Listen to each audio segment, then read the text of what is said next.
Hello and welcome back to the battle for Pennsylvania.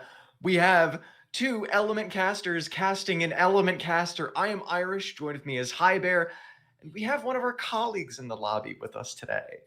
It's an exciting matchup, to be honest, Irish. We've got two teams here who you guys know very well if you've been watching this tournament so far. Lackawanna and PSU Blue, two veterans of this tournament, both having competed in the previous year that this was run. Actually, this being a grand final matchup a little earlier on in the tournament. So we're going to have to see how this one pans out. But boy, does it have the potential to be exciting. And it's the first seed out of Group 1 and the second seed out of Group 2. Like you said, it's Lackawanna, the home team for this tournament, as that is where it is hosted, and PSU Blue, which, like you said, was the previous winner and also has Jazzman on the team. Two very, very well-known teams. And with the captain of CJ Rock, the longtime captain of Lackawanna, it's just all experience from both sides of the field. Yeah, you can see how good these two teams have been. Lackawanna having a 3-1 group stage record against PSU Blues 4-0. Between the two of them, there has been one map dropped or one game dropped so far this tournament, and they have been lights out so far. This is really a decider to see kind of which one of them has the capacity to kind of battle it out, keep the fortitude going. And Lackawanna, while there has been that little bit of shake that they've shown, PSU Blue, they're not uncrackable. No, they most certainly are not.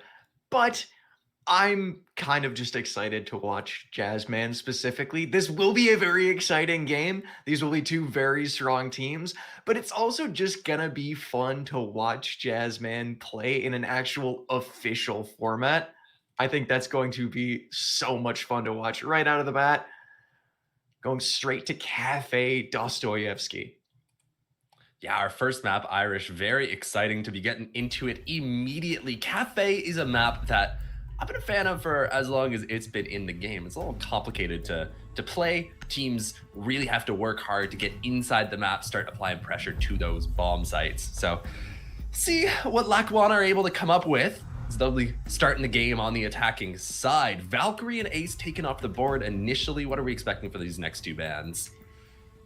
Probably Mira as a secondary band, something that is a strong band and also is a very standard collegiate and comp band. Blackbeard on the other side makes a ton of sense. Yeah, that's like especially for collegiate games, there isn't really a ton of, super crazy, insane bands that go back and forth. These teams aren't, thinking up brand new strategies. It's kind of just, hey, let's do what'll make us feel comfortable on the day to then just be able to play well individually and have fun as a team. Because at the end of the day, that's what it's all about. Yeah, and these players, they're playing in a bit of an uncomfortable environment. This is a LAN, remember. These players, they're on stage right now in front of a little crowd, and it's a pretty nice stage setup. I don't know if you guys got the opportunity to see it on the stream prior to this match starting. Some of the photos that I've been seeing online, they've done a phenomenal job with the setup. Because of that, these players, they're going to want to try and make things as comfortable as possible for themselves because it is such an unfamiliar environment. Starting things off, going to be going to the top floor on Cafe. You're pretty much your standard bomb site, something you've come to expect if you are a fan of this map. PSU Blue, nothing out of the ordinary really about their lineup. Diazami Castle work incredibly well together. They're two operators who synergize particularly well off of each other. You've got lots of little bits of utility you can toss down that need to be removed by the attack, usually using explosives. And you'll see the attackers, Lackawanna, not really bringing along many tools with which to deal with it. The thing is, they're not bringing any tools to kind of deal with that piano side, but all of their operators and all of their players are based around a main direct attack. The Aurora and the Osa specifically lock off a ton of angles, and with the Ying and the Monty as well, this really reads as just straight up pure aggression. I was expecting very standard play out of both teams, but that's not what we're getting very early on. A C4 to take out the first pick, that takes out the Aurora. So the one main interesting tool that Lackawanna wanted to bring out now no longer have available to them.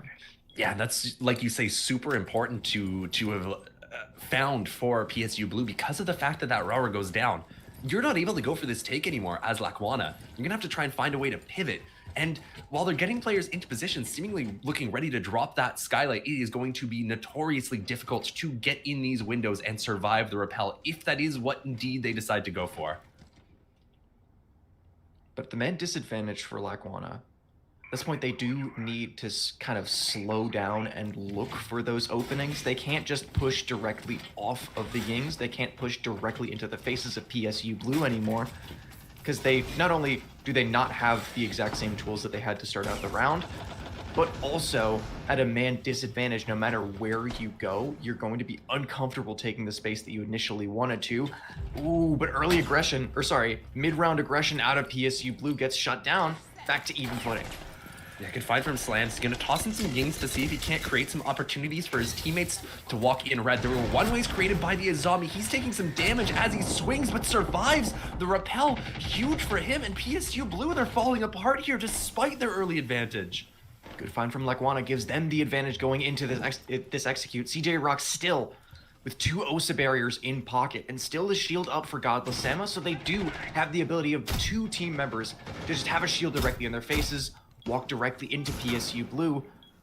But the time continues to tick down. It's starting to get to the point for Lakwana where you do need to push your advantage. You do need to push the aggression. Smokes to go out, covering their entry.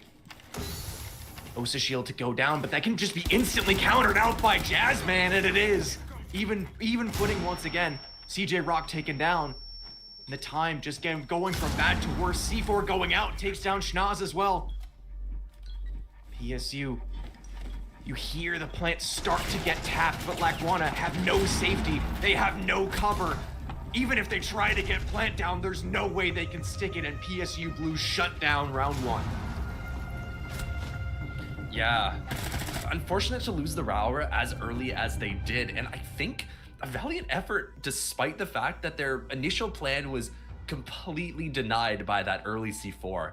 You're kind of thrown for a loop at that point. You had something in mind, something you wanted to go for. And when that Raura dies, I think they make the right call going for the rotate, but that rotate takes time. It's not instantaneous. You gotta get your players over to red. You gotta come up with a plan, rotate players over to the piano windows, look for the rappel in. Despite the fact that that started incredibly poorly for Lakwana, they managed to turn it into what becomes a competitive round, something that was by no means a guarantee based off the initial engagements. And I think losing that tool right off the bat, losing the Raura, means that when they go for that rotate, they can't lock off things like Freezer. They can't lock off those angles for PSU Blue. And also, because they had to rotate, because they had to switch up their plan, they took a good amount of time taking piano through the setup of PSU Blue. The castles and the Azami specifically delayed them out for so long that once they finally went for the execute, they had to rush. They had to rely on the Osa being able to give them space, and a single impact grenade just blows the round open for PSU Blue. For Lakwana, you made the right decisions to rotate, but you just need to pick it up and all be on the same page significantly sooner if you want to win against PSU Blue. Yeah, I want to highlight the beautiful play by Jazzman as well, using those impact grenades to deny the Osa plant that Lakwana were trying to go for. It's a good read by him. Having those impacts on the Wamai is not something players tend to do outside of ranked, but in this situation, it ends up being pretty much perfect, simply due to the fact that it's the counter that you have, that you need for both the Osa and the Raura. Raura once again locking down Jazzman's exit. They're putting him in a corner and trying to force him into an uncomfortable spot, but the crosses and the cover is still there for PSU Blue. You can put him in a corner, you can deny his exit, but it's still very difficult to make him feel uncomfortable and to completely dislodge him. Already, elsewhere, PSU Blue has found the opening. Kunzi just running around the top floor has found the opening onto Schnoz. And Lakwana, you're a minute into the round, and all you've done is tried to set up an uncomfortable spot for Jazz, but it hasn't even made him uncomfortable in the slightest. Yeah, peeking out the piano window was how he found that kill. Schnoz was here outside of Bakery. Gonna try and send in some bees to see if they can get the reveal onto the player behind the bait counter, but he's left. Jazzman has escaped, and you really don't have much to show for it. A minute and a half burned, you barely got control of Bakery, and your players, your bodies are dropping like flies. Irish, this does not feel like it's working. Jazz once again with a mid-round impact kill, bring PSU Blue into an indomitable advantage. Kunzi with yet another on the top floor. He's just running around finding freebies. And PSU Blue with 5 kills unanswered, a flawless for them on the second. Bakery take that just felt like it never really got going. The Monty wasn't able to apply the pressure that he wanted, and Lackawanna weren't able to capitalize on the fact that they had Jazz trapped. He's stuck inside of Bakery at a certain point in that round. If you can isolate him, if you can take down that smoke, that's a huge advantage for your team. But instead of being taken down, Jazz, he calls for help. His teammates, they make their way to various different points around the map and start getting aggressive, lashing out towards the attackers on the side of Lackawanna. Peeking the piano windows, we saw Kunzi take down the Twitch like that. That's a big find, because now that Twitch isn't able to continue removing the ADSs that protected Jazzman's position. We also saw a jump out from the mining window, just kind of consistent aggression, making Lackawanna have to worry about where these different attackers are, what angles they need to watch, whether they're even safe outside the building. And at a certain point, they're forced to walk in, but they walk in without doing the necessary clearing work that they need, making it so that they are kind of still pressing into those crossfires that had been set up by the defense. They find themselves punished. An unfortunate start for Lackawanna College, is a lot of these rounds have looked like they've had a plan going into it. Looked like they picked operators specifically for a very specific execute that they have in mind. But once it gets down to that time, they never have even man count. They never have all of their tools. PSU Blue are putting them on the back foot by aggressing directly into them, taking away their tools.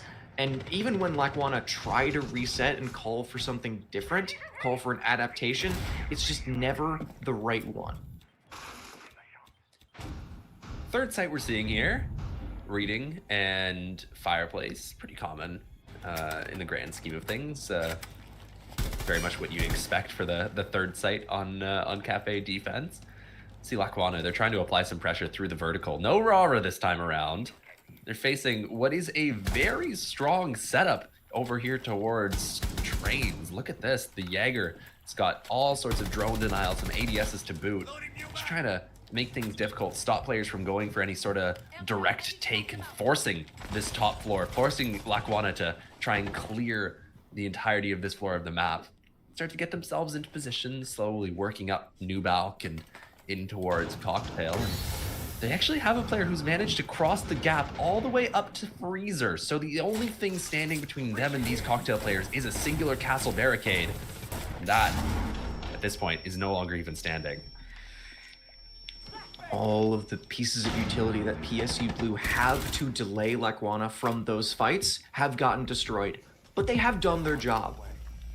A lot of time is burned off the clock for PSU Blue, and already a few drops. That's some shins you see.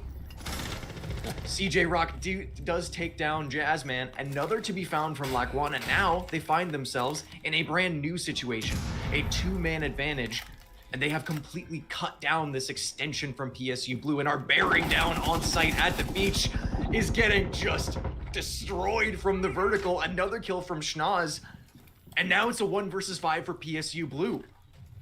War sitting inside of mining in a terrible position, forced into... No, he isn't even gonna be able to find one. Shut down immediately by Godless Sema, and a flawless round for PSU Blue is answered by a flawless from Lackawanna. It feels like whatever team gets the opener here is just able to immediately convert. Things spiraling out of control there for PSU. Lost those initial engagements up on the top floor. Deimos pushing in through Cocktail, and the Pallets player seemingly unaware of the fact that their shins are just simply sitting inside of the pixel angle that was being held. Once that kill is found, it's easy to continue to press. There's another player who's stuck Cocktail, or Pallets, apologies, who doesn't really have any effective way to leave. Pinched from Pixel, pinched from Cocktail, pinched from all directions. And because of that, Lackawanna, they're able to pick up their first round, though notably, Irish, it is on the offsite. It is on the site that the attack is most likely to win, the one where the defense feels the most uncomfortable. So, looking to see if they can replicate that success on some of the sites they've lost previously is Lackawanna. So we go back up to Cocktail. Yeah, for PSU Blue there, I was honestly expecting them, especially after the time that they burned and the fact that every single one of their castle barriers had been destroyed, for them to just fall back, take the advantage, and then play off of utility and plant denial, to be able to play off of some of the tools that they had in their pocket to be able to deny plant. But instead, PSU Blue overstay their welcome. So, for PSU Blue, the early round aggression, like you said, if it works, if they get opening pick, then it's great because they steamroll through momentum and just burn through Lackawanna. But if it doesn't go their way, if they lose opening pick and their setup on the extension starts to crumble, then PSU Blue just get picked apart and continually throw bodies to Lackawanna. That could be a problem for them later on. One thing working in Lackawanna's favor this round is the Azami ban that they've managed to pull out. The Ying is a effective counter. That's something that they used to be able to take piano previously. But with the Azami no longer being on the board, it isn't nearly as easy for Lackawanna or for PSU to contest that space on that side of the map. So potentially an opening here that Lackawanna will be able to work with as we see them stacking over towards the red hatch position, looking to try and get some utility down, open up these walls, start to crunch in towards site.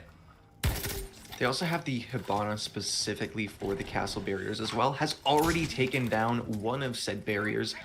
And the second that Godless Sama gets down this Hibana trick, he can use the rest of his pellets to just burn one by one every single piece of utility that At the Beach has on the side of PSU Blue. They have the right counters, they have the right operators.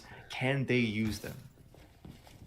Jazzman over towards Pixel, looking like he's trying to break that lovely coffee table that was set up. Gonna toss over a few more with my disc. We saw them catching a couple of the flashbangs earlier on. This just stalls out the attack if you aren't able to get the utility to deal with the players that you want to clear. You obviously don't want to go for the push, but finally the wall opened up and we do see CJ looking to try and get in towards Cigar Shop, apply pressure in towards Pixel, and see if he can't start to move just a little closer to sight as an opener is found. Schnazi onto Kunzi. Opening once again for Lackawanna. Will the story continue? The team with the opening pick has won every single round thus far. For PSU Blue, you're still in positions, especially downstairs, where you can use C4s, or specifically with one of those in pocket. Can you use it effectively, especially when Godless Sama, walked right past two of the players in pillar. He's just walking around the mid floor, has given himself up, but Lackawanna elsewhere has found another pick. Jazzman goes down, looking for the aggression over towards Pixel. A little bit too much. The over-aggression from PSU Blue rears its ugly head. But it does work out for At the Beach. Downstairs has found one, an immediate trade from Lackawanna, maintain the advantage. Low time, but for PSU Blue, Lackawanna is bearing down on you. At the Beach needs to find some aggression, needs to find a pick back with bullets going every single which way. He knows that he is absolutely surrounded. And War Below, now once again in a 1 versus X retake. And I think the story is going to continue.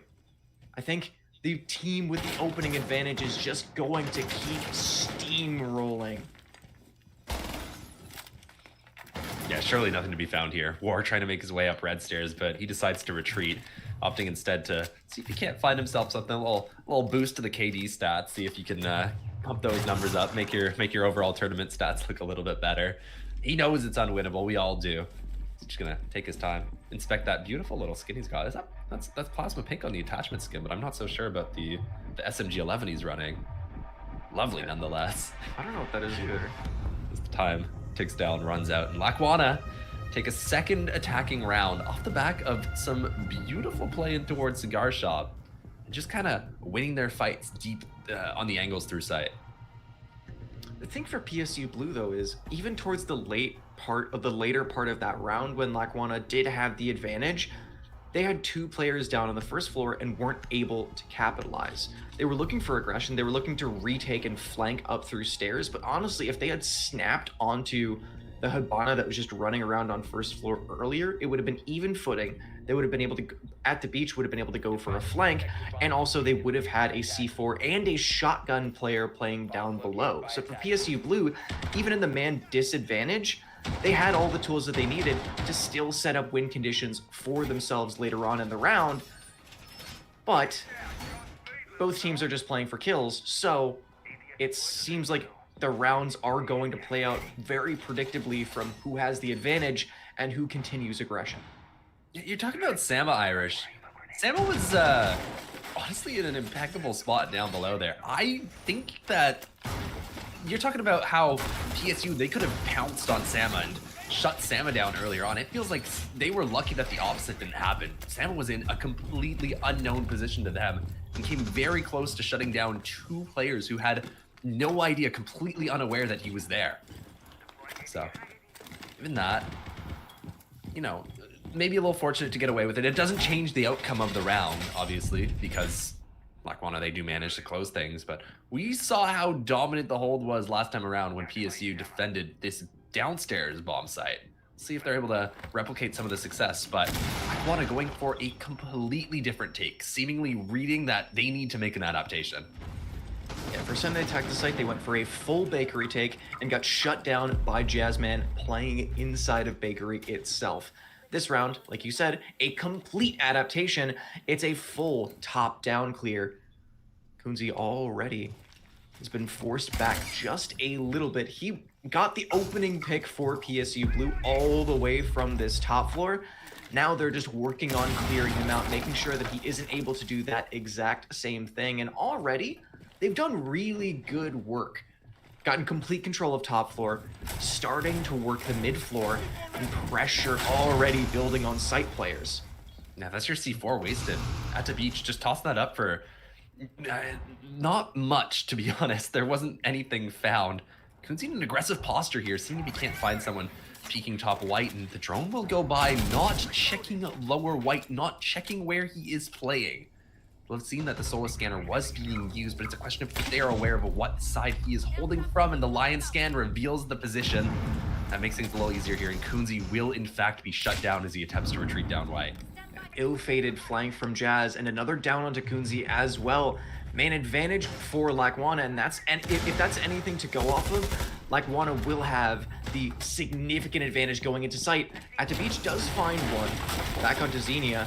One thing that I do want to point out is War still has a C4 in pocket. He still has the ability to blow Lackawanna sky high if they are trying to work this vertical like it looks like they are. Hello. Meanwhile as well, Whale Cookie has remained on the top floor completely unfound this entire round. Lackawanna went for a full clear, but he slipped the net and he's able to find one.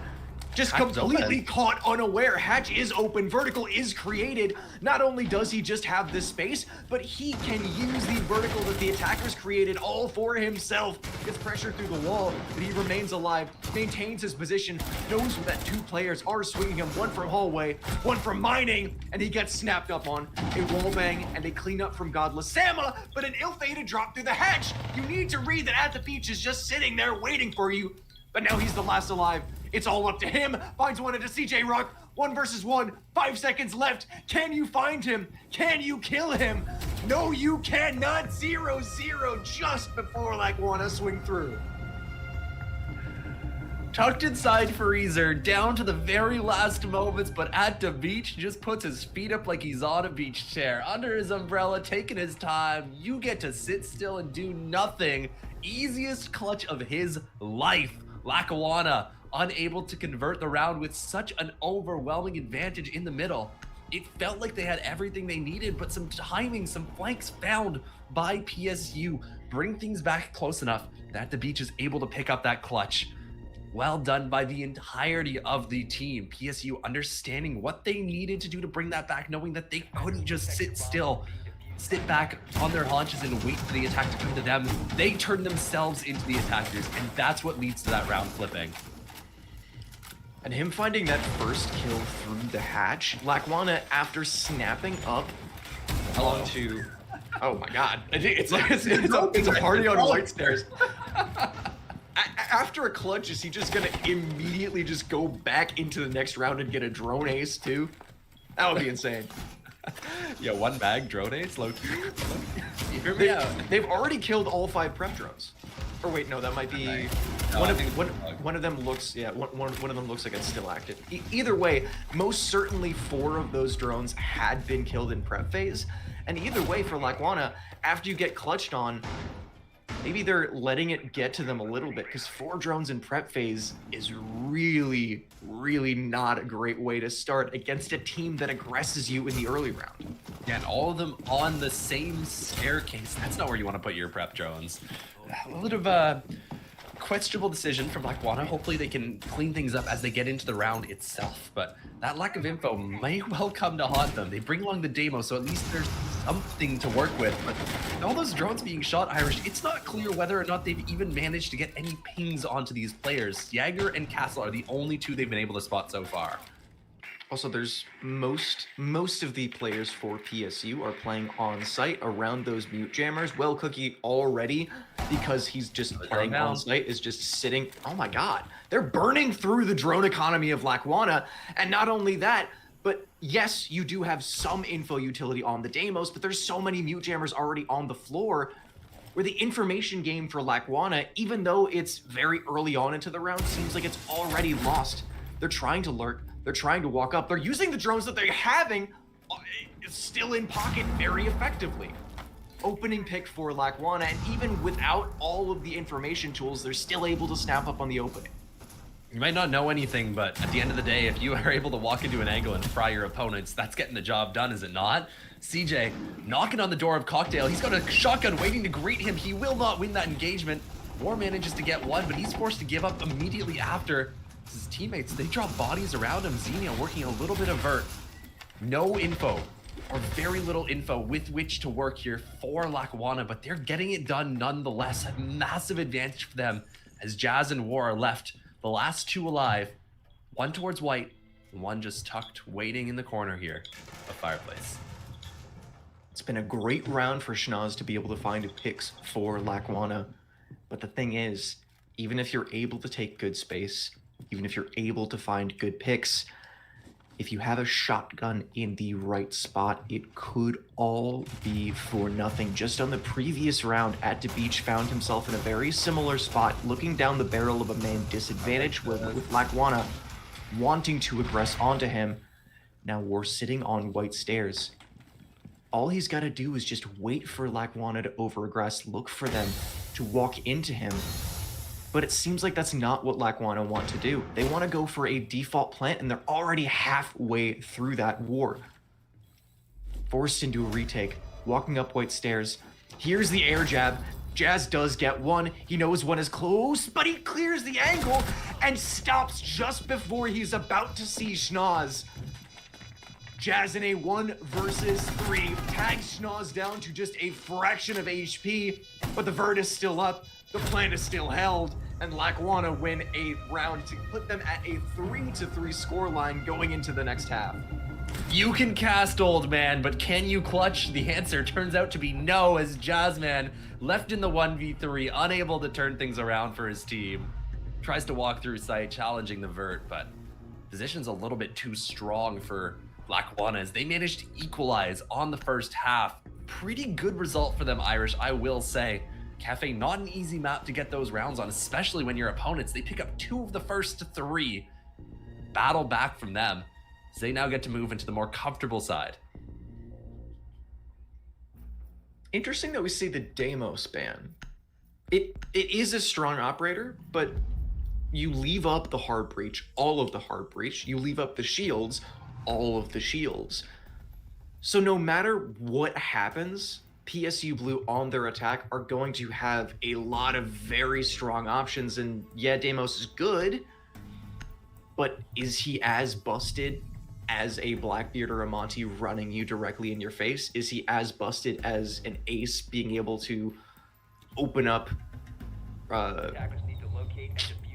bakery single and force pressure onto you, or open up red hatch and very quickly make space over towards piano?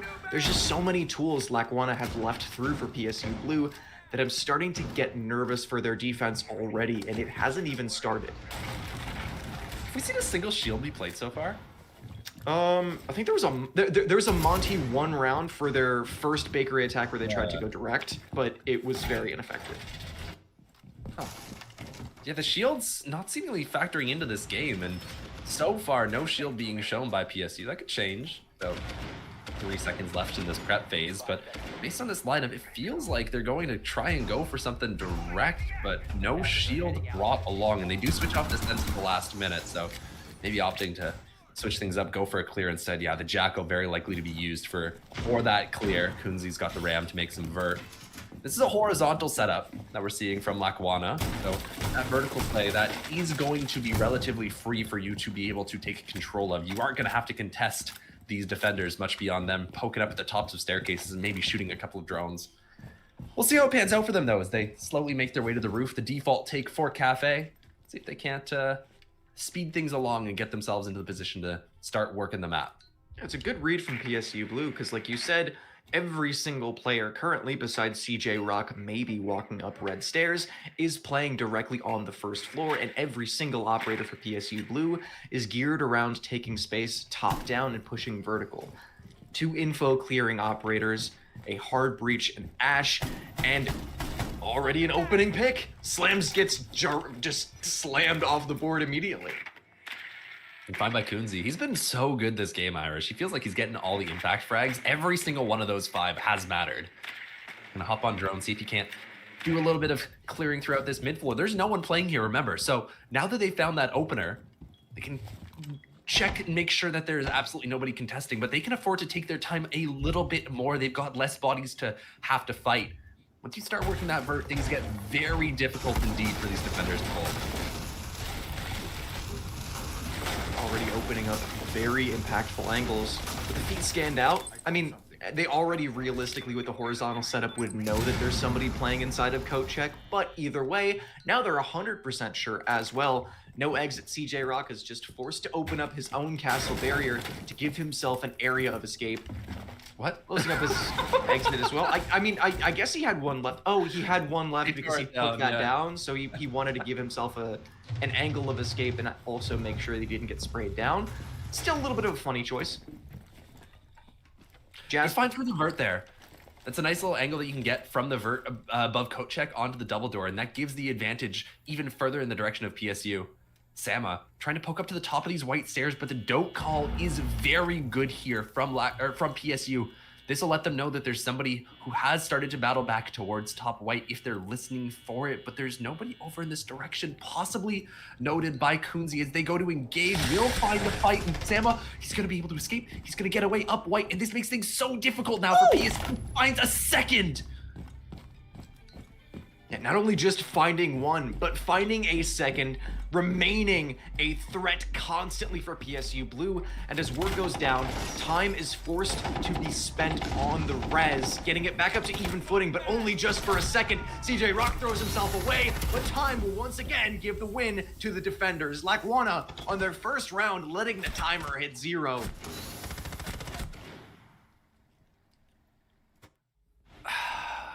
Poor flank watch is what that comes down to. You cannot be allowed to walk up the stairs in that way. PSU find themselves punished. A questionable gap on that staircase.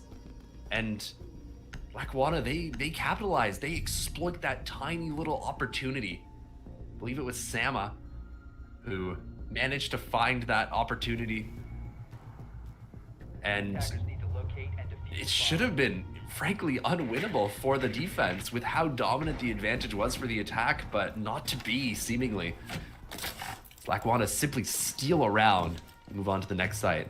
Yeah, with a Dokkaebi and a Jackal, and most of your attack geared towards full clearing and locking off the roam from Lackawanna on their defense, having such a massive gap is completely unacceptable for PSU Blue. They're going for the same top-down clear on this mid-floor site. Interesting that Lackawanna want to play it as their secondary choice. Actually, that makes a lot of sense, because a lot of players and a lot of teams, especially now, say that, yeah. It's like, it's a bit of like a ranked pick, and it's definitely what I like to play, but also... You ranked, are you? Yeah, I'm a plat. I'm an emerald. You know, I don't know what's meta.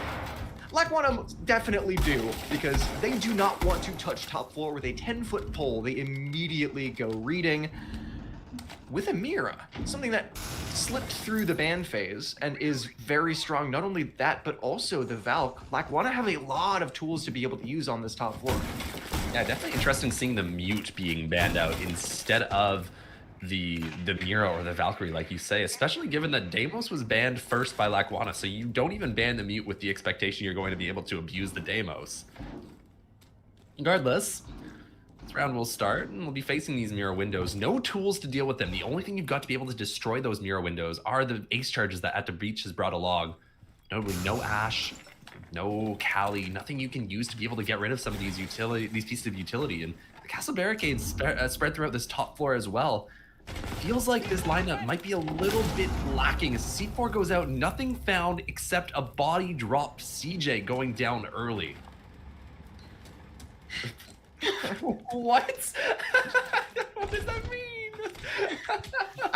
I guess it was a rappel kill.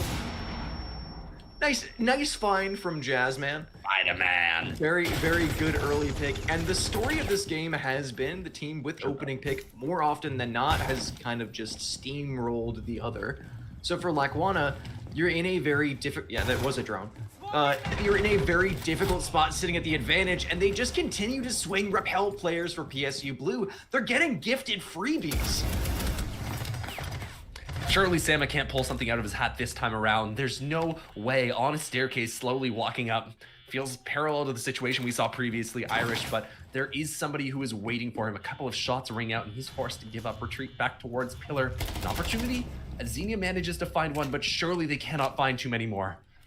Still a 2 versus 4. It's a nice find from him, but there's so many more to find. Damage being found onto him as well. Continual pressure just mounting for PSU Blue. None of these members of Lackawanna are comfortable. None of them can find anything, and they're just doubling up shoulder to shoulder, seeing what they can find. For PSU Blue, yeah, you're in the advantage. Yes, you're continuing to pile on pressure, but time is maybe starting to get away from you. They're dropping down blue. Or sorry, they're dropping down white, all flooding in, already mostly through the plant, and the cover this round is perfect. PSU Blue answer back. Yeah, we're gonna let that same thing happen again. PSU, they knew what went wrong, that the flank came through and they didn't have a good answer for it. This time they bring the Nomad. That's it. It's as simple as that sometimes. And a double Nomad trap set up towards red stairs denies Sama going for the same sort of thing again. He tries to walk up and he encounters the air jab, is forced to give, and that's that. In the disadvantage, Lackawanna, they managed to get 1 kill, and that is all. That 1 kill, it gives you some info for PSU. That's something you're willing to trade sometimes as an attacker, a kill for some information, telling you where the opponents are, what positions they're playing, and what you as an attacker need to do to turn the round in your favor. Really close it out. So beautifully played by PSU. They drop that one body, and then everyone comes together to be able to kind of ice those last 2 defenders. Now, Lackawanna, feeling like there might be an opportunity for them to play back the same site once more, but it really was not going well for them from start to finish. I love that adaptation. Just, hey, what was the main problem? So the easy. main thing that went wrong? Let's just pick an operator that perfectly counters that. And also, the way that the bans went through as well, if Nomad gets banned out, that's no problem at all, because the flanks and the runouts outside have not been a problem. That's the thing, that Nomad is slightly more versatile than the flank watch of Gridlock for things like runouts, things like outside. But honestly, if you're mostly flanking up stairs inside of a building, even if Nomad gets banned out, sometimes Gridlock is better. Such a simple game. Get flank, bring flank watch. Sometimes that's all it takes, truly. And Whale Cookie, you know, bringing the tool along, understanding what you need to do to be successful in this instance. They go for another top floor clear. Same sort of style as we saw previously. PSU Blue, they said, you know what, that worked. Let's change nothing. Same lineup, same operators. Got the flank watch once more, so just really wanted to make sure that they've got nothing to worry about as they try and see if they can replicate some of the success from previously. Another top down. The only player from Lackawanna on this top floor is CJ Rock. With the full setup around him, every single castle pretty much gives the jig up, gives the information to PSU Blue. Hey, this is where he is. With the hatch open, they know exactly where he's going to be playing. But this is maybe a scary position for CJ Rock, because on Repel, they have the lock off on his position. If he tries to fall, he will give his life away. So for PSU Blue, just continue to pile on pressure, continue to force CJ Rock into an uncomfortable spot. And a lot of time is given up, but it could be all in the pursuit of a free opening. Bro, he lounging. Spotted by the drone, he finally decides to get up and reposition to the other bench. The other drone comes in. Just kind of chilling right now. This is a lot of time being burned by PSU. They've not done very much. These castle barricades still set up to repel in a window. Big Daddy Jazz says, who's your daddy? Immediately afterwards, Whale Cookie managing to answer back that initial engagement. Sama going for a swing, a chance, and he'll find it. Shutting down Whale Cookie, equal man count. The time is getting dangerously low here for PSU. They need to speed things up. Sama has constantly been a problem over towards Pillar. He's found kills, and they have been impactless in previous rounds. This round, the all-important kill to answer back as far as man count and to force PSU Blue into an uncomfortable position. They need to push into Lackawanna. They need to either use their vertical to find a kill on Lackawanna, or just all funnel down in one position. And no matter what you do, it's going to be a gamble. Time is low, so if you try to work picks on the vertical, you're going to be giving up that time advantage. If you all funnel in through one direction, you're gambling that Lackawanna doesn't have players stacked up in those positions. For PSU Blue, things are looking dire. Time is ticking down. The music is starting to play, but it might be Lackawanna that have to face it. 3 seconds on the clock, and they have not even found it on site. 0-0. Plant is started. Cover is in. 1 versus 3, and the swing comes through. All you gotta do is just deny it, and that's not Planter. Yes, it's default, but the cover isn't in that position. 1 versus 2 now. Plant is secured. The flanks previously had been good for Godless Sama and for Lackawanna, but for PSU Blue, after that adaptation, you all know how to lock things down. Another round, 2 in a row for PSU Blue, and they retake the advantage. Yeah, it feels like Lackawanna just got a little antsy there. You gotta sit still, boys. You don't need to do anything other than force the attackers to plant, but instead we peek the vert. And with 5 seconds on the clock, the advantage flips to the side of PSU, and they are able to exploit that, getting into sight with no time on the board and making things happen. The cover is good. There was an opportunity there with the pillar wrap coming through. The planter was exposed to the angle before the cover could have been engaged with. Because of the way the angles work out, the Valkyrie could see the planter, but felt like she needed to swing deeper to take the fight with the Thatcher first. She did not. And that decision ends up letting Bomb go down and turns that round from a guarantee for the defenders to an attacker victory. PSU with the advantage. Lackawanna lacking a little bit, it seems, in these mid to late rounds. But also, that was a win for PSU Blue, but because they let the time... Oh, That's it, bro. he did... You know what? I literally came up with the call, who's your daddy, bro? Right before this. There's no way. You know what? I was gonna say it in a neutral way, but you know what? Now I'm gonna say it in a mean way. PSU Blue win that round, but they let the time get so low. That's a mistake from them. Lackawanna, pounce on it. We want you to win now. We don't like Jazzman anymore.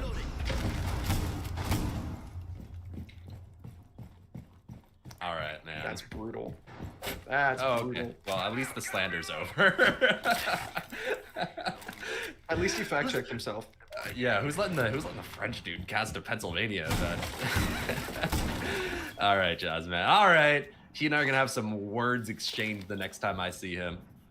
Driving down to go give him a piece of my mind. You're driving down to Scranton just to scrap with Jazzman? What else do you do in Scranton? Fist fights, I guess. Yeah. Fist fights and paper. Another attack here. Top clear. Being replicated once again. This is something PSU have been doing every single round, but you know what? Don't mess with success. Go for that red hatch clear. Going to kind of drop and see if they can't make their way across the mid floor. The Ram's been banned out this time though, so a little bit less vertical with which to work for PSU.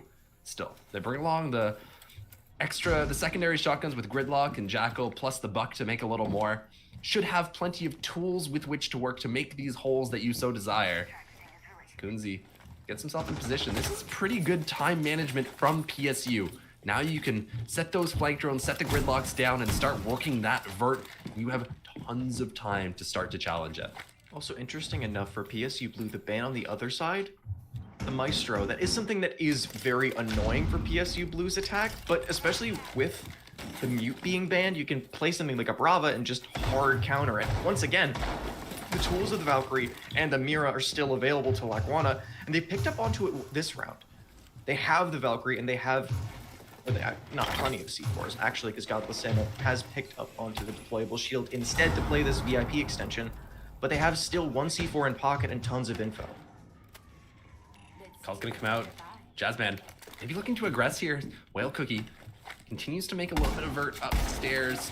Seeing if they can't continue to make this a little more uncomfortable for these defenders. Nobody pushing off that dope call, interestingly.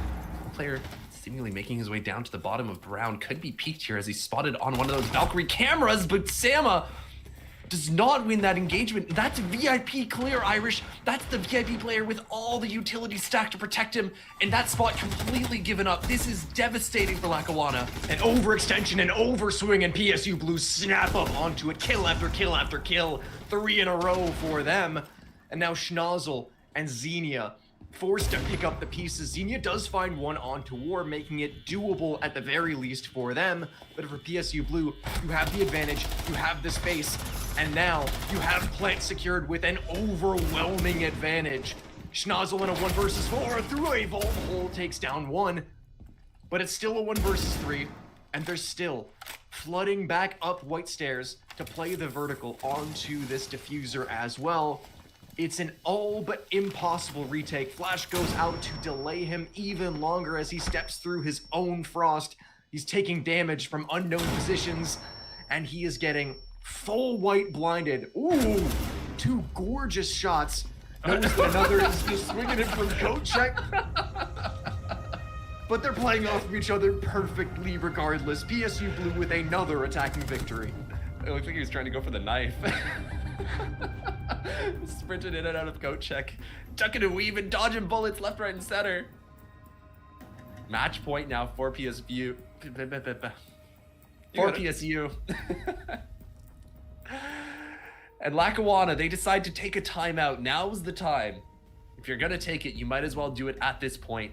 Because if you don't win these next 2 rounds, that's map 1 done and dusted. See, the timeout is a use it or lose it situation, but usually what we say is you don't really want to use the timeout on match point. It would have been much better used earlier on when the pressure isn't on you. Your comms during this timeout isn't, hey, how do we stay alive? How do we do this? Your comms are, hey, we have a few problems. How do we fix them? But either way, that's what Lackawanna have chosen to do, and it is a now or never situation for them. What site does they decide to go to try and bring this back? Irish, none other than Bar and Cocktail. Not seen it so far. This is the site that they've been avoiding up until this point. But they figure this might give them the best opportunity to try and force this to go just a little bit further. Got some tools to make it work. The Izami was not banned out by PSU. So you can contest Piano pretty effectively off the back of that. Combined with the mirror windows, this is looking to be difficult for PSU to be able to take. question just stands. How do they choose to approach this? Because they're going to have a arsenal of different tools that are waiting to greet them if they should decide to go for Piano. Nice opening in the prep phase by PSU Blue, taking Schnozzle directly out of the game. Oh, it's Jazz actually... Jazz walked across the stage and unplugged his PC. That's a W play right there, honestly. Is it a... I'm not sure whether this will... It will be a rehost. It is a confirmed rehost for the players.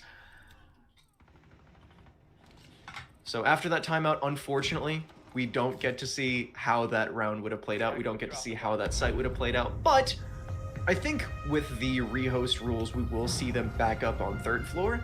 And that actually also gives us a lot of time to talk about it. We were talking about the bans going through. We talked about a lot of the power operators that made it through the ban phase. One of them being Mira, second one being Valkyrie. Those are very strong operators on the top floor, and maybe the tools that you need to make that site playable. Yeah, don't forget the Azami either, Irish. That's another one that really gets highlighted on that top floor. The fact that you can play the Azami makes it so much easier to contest that space. But before we find out what's going on inside of that round, we're going to throw to a quick break. We will not be long. Stick around. We'll be right back.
And we're back.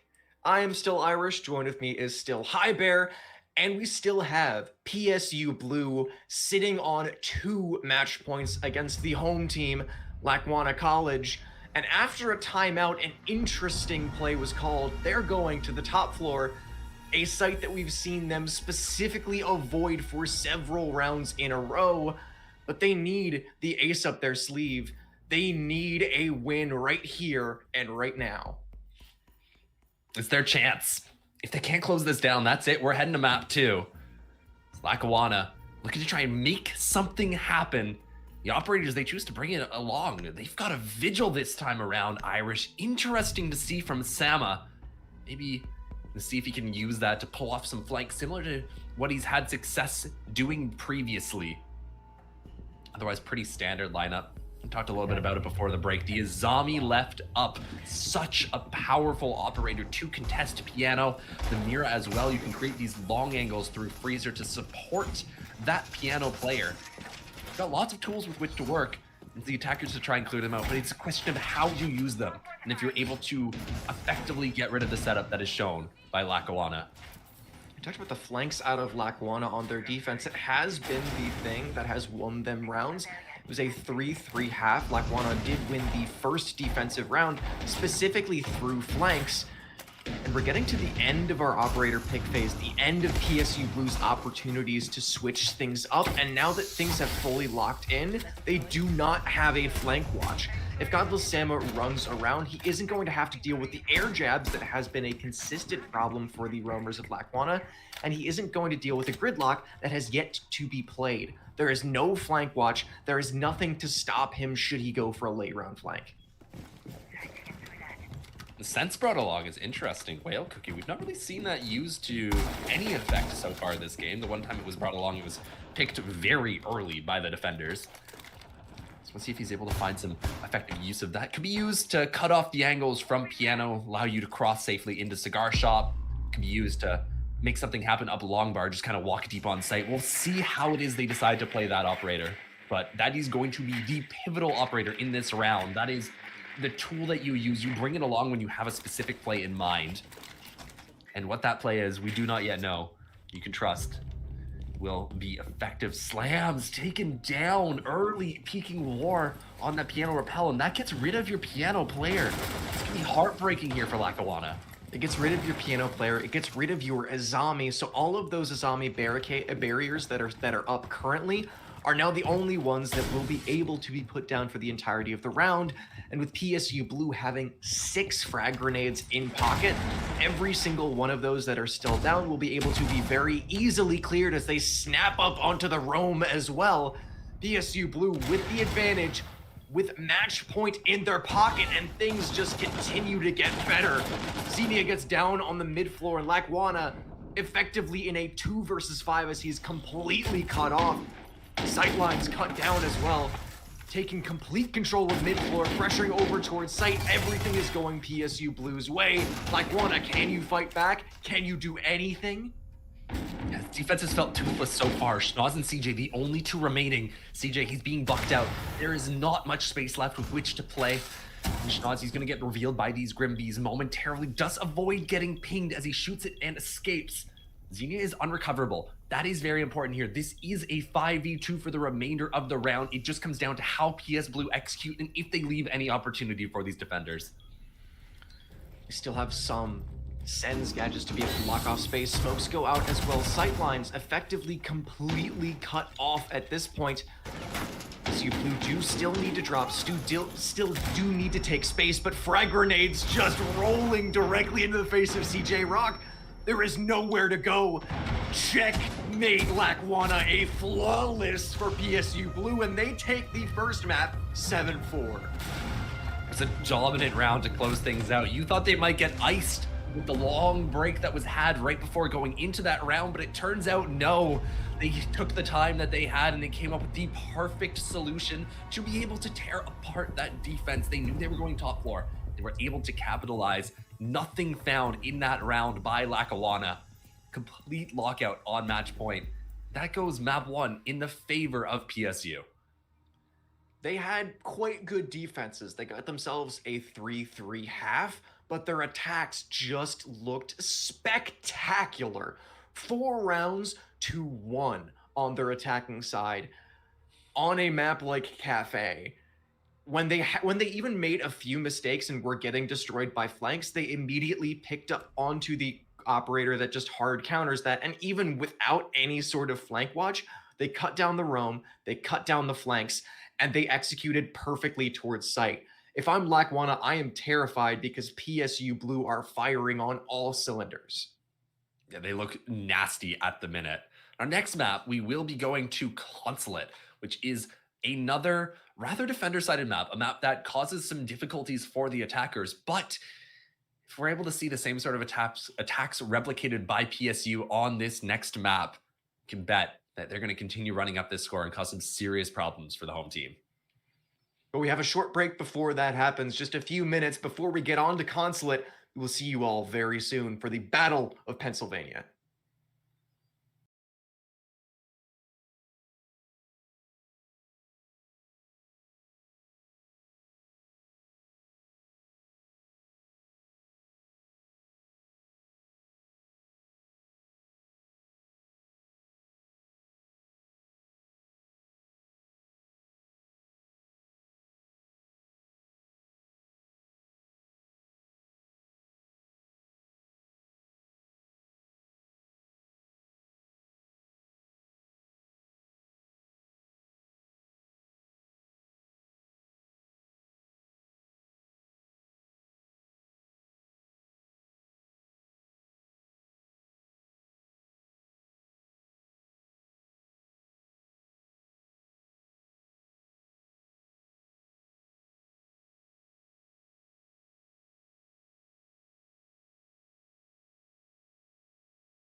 7-4 victory for PSU Blue on the very first map. Will their dominance continue? I am Irish. Joined with me is High Bear, and we have the rest of the best of three coming up for you. A new map, a new battlefield for these teams to do battle on. It's Consulate next. As part of this battle for Pennsylvania, these teams, they're going to multiple different stages. And Consulate is a difficult map. Layer, apologies, not Consulate. I was lied to by Irish, and I lied to Irish previously. But Layer for map 2. My apologies to everyone who is spectating, enjoying this broadcast. We are going to the newest map to the competitive pool. Layer has started to be figured out by a lot of different teams, especially in the T1, T2 level, and there are some fascinating strategies which have been employed so far, but still, it isn't a solved map. Very different from what we saw previously on Cafe. There's lots of creativity still being worked into the way teams approach this map, and we'll see if either of these teams are able to come up with some novel ideas and apply them in their game today. It's a fun map, it's a dynamic map, and it is a new map. There are plenty of ways to solve the exact same problem if you're on the attack. Similarly to a map like Cafe, you can just go fully direct on site if you want to. That is a viable strategy for pretty much every single site of just opening up a wall and executing direct. You can go for full clears, although that's a little bit more difficult. You can go for vertical. There is plenty of that.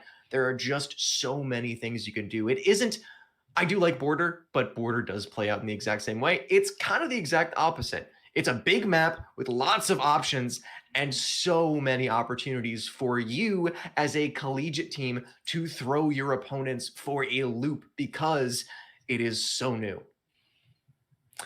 Yeah, so with Layer, because of the fact that it is such a big map, it's difficult for defenders to really contest the entire thing. And a lot of times on the bigger maps, they end up being defender favored because it's so hard for the attack to take space. Layers ended up being kind of balanced in a way, simply due to the fact that it is so big that the defenders can't contest everything. They have to concede ground to the attackers just based on the fact that there's so much space to contest. And that opens some opportunities for the attackers to kind of make things happen. It's a really gap spotting focused map. Aggressive teams, teams that aren't afraid to get in the face of their opponents, tend to be rather successful here on Layer. Twitch ban. She's a strong op, and she has a very, very good gun. The 417 specifically is, especially after the DMR buff, considered to be one of the best, if not literally the best guns in the game. But it's still an interesting ban off the board, because there are plenty of options like the Monty that are very strong on this map. There are plenty of things like going for a hard breach ban that also would be very effective. So taking the Twitch off the board just leaves so much up for Lackawanna on their attack. And I don't really know that it gets a ton of value. I don't know what the point of it would be. Maybe for, like, if you're planning on bringing Goyo canisters, it's good for dealing with those. I guess it's good for getting rid of, like, Cade Claws or the Mute on occasion if you feel like bringing along Capcan traps. Like, there's lots of gadgets that the Twitch counter. She's a good operator. She's something that a lot of teams will bring along with relative frequency, but it just doesn't feel like one of those power ops that gets consistent value. You know, Twitch is a tool. She isn't a mainstay operator. So the fact that she's taken off the board, a little confusing for me, but I guess we'll see how things pan out in this first half as PSU Blue, they show us what they had in mind. Goyo is very strong on pretty much every single site on this map, especially the main few in the initial site rotation. So it does make sense to ban her out as a kind of just making the stronger ops on defense that you want to play significantly stronger. But they have chosen to not play onto that. Instead, Jazzman on the Clash is certainly the thing that I have my eye on, as well as Whale Cookie just roaming around the first floor. He's going to be able to find a good amount of info. There's no blitz or there's no Deimos or anything that he can scan directly to get info. But if a call goes out, if a drone goes out, and when plant is going down as well, if he remains uncontested, he could certainly find a lot of value as well. Yeah, it doesn't look like Lackawanna, they want to try and contest that main floor. They're going to run into the clash of Jazzman in this position. It's going to put away a shield momentarily, shoot a drone, and continue to back off to kind of fight for this space. Going for a bridge plus Pebbles crunch onto this position. This is pretty default. Usually you do see a little bit of bottom up as well, in addition to what is already being shown here. But a flank, Whale Cookie goes undroned. No flank watch over towards those stairs, and he's able to find immediate value, shutting down Xenia, and there's nobody else over here to punish him and go for a refrag. Not even just finding value from scans or being able to identify drones for his teammates, he is the first point of contact as well. Still roaming around bridge side, still looking for a piece of aggression, but honestly, if he drops back and plays first floor, still with nobody of Lackawanna wanting to take that space, he could find even more value playing vert. Yeah, well, he's got the shotgun, so he can work some, or no, sorry, probably he does not have the shotgun. He can work some bottom up vert, though, using the Soulless Scanner. Even if they do lose control of the site, you can maintain your presence down below. Slams is over here. He's looking for the fight, but he gone. Whale Cookie, he's all the way over towards Armory. That is not a position you are going to be able to punish from here. Lackawanna, they're forced to completely concede their Pebbles push, rotating instead over to Ops, but you've only got 45 seconds to work this, Irish, and the vert is being made. Whale Cookie tossing up some impacts, just making things oh so difficult for Lackawanna. It's a perfect read from him, always in the perfect position to catch Lackawanna off guard. And at this point, in a man disadvantage with no walls open, no space to speak of, essentially they're just looking for freebies. They'll find one at the beach. Up on the desk is the first to be taken down. Then an immediate trade from PSU Blue. They may let things go down, but they will not let things get away from them. It's trades on trades, and the advantage team of PSU Blue was in the advantage for just a second. Kunzi, the consistent one to be able to find these picks back, and with the clash, with Jazzman just delaying out time, it will hit 0 and PSU Blue will hold on. They took the gun away from Jazzman. They said, nah, you playing Clash, bro. Very effective nonetheless. Great operator on this map. She is so strong, especially for that top floor site, because she's hard to move, she's hard to deal with. You set up that shield on mezzanine and get your teammates to peek off of you, and there is very little that the attackers can do to remove the operator, to get rid of the clash. The Nomad is kind of your only option unless she puts that shield down. And even if she puts it down, grenades, ash charges, they don't blow up the shield if you're able to juggle it effectively. This round, you see that pesky little Goyo, Irish, and I wonder if this is what they had in mind when they came up with that Twitch ban. Ever since you pointed it out, that makes the most amount of sense, because yes, Twitch is just a kind of blanket, pretty good operator, very useful. Her being the hard counter to that, being able to pop the Goyo canisters from complete safety without having to face check, without having to bait out the defenders to shoot their own Goyos. You can kind of just burn all of his utility, burn all of his impact in the first few seconds with a very well-placed drone. Now, without being able to do that, PSU Blue, as long as they delay Lackawanna on the initial take, earn a little bit of time off the clock, suddenly without the ability to pop those Goyos from safety, they become all that more impactful as time gets lower. And they are going for that extension. 2 players very late reinforcing, but because they're still up there, I expect them to be playing this extension. Yeah, especially paired with the roam, the Goyo just gets even more powerful. So it's just everything's synergizing together. You roam, you play the Goyo, you ban the Twitch. So those Goyo canisters, once you cleared the realm, once you've kind of gone towards site, the fact that they're still present, you're going to have maybe a minute on the clock. You start popping those Goyos, or even if the defenders start popping those Goyos, then you've got no time left with which to hit site. So Lackawanna, they're going to have to move fast here if they want to be successful in this round. And Irish, we're already a minute in, and we're just starting to see them apply a little bit of pressure towards Warehouse. Whale Cookie on his exact same grind, still delaying out the top floor. And the problem for Lackawanna is if you go for a rotate towards Garage, there are plenty of pieces of utility for PSU Blue to delay you, and also that RAM becomes completely ineffective. Lackawanna have not touched this roam, and based on the operator setup, they really would have wanted to. And they're just starting to apply a little bit of pressure upstairs. You see Sama is up here, is joined by Slams. They use the Ram drone to create a little bit of vert over towards that side of the map, but the flank can come through over and over again, as there are 2 roamers who have extended up to the top floor. That being said, CJ finds a little bit of value, one of the site players. So there's some potential here for a fast hit site if they recognize that there's very few actual defenders on the bomb site itself. Just 2. Could look to go fast here if you are Lackawanna, but you need to get that info. You need to recognize the situation and then make your move. Because if not, it is very hard to make the Collie go aggressive. Whale Cookie's dropped all the way back down. Only 1 roamer still up for PSU Blue, so you still could take a very good localized man advantage, but it's not a 5-on-2 that you previously could have. As the time continues to tick down for Lackawanna, you have all the tools, and you've been sitting outside of sight for about a full minute, maybe even a minute and a half at this point. Lackawanna, you need to do something. You need to push into them. For PSU Blue, all that they need to do is just hold down, and they're doing so effectively. They have their nerve, they have their wits about them, but Lackawanna are still pushing in. Xenia to find 1. The trade from PSU Blue keeps it in touching distance for them. But once again, they're not getting over-aggressive. They're not swinging directly in. They're just holding angles and letting Lackawanna make the mistakes. And that's exactly what's happening. Overzealous swings, attempted battles by Lackawanna, but they cannot find a single thing. Once again, the time will hit 0. Lackawanna found themselves in such a good spot, Irish, but then they just stalled. They took too long.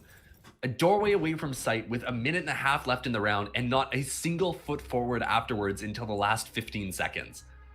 You find yourself in that situation. If there aren't those site defenders, you need to capitalize before the defense is able to make the adjustment.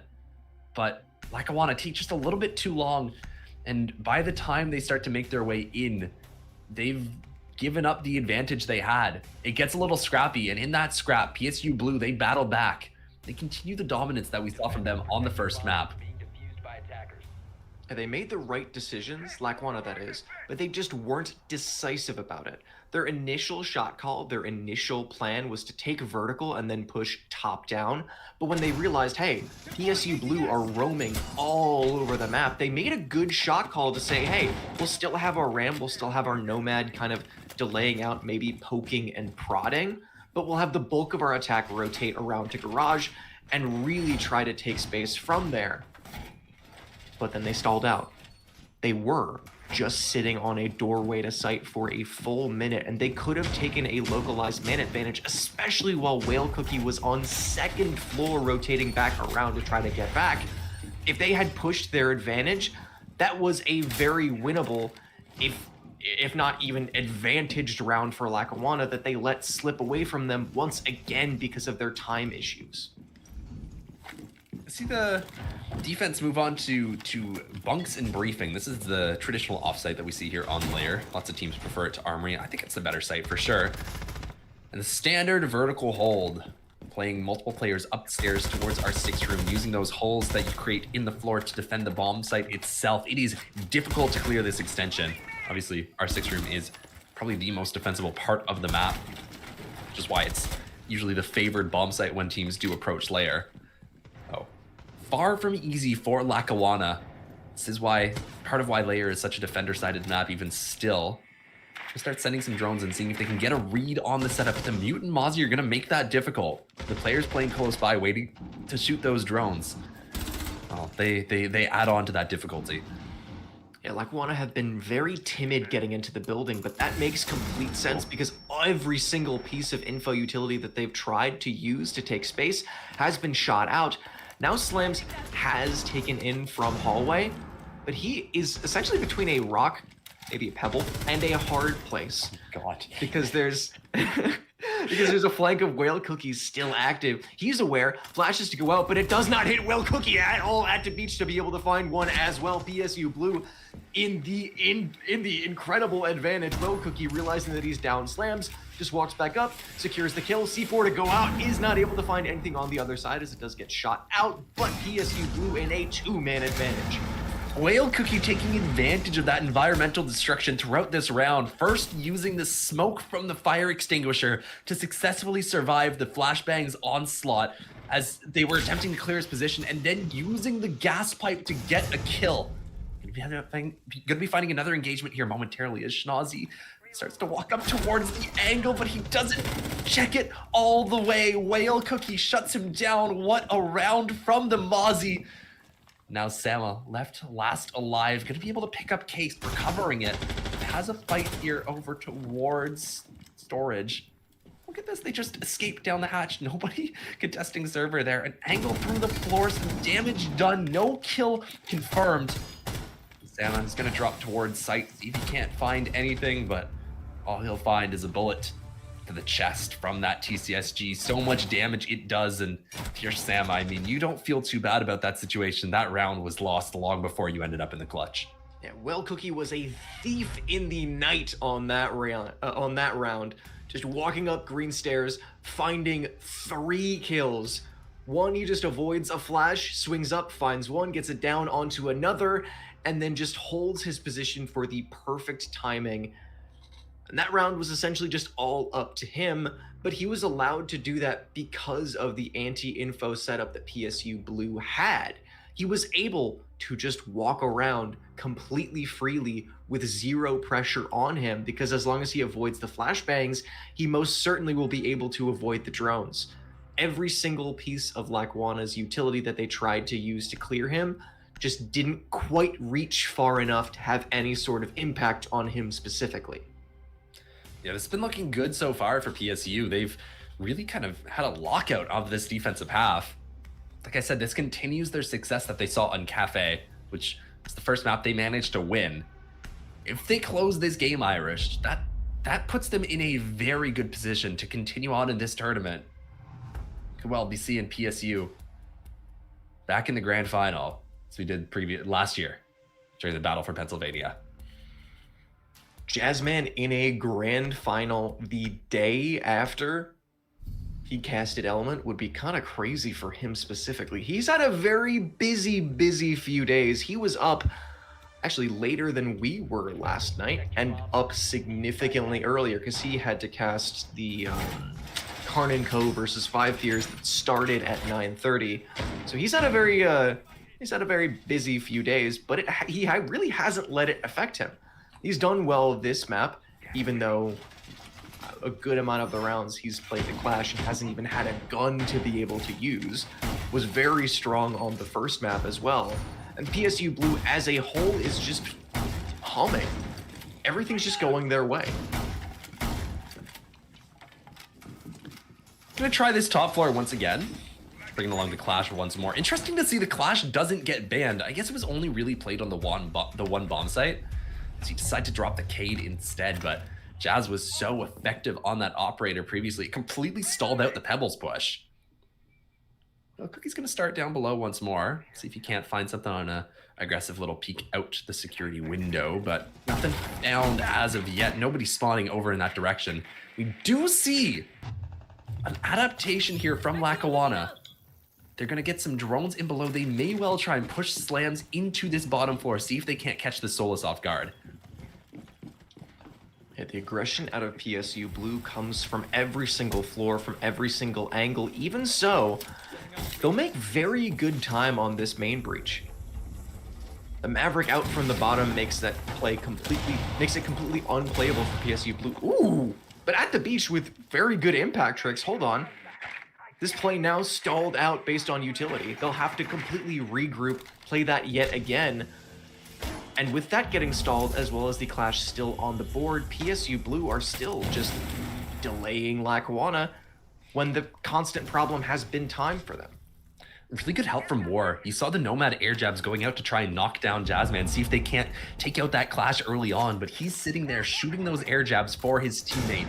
That lets Jazz persist, and Whale Cookie once again will find that opener, peeking up a different staircase, but the same hallway, and he finds a second engagement onto Xenia. The confidence of this Solus, unmatched by anyone, continuing to swing. He'll take a little bit of damage, but Jazzman gets in front of the volley of bullets, keeping his teammate alive, threatening to set down that shield right in the face of Schnoz. There's very little he can do in this situation. He will find one.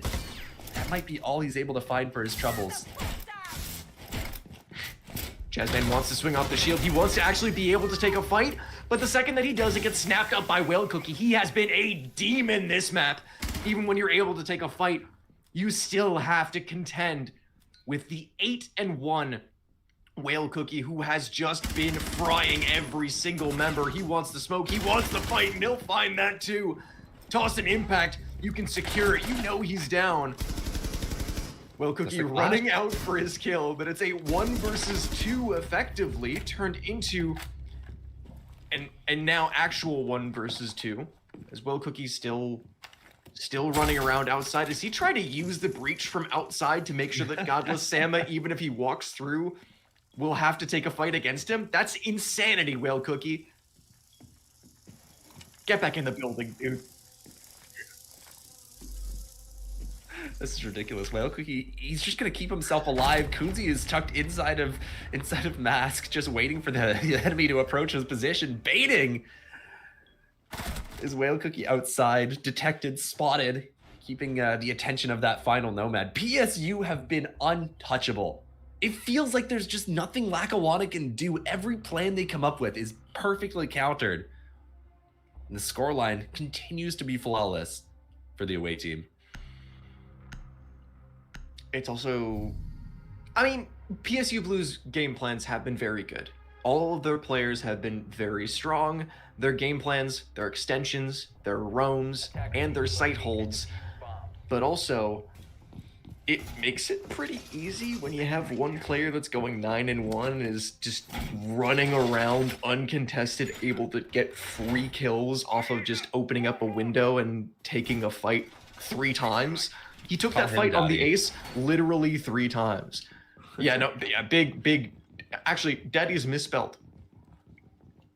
He ran Jasmine he ran out of characters. I know, but I also do want to point out that's not the right spelling, Jazz.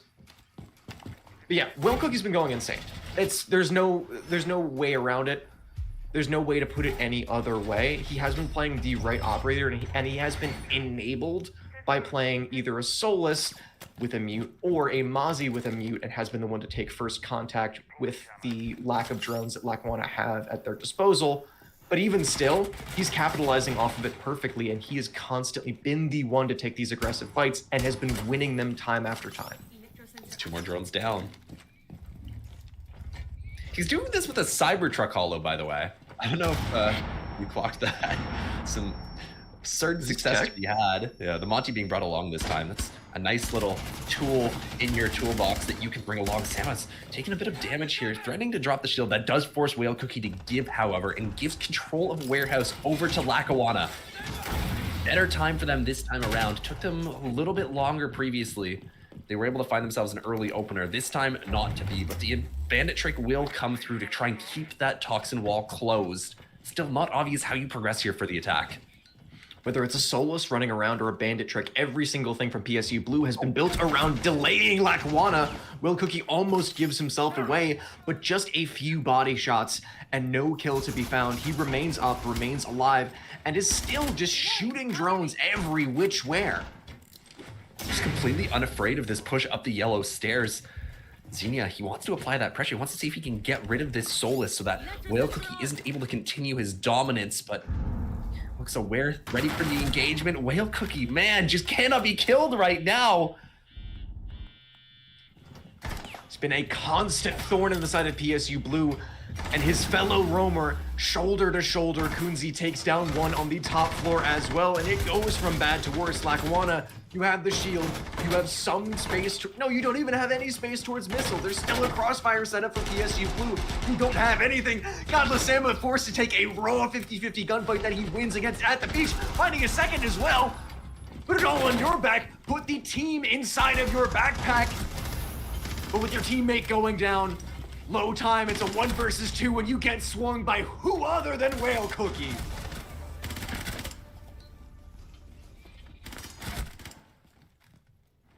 Immaculate timing from the Solus. I mean, she knows what she's doing.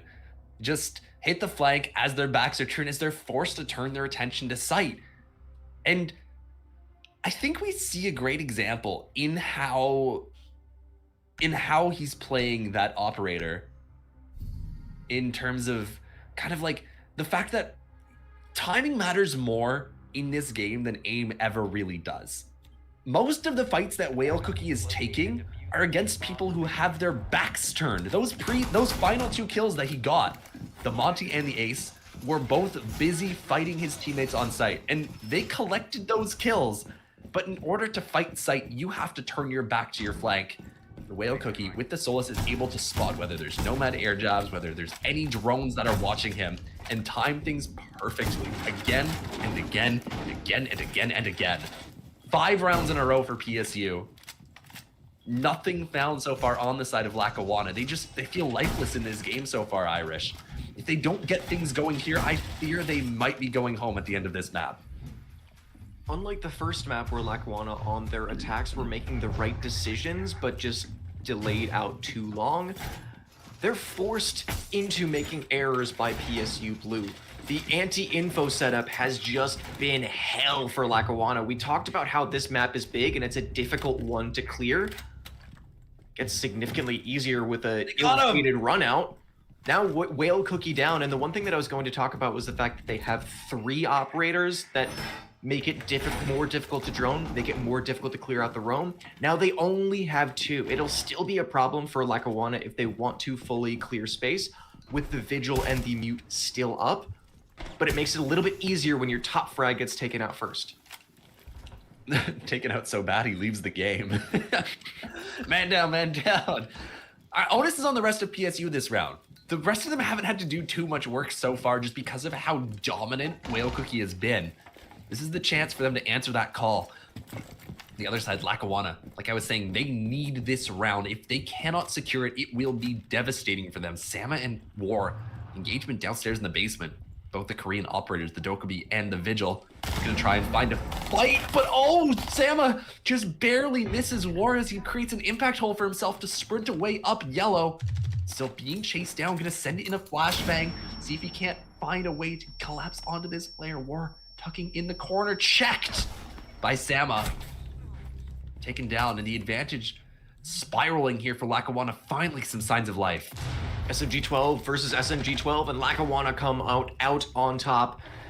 PSU Blue do answer back with 1 because he's still keeping up the aggression. They want to fight back into the faces of Lackawanna. They want this advantage to be completely decimated, and Kunzi will do just that 2 in a row to make things back even for his team. War does go down, so if Lackawanna, with still an okay amount of time in their pocket, drone out and find these last few members, it's not undoable for them. But at this point, they need to buckle down. They need to take that space, and they need to convert this top floor tape that they have into a full execute, and that's going to be so much more difficult with At the Beach just walking upstairs. I don't know if they know. Kumzi goes down, double for slams on the round, and At the Beach still not activating. Very low time, finally walking over towards Storage Hall. At the Beach will find 1. Close on sight is Jazzman with a shotgun. Finds yet another. Slams, you found 2 in the round. You need a 4K to put this away for your team and stop the indomitable 6-0 half. But whoa! Jazzman gets off the casting desk and still cannot hit a shot with that shotgun. 1 versus 1, 0-0. Plank getting secured At the Beach. You gotta win this. Close it out for your team. 6-0, that would be an incredible way to close out this half. And he will do just that. A flawless half for PSU. No notes, nothing to say. Walkout round from PSU, battling back an overwhelming advantage from Lackawanna. And if you can't win that, Lackawanna, it feels like you can't win anything. 5 versus 3 it was. And now, PSU Blue, they get aggressive at the right time. They make that round theirs. They rip it away from Lackawanna. They say, no, this is your school, but this is our tournament. 1 round separates them from a spot in our grand final later today. PSU Blue, they're gunning for it. They want the 2-peat. They want to repeat their victory last year with a dominant run here. Yet again, Jazzman saying fear or respect is that Deimos gets banned out against him specifically.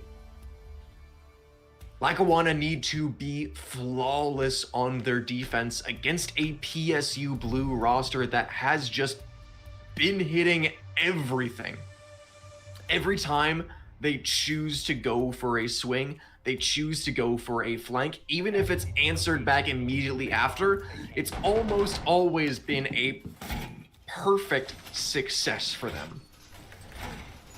See them attempt this top 4 site. We've seen PSU able to take it successfully in both of their defensive attempts so far. I mean, obviously, given that they've won every single round. But it is the strongest site on the map. If you're going to start a comeback, you're going to want to start it here. See if you can't get yourself a little bit of something going in this defensive half. It is a defensive favored map, remember. It is very good for the defenders. Tough to push if you are the attack. PSU talked about how Lackawanna didn't really bring along many of these power ops that were left available to them. Well, opposite them, PSU, the second that they spot that the Blackbeard and the Scents are up, they're on them right away. We'll see if Lackawanna, they're able to stand in the face of them. This makes me very, very excited to see a quick, explosive lineup out of PSU Blue. You have plenty of throwables as far as flashbangs and grenades in your pocket to clear out utility towards this early part of the round, and then once that happens, it's a green light to just continue over towards site. Main wall not opened up by the ace is interesting. Opening up instead a crouch hole for themselves, but close on the wall are members of Lackawanna. Xenia wants the swing, wants the fight. Could be very dangerous for him though, because if he gives himself away, that's not only just opening pick for PSU Blue, that's the one sole player defending the wall. Yeah, Schnazi and Kunzi look to try and get aggressive at the bottom of these staircases. Apologies, no, onto Kunzi at the bottom of these staircases. So he's working the bottom up vert, using that buck. He's in a vulnerable position here. If the opponents recognize, if Lackawanna recognize that he's alone, could well be found out and be pressed by Sama and Schnazi at the bottom of those rocket stairs, but it is a question of if he is unaware. Kunzi has been phenomenal this game as well. It's been him and Whale Cookie who have been the real highlights. So as long as he knows what's what, keeps himself locked in as to what he's vulnerable from, could well find it. But as I say that, Schnazi does manage to take down that buck. That's that bottom up vert, and now you've got a C4 in position down below and nobody else here to try and take out that Valkyrie. And so many execute operators of PSU Blue, but they've done the good work of actually doing some utility work, pushing from bottom up with vertical before going for this push. But at this point, when push comes to shove, can you deal with the C4 from below? Can you deal with the info and with the utility setup that Lackawanna have for PSU Blue? They're hitting the go button, they're throwing in utility, but they're still delayed by these smoke canisters and by the smoke himself. Jazzman goes down to Godless Sama. Not only just that, but Xenia, who played the wall for almost the entirety of the round, walks back up, finds a pick onto At the Beach with a 2-barrel canister, giving him not only just the slow on the attackers, but also the sight lines, because that disables the Sense ROU gadgets. 15 seconds left, it's such low time, and for PSU, you're forced to completely scramble with almost no time on the clock and nothing to be found. You have all the tools for an execute, but the defense with the perfect utility play to counter just that. Yeah, they tried going for a minimal take, but it felt almost a little too minimal. Not really taking control of ops, failing to open up the mask wall using the ace, and just allowing the opponents to drop the sense wall, your only real win condition using that Tubarao gadget. I mean, credit to Lackawanna for bringing that along, recognizing what was going on, and making sure that the plant couldn't go down safely, that wall could be dropped by the Tubarao and open those long angles back up, because your planter's just planting exposed in the middle of the room right next to the open breach. So it's pretty easy to find that kill if you are able to open the sight line. The cover so hard from outside of mask, and you don't get the deep angles that you need to be able to protect that planter. Obviously, because the fact that Valkyrie was below, they felt like they couldn't plant in the default spot. It had to be at least a little bit of an off spot to maximize their chances of dodging that C4, but maybe just a little too minimalistic, I'd say, for PSU. If they can go for a clear, if they can get things together and try and be a little bit more comprehensive with their take, they can still close this out. They've got so many attempts to do so, but they need to be better than that if they want to win this game.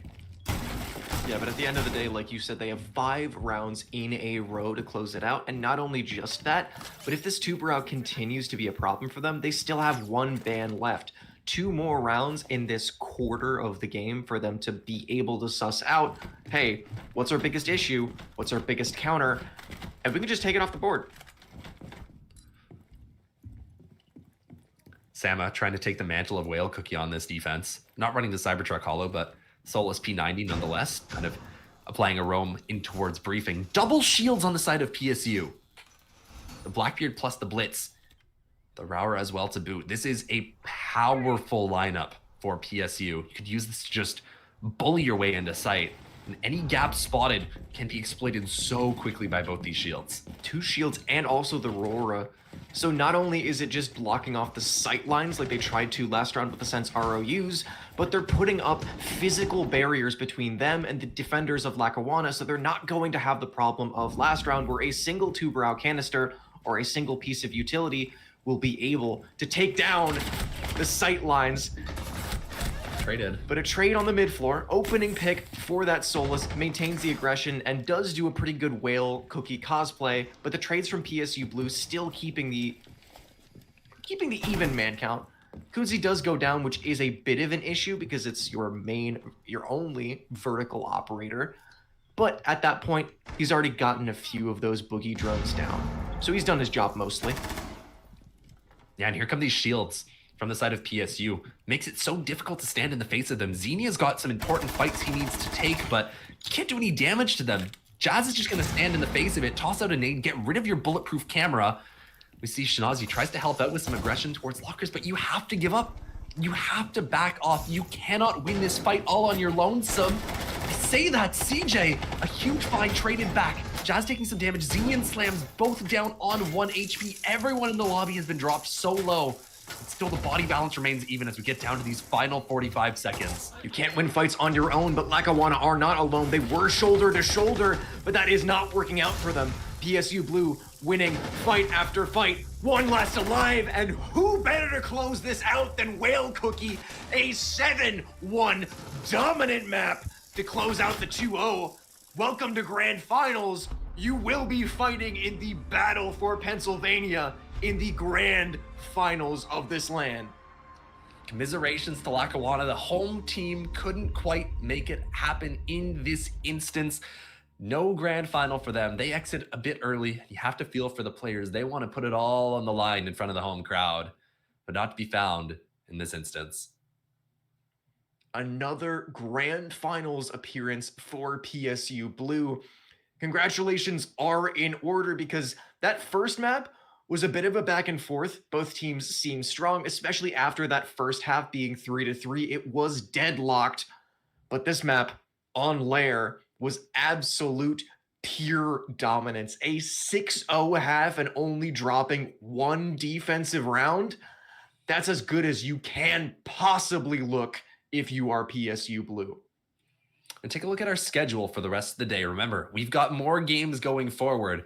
Our other semifinal game coming up just after this, as well as our grand final later today. So it will be Lackawanna going home. PSU will make it to that final, and they'll be playing the winner of RMU versus RIT. Loser of that game is also going home. Biggest stakes in our next matchup and the highest stakes of the entire tournament and our grand finals later today. We have plenty of games, all best of 3s, but we have a short break before our next game.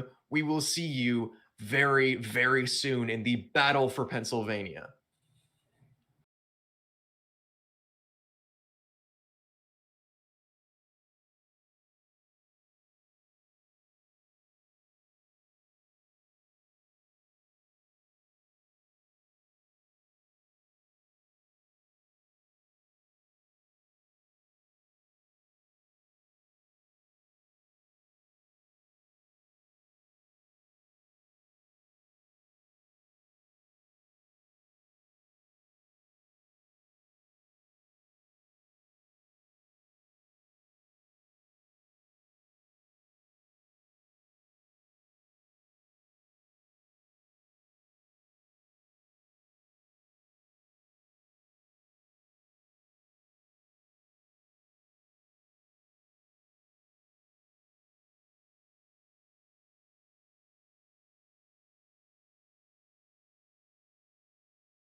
Hello there, everybody. Welcome back to the Battle for PA Day number 2. Once again, Kingfisher joined here by Getster as we get ready for our second semifinal matchup to see which one of these two great teams will get to play the Penn State Blue roster in our finals later today. It's going to be RMU, Robert Morris University, taking on RIT, the Rochester Institute of Technology. Getster, we had the privilege of seeing both these teams a lot yesterday, so how excited are you to hop into this semifinals matchup? I'm very excited. Honestly, I think that you and I got the better semifinal match because if you were here a few minutes ago, then you saw a 2-0, and it ended with PSU Blue kind of stomping Lackawanna 7-1 on Layer. It was not particularly close, but honestly, I fully expect RMU RIT to be a significantly closer match. These two teams are both incredible, and I'm very, very excited to see how Nighthaven plays out here. Yeah, of course, as you saw in the previous bracket, RMU coming in at 4-0. It did not drop. Honestly, I would bet more than 5 rounds. I don't have the exact count on me, but they looked nothing short of dominant in our B block yesterday. And of course, RIT at 3-1, only taking a loss to Penn State University Blue on their play day earlier yesterday morning. So 2 very good teams coming in, and speaking of the bans, we got 2 electrics taken off from Robert Morris. That's about standard on Nighthaven Labs, which, side note, love that we get to see this now. One of my favorite maps that we haven't seen a whole ton so far this tournament. I believe only once so far. I do like me some Nighthaven Labs. I gotta tell you, I started playing this game consistently right around when this map came out, so I was learning the game while everybody else was learning this map, and there's something special about that to me personally. You know, just gotta be like that particular time of Siege where I was learning. It's nostalgic for me. I love this map. I'm happy we get to see it every now and then. And I'm very happy we get to see these 2 teams in particular play on it. Yeah, should make for a very exciting matchup. And his map is pretty tactic heavy, right? Normally the smarter team, well, I mean, smarter team, better strats, whatever you want to call it, is able to get off to a very hot start on these kind of maps. So I like that RIT's coming in on defense here, because we saw just how dominant Robert Morris was yesterday. They were taking rounds off of absolutely every team. And this is surprising. They're going to stick their team captain, Faith, one of the best gunners in this entire tournament, on the Monty to start. I like it from an IGL perspective. You know, you're able to make calls better. You can move throughout the map more safely, get better intel, but taking a gun out of Faith's hands, I don't know if that'll be the right move. We'll see, as Buck is into the basement here very, very quickly, moving up here on this first floor of vending. Already getting a whole lot of motion happening here. Just following these drones in. Fairly standard stuff for RMU so far. Walks directly into an Elamine, and already the first pick of the map has occurred. Gulag winning the duel against Baines, and I mean that's just such a good pick to find early. Fortunately for the side of Robert Morris, they are able to get the trade 1 for 1 now. Early blood being drawn here in this round, and I am very curious to see how both teams respond to losing out on such like a frag heavy operator. You know, the Zofia gone, the Ella gone. Like the tip of the spear still like off the board for both of these teams, but RMU, I was gonna say they had a Monty to act as the tip of the spear, but no longer. Yeah, we see some great patience there from RIT. The player lurking around the side of the doorway. You can see Pigu's outline on face screen, obviously. Players cannot see that, and Zen can't get the response either. Asali makes her way down the stairs and takes out the gunner here, as the buck will fall after just 1 kill. So 4v2 now, favoring RIT, and Robert Morris. They have the wall open, they have 2 logic bombs, they have tools at their disposal. Question is, do they have the man count barricading the doorway? But he can't hit the head. Asali somehow lives. I mean, that was so close to connecting, and eventually Buffalo is able to find a pick on the Gulag, but it might be a little bit too late. I mean, it's a 3 versus 1 now for the ace of Durdok. And this is such a tall task in front of you. You got to get through 3 players, all of whom know exactly where you are, but you do get the knock onto Asali's mute. Sykes and Pigu now left to fend for themselves. Asali could potentially also act as a bit of recon here, potentially, because again, the knock went down, but still crawling around is the mute. There's almost no way they're going to be able to get him back up, but you know for sure that this ace has wandered onto the site somewhere, but that's going to be a good opener for them. They take the first round here, top floor, Nighthaven. Yeah, really nice opening there from RIT. Robert Morris nearly clawed it back there on the attack. The ace doing an extremely good job kind of clearing out those rooms and going methodical. Duroc certainly doing their part for the team. Now, of course, RIT going to go down to the basement site. Definitely the secondary site after that top floor. The first floors, like most maps in R6, can get a little hairy, but this side plays very differently, right? It's pretty anchor heavy on the top floor, or at least it can be. We did see some roaming from RIT on that first floor. This one, you have to play almost entirely off-site. You need to hold the first floor above for as long as you can. Once that sight line's open, it makes it very, very difficult to hold space as defenders. So I'm very expectant to see a first floor roam, probably even a second floor roam from RIT. And as we say, Gulag is on his way to the top floor. Pretty standard stuff as far as basement defenses go, but makes this map a little unique compared to some of the others. Yeah, and we're also seeing the castle in play, a whole lot of those barricades being used on that first floor of the building.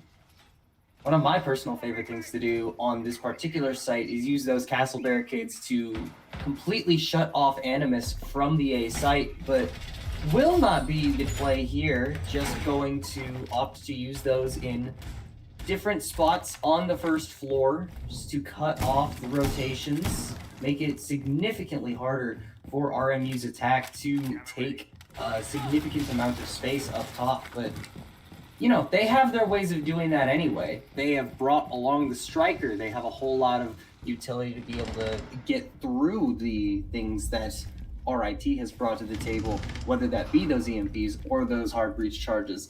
They have the usage of the RAM to open up the floors. And most importantly, in my opinion, they have that Deimos to just be able to lock down the position of any of these roamers. So definitely want to keep an eye on Baines here in particular. You'll see what they're able to do with those Deimos trackers. Pretty good amount of operators to find, but of course those mute jammers going to shut down trackers just for a little bit. It's currently Gulag on the top floor is being spotted out. With the presence of this goo mine, Bane steps in, has to know that Bino is going to be close as well. I gotta wonder if it's Baines or Bones. I hope we're saying the right thing. I hope so. If we're not, I apologize directly to you, Bones, Baines, whatever your name may actually be. The Q is fun fact, Q is not a vowel, and I don't know which vowel that is supposed to be replacing. But there will be no replacement for Buffalo in the remainder of this round. Gulag is able to find the pick on the lurk. The power of this Solus, man, such a potent operator when not being put directly on top of the site.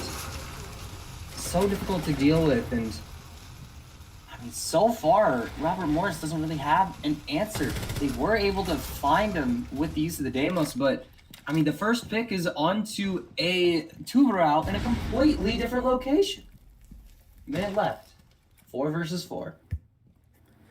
Gulag's about to run into another member here. It's a Deimos holding strong, gonna peek the corner and get the kill. Baines moans, turning Gulag to him, and a second one rolls through. For Robert Morris, that's gonna crack it wide open. The AK at the Deimos ringing out strong here.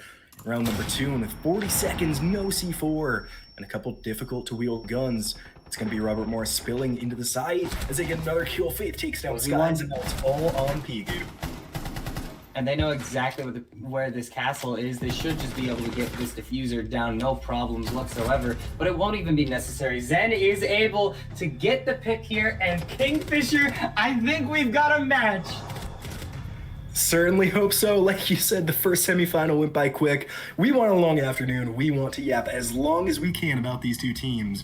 Robert Morris there with a great attack, very methodical in clearing out that top floor. Pretty well forcing the defenders back to the mid floor, which, as good as a roam game is on Nighthaven Labs, it is difficult to stay alive on that first floor. There's so many rooms, so many doorways, so many possible angles for attackers to be lurking if your defender's trying to catch them out, that it makes it very, very difficult. Now going into round 3, they're going to reattempt the basement again. I like this. Some teams like the first floor sites on Night Havens, but I think they're, I mean, inarguably worse than basement and top floor. So even if you lose that one, probably want to reattempt it. Definitely tertiary sites on this map compared to some others where, you know, it's kind of viable, kind of team preference. Not so much the case on Night Haven. Certainly not. Some of these sites are extremely difficult to defend. I am personally partial to the kitchen and dining. Not dining, just the kitchen. I don't remember what the other one is. But the kitchen bomb site, I am personally partial to it, but I also understand that most people are not. So I'm definitely a bit of an outlier here, but I mean, we're seeing, I think this is the exact same operator lineup for Robert Morris that we saw in the previous round. RIT, they have moved away from the Tubarão. We're going to be seeing the Fenrir from Asali instead. Spikes also over to the Alibi, maybe just wanting to get a little bit more like aggression in there. You know what? Another one of these operators on the defense, primarily used for the gun. And then, I mean, there's the Mozzie, there's the Warden, a very different look for RIT overall in this round. Yeah, really kind of switching up the strats here, trying to keep Robert Morris on their toes, and for now, seems to be working. 45 seconds into round number 1. No damage has been dealt out yet, but Buffalo, Bones, all of the players on this top floor looking to push out. And we did get confirmation. It is Bones, not Banes. Sorry about that for earlier, bud. My apologies, our bad. Bones. Yeah, we got it now, though, as Buffalo takes damage and will go down to, I believe, Bino here inside of Electrical. Hits another air jab, all of them onto the Warden, but it won't matter as Asali takes down Bones as well. RIT starting to get their feet under him before Zen snaps him back to reality. Oh, there goes gravity. Bino. Okay. Out of the equation. See, I had to do it. I'm sorry. I had to. I apologize. But yeah, it is, as you say, two very, very impactful picks for the side of RIT early in this round. And I mean, losing Bino, it sucks for sure, but you'll definitely take a 2-for-1 trade onto the Nomad, but especially that Deimos. Bones being able to just not completely deny the ability of RIT to roam safely is just so strong, and that not being a factor at this point is huge. So really, really well played from the side of RIT so far. The operator swaps seem to have worked wonders thus far, but 48 seconds into the round, anything can still happen. This is very doable for the side of Robert Morris. Yeah, luckily, with this Ram, they can open up angles, and if they can get the first blood, they can spiral, but Sky shuts it down. And Zen does find another one. The plant is going down here. Murdoch has it. Almost, not quite though. I thought for sure that was going all the way down, but at the last second, the diffuser will be taken out. And that is a very nice double kill, just to completely deny the ability of Robert Morris to take that round. But that one was close. Yeah, it was Zen there with the triple kill, doing a nice job for Robert Morris, kind of cleaning up on the scoreboards. But now we see why teams prefer that basement site, right? RIT able to clean it up. And the thing I love, right, when teams repeat sites like that, switch up the strats. You just lost. Don't do the same thing. They do exactly that. They bring a wildly different lineup, and they win the round because of it. Robert Morris still tried to push that top floor like it was the last round. I mean, you saw the Nomad jumping into the window when they probably shouldn't have challenged that angle. Buffalo went down early. Bones got picked up as well.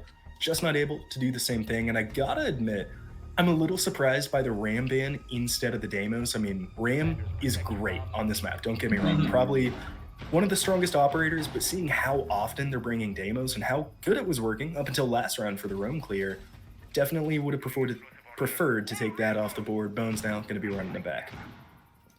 There will always be something slightly funny to me about banning an operator that would have absolutely zero use for the opposing squad in the next round. Like, you're banning a character that is very good at attacking a site when there is a floor above it, and then you are going to the top floor. Obviously, it's future proofing. I'm not daft enough to not realize that, but I kind of agree with you. I do think that the Deimos would have maybe been a slightly smarter ban, though. We say that, but RMU not bringing the Deimos along this time. Bones will opt instead for the Ashe. Much more traditional, long-standing entry frag operator here in Rainbow Six. Been around since the beginning, much unlike Deimos. Yeah, luckily on this particular site, there's normally not an incredible roam game from the defense. I mean, obviously, we can see here, there are defenders on the first floor from RIT, but it's pretty simple positions as Bino nearly walks into a headshot through the wall there, but able to pull off in time and didn't see the drone sitting on top of the coffee machine, so getting a little bit of free intel there from Robert Morris. Zen on this first floor at 6-2 has had a whale of a game so far and is going to be a very important member of this attack. I mean, if you hadn't mentioned it, I was going to bring up the fact that Zen was popping off so far because, goodness me, 6-2 is a phenomenal performance for only being 3 rounds into the game so far, this being the 4th. That's a very early engagement that nearly goes the wrong way entirely, but Pigu, what a gross shot onto Bones at a distance. But it will eventually be traded out. Zen with another 2 kills, up to 8 in the first 4 rounds of this game. Absolutely absurd so far, and I mean, Gulag does get the trade out there, so it is going to be a 3 versus 3 affair.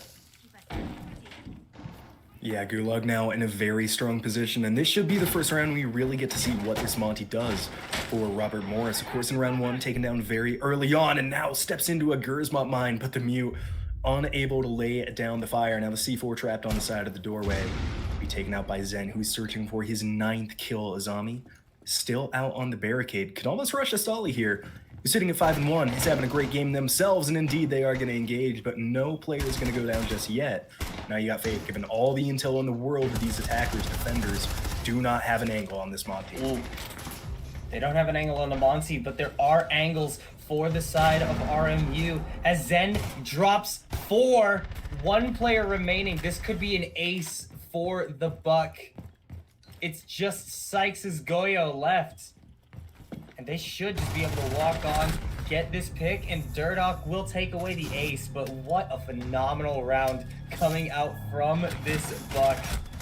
I mean, that's exactly what you need. That is exactly what you need in a situation like this. 2-2, tied up 4 rounds in, going into the last 2 rounds of the first half, and you have 1 player who is absolutely, indisputably on fire. Yeah, indisputably incredible way to put it. Zen is popping off here as Robert Morris take their 2nd round. So yeah, maybe now even the Rain Band gets a little less useful. Like you said, they were future-proofing pretty well because great on the first floor is great on the basement, but now they're going to have to reattempt this top floor after losing the last round. Might have to have a small rehost here. We'll see what happens. Aruni got auto-picked, of course, which, if anyone didn't know, Aruni banned out for this event.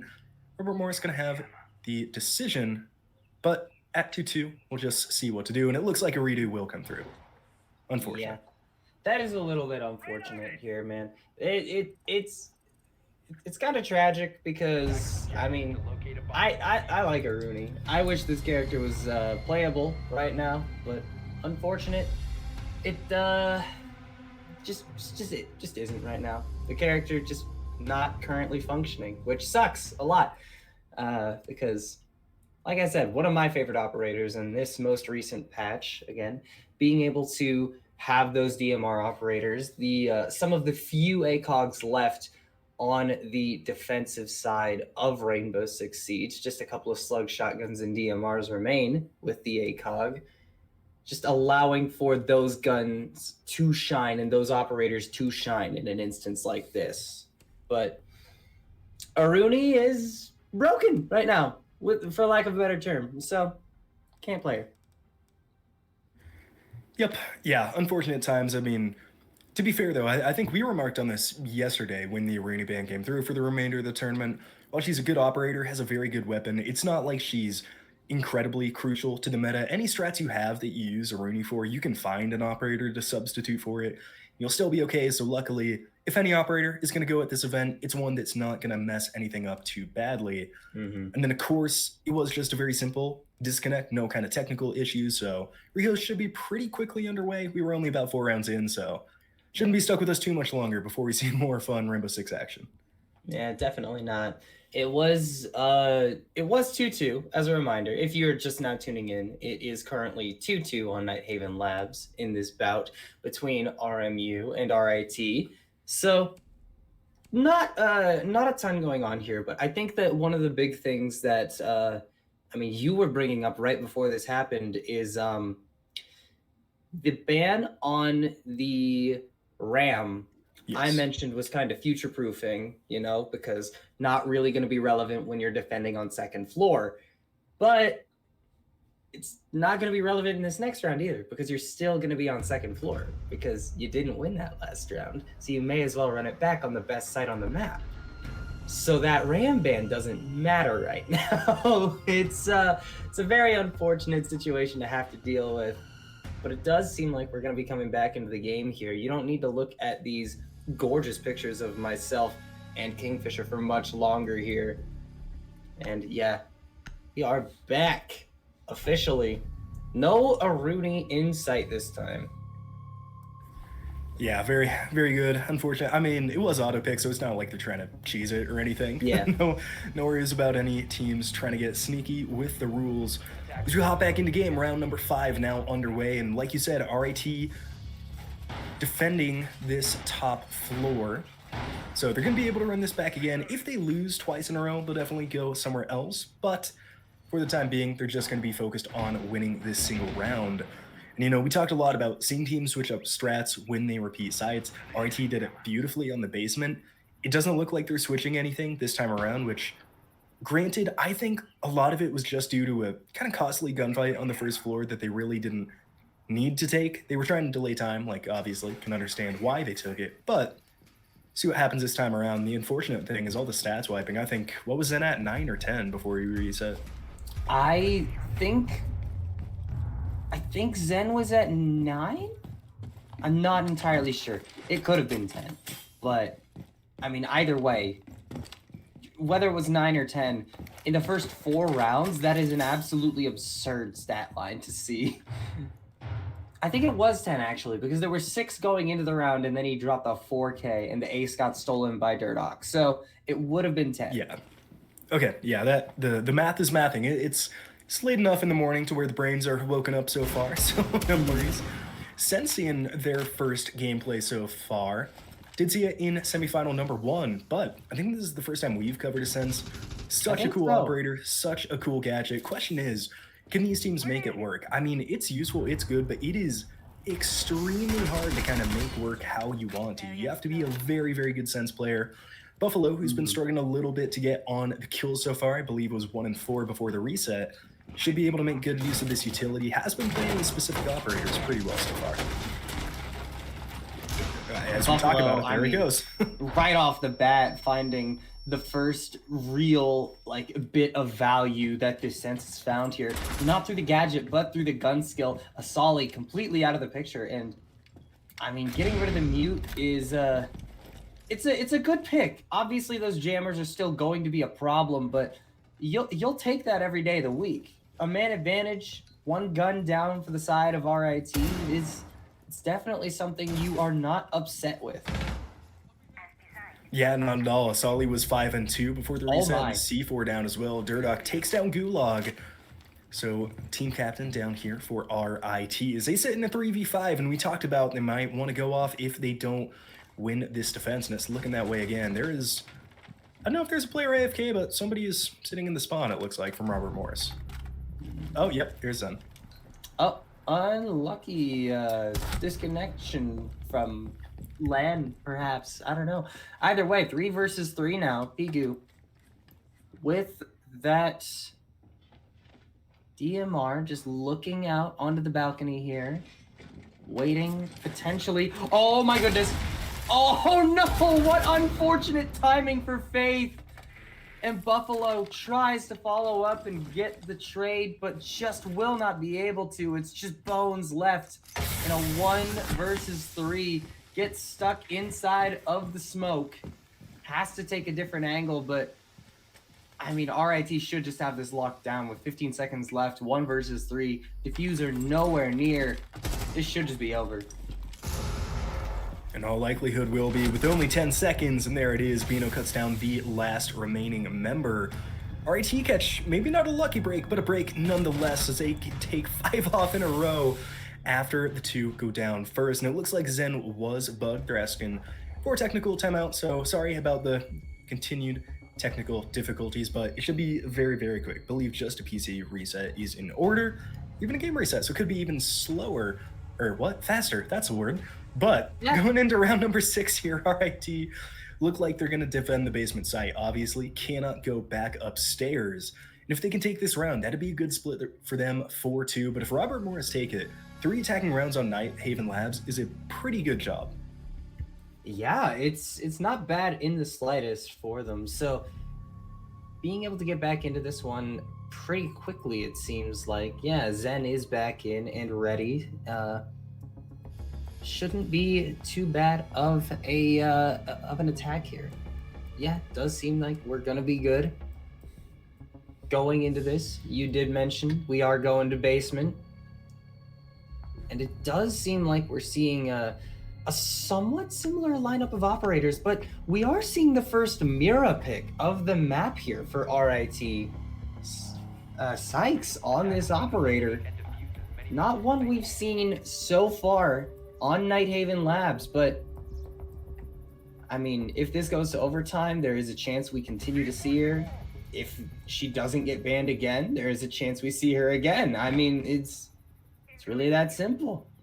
And once again, I mean, we're seeing Pigu bringing along that castle just to make it harder on the attacker side of Robert Morris to, you know, just rotate through that first floor. And I think this is finally where we get to see that Ram ban shine. You know, like this is the round that RIT wanted the Ram gone for.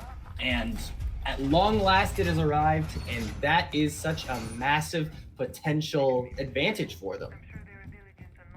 Yeah, especially since Zen transferred over to this Jackal instead of the buck he's been running nearly all game long. I mean, Jackal still has a secondary shotgun, so you can do a lot of work with the floor, right? You can open up angles, you can get some pretty good sight lines. Besides that, though, they really don't have much, so Zen needs to stay alive in order to apply any kind of vertical pressure. You could get some through Bones using the Deimos tracker. Wow, that's a quick double from Sykes. Are you kidding? Here comes the Mira. Did they try to rush plant? They did. Oh, no. That is gutsy. Disastrous. That's disastrous for the side of Robert Morris. I mean, you've lost out on 2 of the most important operators in your lineup. That Lion in particular, I mean, there's been so much emphasis placed on Robert Morris's operator pick so far on just being able to lock down the position of these roamers, but Lion off the board makes it a lot more difficult. Obviously, you still do have Bones on the Deimos, so it's not impossible, but it's so much more difficult. Luckily for Robert Morris, getting that one back, like you said, makes it possible, but difficult. And Gulag, oh no, essentially ending themselves with some damage. And I mean, at that point, just take the gunfight with them. But now we're down to a 3-on-3. Of course, the thing working in RIT's favor is they can now pretty much just bunker in the basement. And of course, as I say that, somebody goes to the first floor. Be Pigu trying to find an angle under the doorway. But at this point, just make sure you play your life. You still have those black mirrors that give you a big advantage, and now going to be hunted by Zen. It's tough out here for both of these teams. I mean, losing out on 2 players each.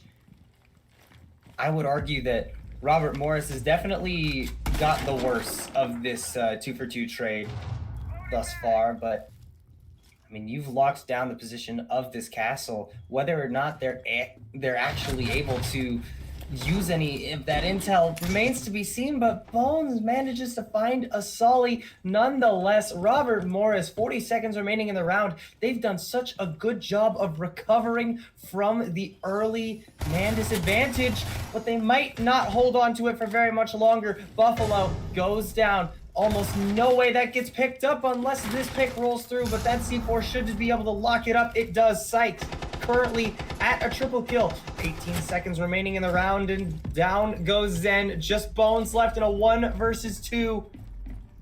With 10 seconds remaining in the round, not going to be an easy one to finish it all, and it won't happen. Sykes finishes the ace.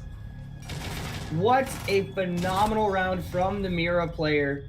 And that will push RIT up to a winning half. 4 defensive rounds secured. If the gadget alone is enough to convince you to play Mira, that round should be. The Vector's such a nasty, nasty weapon in the right hands. Yeah, you gotta love that one. As RIT take a defensive round, it looked like they were starting to slip, starting to struggle a lot, but they clawed it back. They hold strong on the point, and that is about all you need to do down there. It's why we see these defenses kind of huddle up, huddle back when the round goes on. Miracade ban from the defense, nothing surprising. The Monty ban. Now, I don't know how useful this is. I don't know how much RIT played Monty yesterday. I don't believe they played it a single round, at least that I was aware of. Of course, could be wrong, but that being said, I don't know if that's warranted for a first overall ban. I think Monty is one of those operators that you always have to be aware of. I'm not sure how I feel about it as a first ban in an instance like this, but I mean, any way you slice it, this is going to be a very interesting half here. Obviously, RIT going up 4-2, managing to take that last round is extremely impactful. I didn't even notice until just now that we have a Cav. Wow. Okay. What? Yeah, sure. I'm now just getting a look at this defensive lineup, like truly for the first time. What is going on here? Is that a Cav and a Maestro? Like, I mean, Maestro. Okay, cool, good operator. Definitely underplayed in Modern Siege. Not quite in the heyday of the LMG meta where he was particularly oppressive. Clash, okay, yeah, I like the pick. I like the operator. Being able to bring that defensive shield just makes it so that you can take so much space back if the attackers try to take anything away from you. Cav?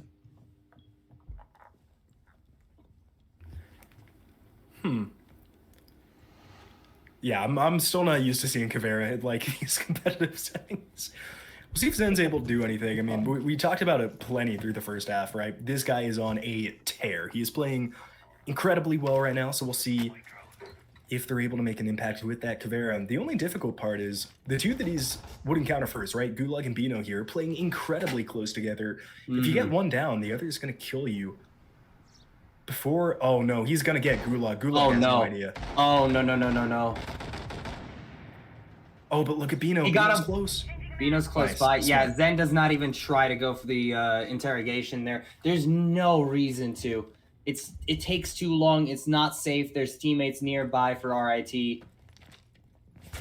Good call there to just finish the kill. But man, you gotta wonder if this does end up actually being a factor.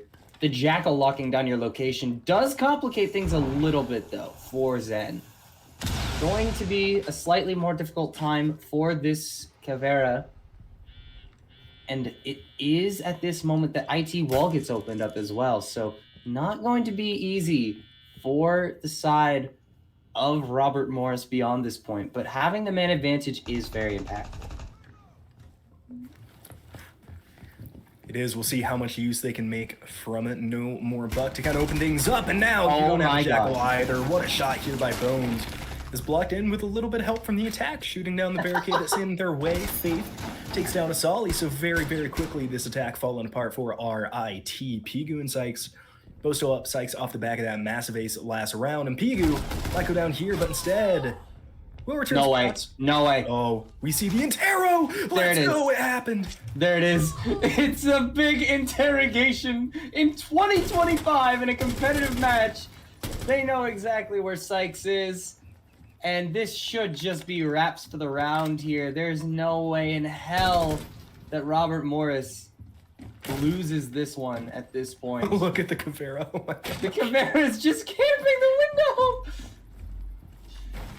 And I mean, Sykes, that's just, I mean, if you want, yeah, sure, why not? I see no reason, why not? That was something, huh? I mean, the Caveira the first round, we see it in true competitive play, gets 3 kills on the round. Great job from Zen. Now, of course, moving away from the Caveira, it feels like a one-time thing. Obviously, now Deimos going to be brought by RIT, as Robert Morris will go downstairs to this basement. Now with a pretty good opportunity to even up the round count. We talked about it a lot. Basement, very good site. Top floor, very good site. So could be looking to 4-4 here. But if RIT takes this attack, gonna set themselves up in a very, very good position. They're showing the Ying right now too, obviously countered by the Warden, but we haven't seen a whole lot of Ying play today. Can really, really sow chaos in a lot of these bomb sites.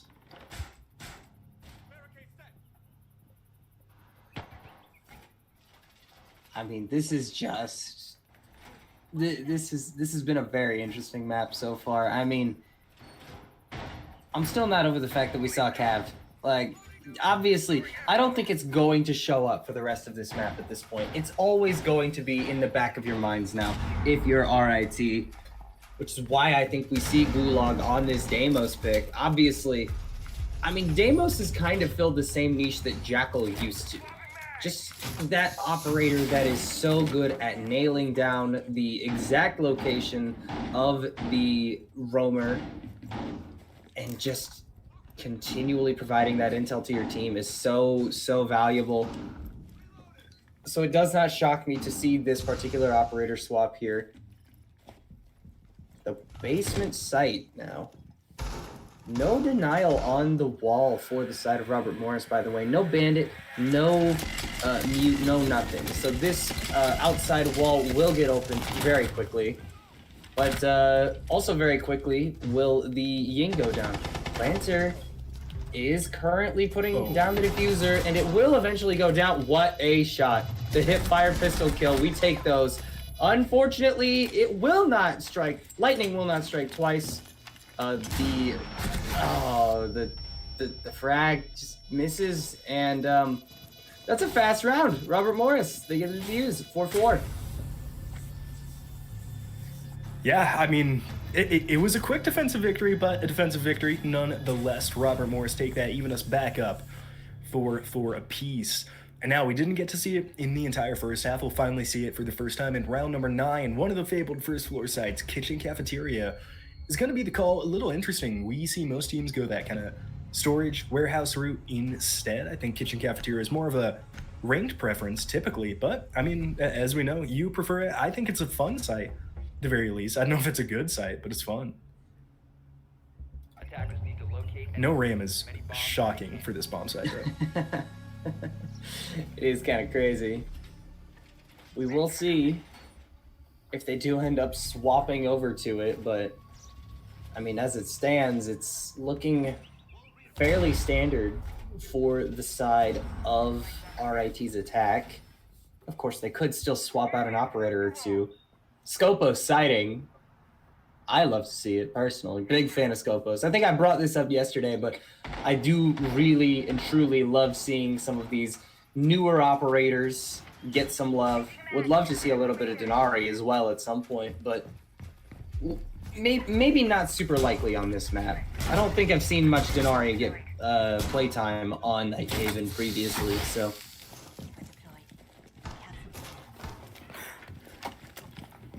It's going to be an important round, I think, for RIT, right? Because if Robert Morris win this one, obviously, not only did they take the map lead at 5-4, but then you only need 2 more rounds and you can go back to the top floor of the basement sometime in those next couple.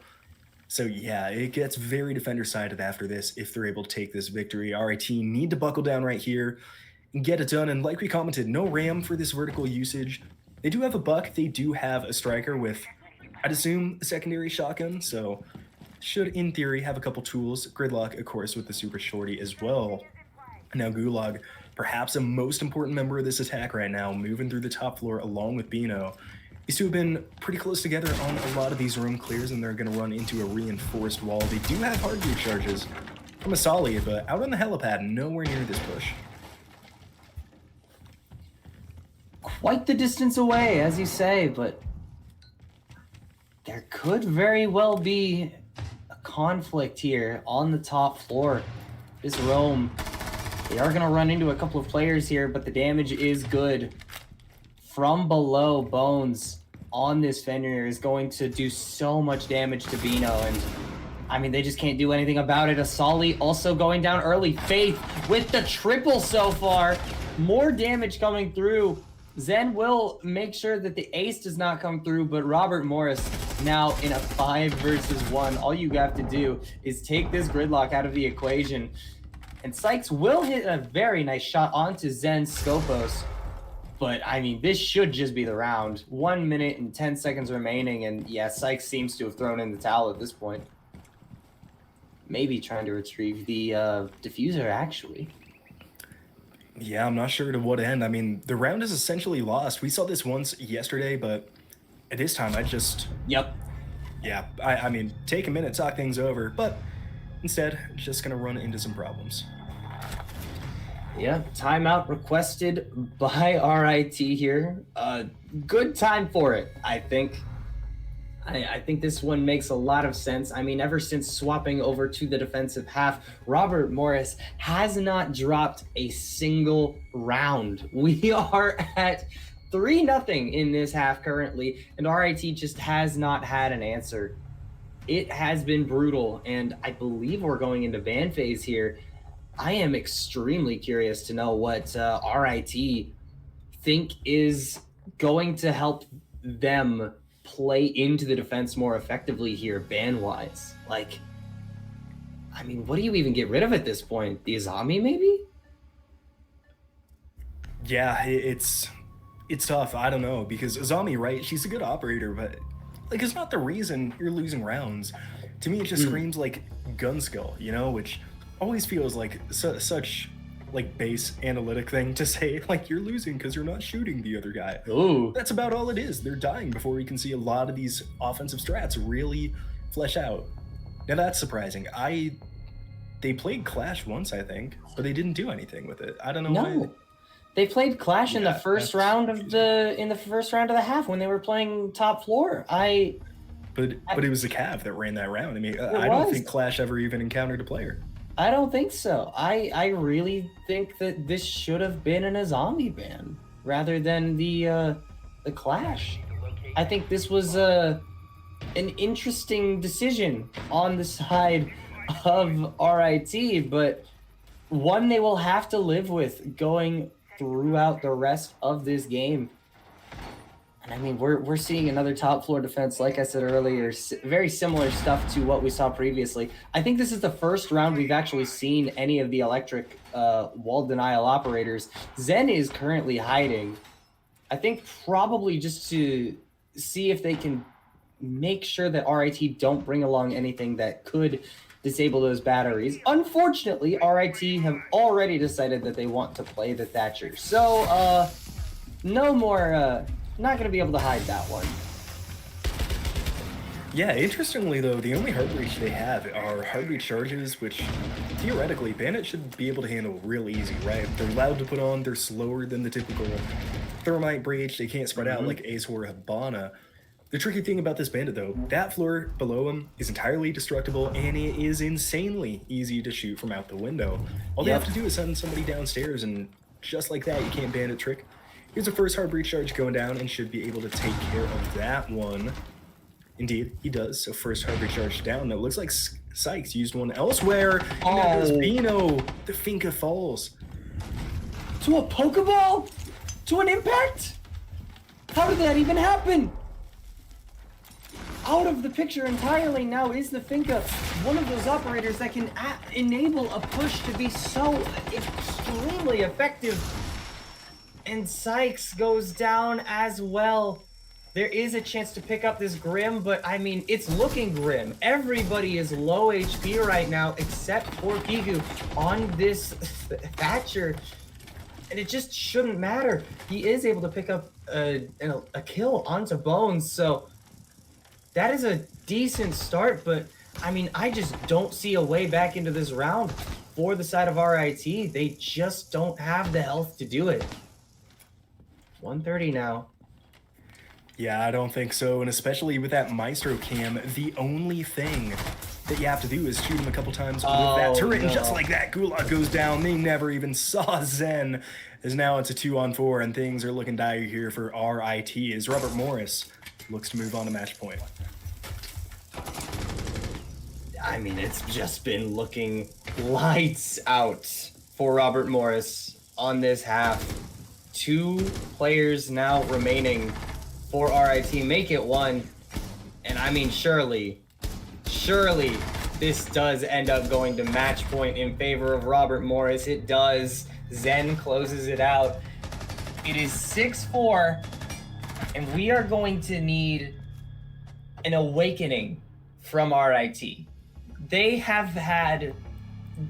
They've looked lifeless, honestly, on this entire half. They just cannot seem to string around together here. It's been extremely unfortunate for them. And I mean, I'm not even sure what the approach here needs to be. We're going back to the basement, and I like the use of the buck. I'm not entirely sure about the IQ selection, but still time potentially to make a different decision. Faith over onto that Solus, who has been so prominent in this tournament. What a comeback for this operator. Yeah, and the IQ selections today have kind of confused me a lot, right? We've seen him a little bit today. We saw him yesterday as well. It seems like they're just being brought to counter out Solus, which, of course, like you said, has seen a big resurgence this tournament. Is really, really highly picked on the defense.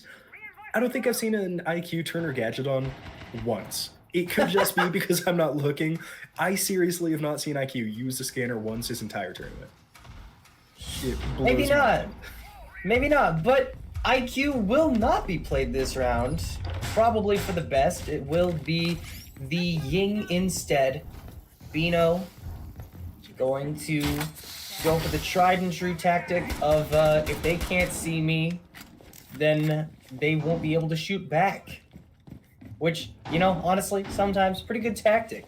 Unfortunately, Zen is playing Warden, so once those glasses go on, it's going to be significantly harder for Bino to get the job done. And I mean, there's a lot of flashes on the side of RIT, even outside of the Ying as well. Sykes and Pigu both bringing them along. Not going to be easy. Bones is dead. That's exactly what you need if you're RIT. That is an incredible first pick coming out from the DMR of Pigu. Logic Bomb now active as well.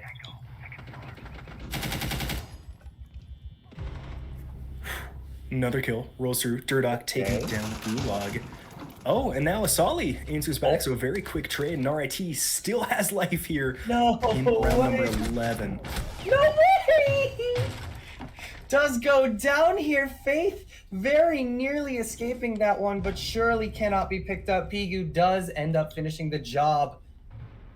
And it's just Buffalo and Zen left to potentially end this map, sending us to the second. I mean, 90 seconds left. RIT has all the time in the world to take whatever positioning they need, drone out whatever positions they might be suspicious of. And I mean, Zen has to retreat back to the site at this point. There is very little hope for you if you are lurking up above by yourself. So both players for the side of Robert Morris down on the bottom floor. The C4 in the hand of Zen goes out, does not find even a tiny tick of damage. And now, one of the things that my eye is on is the fact that Pigu has one last logic bomb to work with. And that will very likely be a focal point of this execute as soon as it starts. There it is. Players on the side of RIT now advancing. Bino taking a whole lot of damage, but not quite enough to take him down. Meanwhile, Zen, who has dropped 9 kills since the reset, falls very shortly thereafter. Buffalo left in a 1 versus 4, 1 versus 3 with Bino currently being down.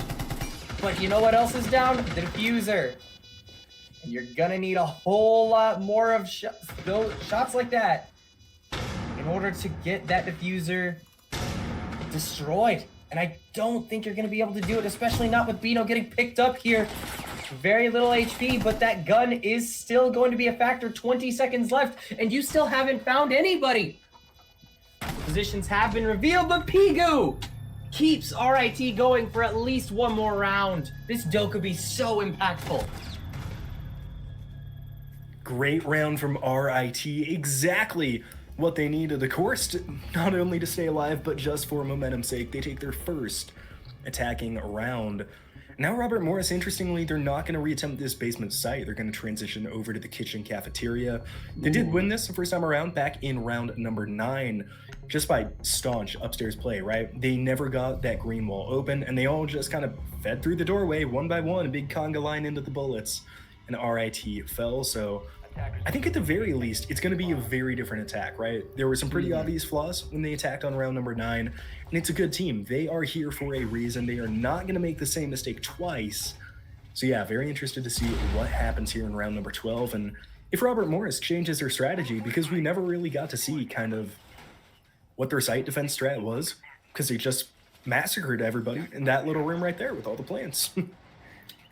Yeah, I mean, this is a gamble for sure if you're Robert Morris. I think that if you wanted to be safe, you would have just gone back to the same basement bomb site. But they decide, let's mix it up. Let's do something a little bit unconventional, a little bit different, see if we're able to throw RIT off just a tiny bit.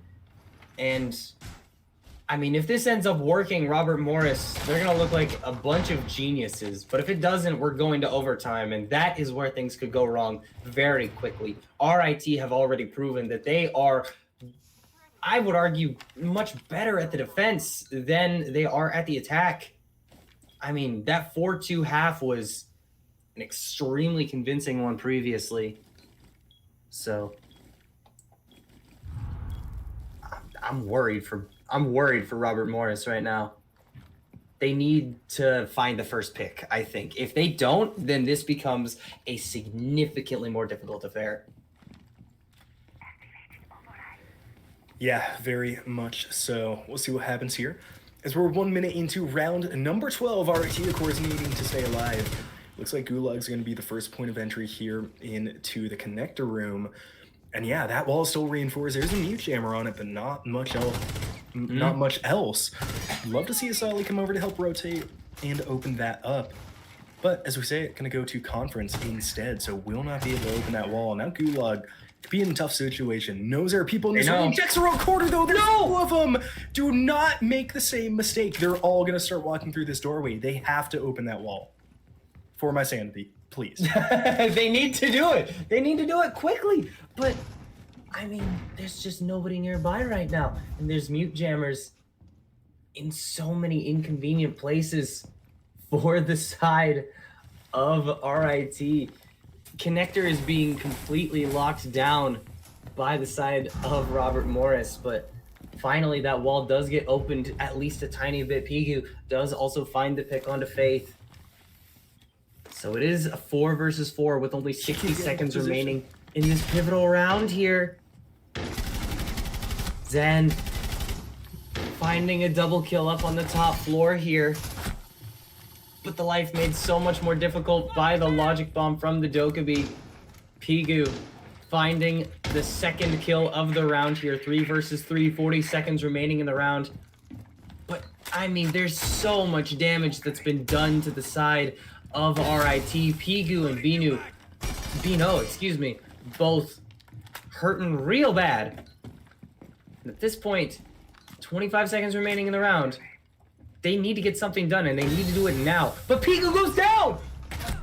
Bones might have just put the final nail in the coffin, but Buffalo also gets knocked.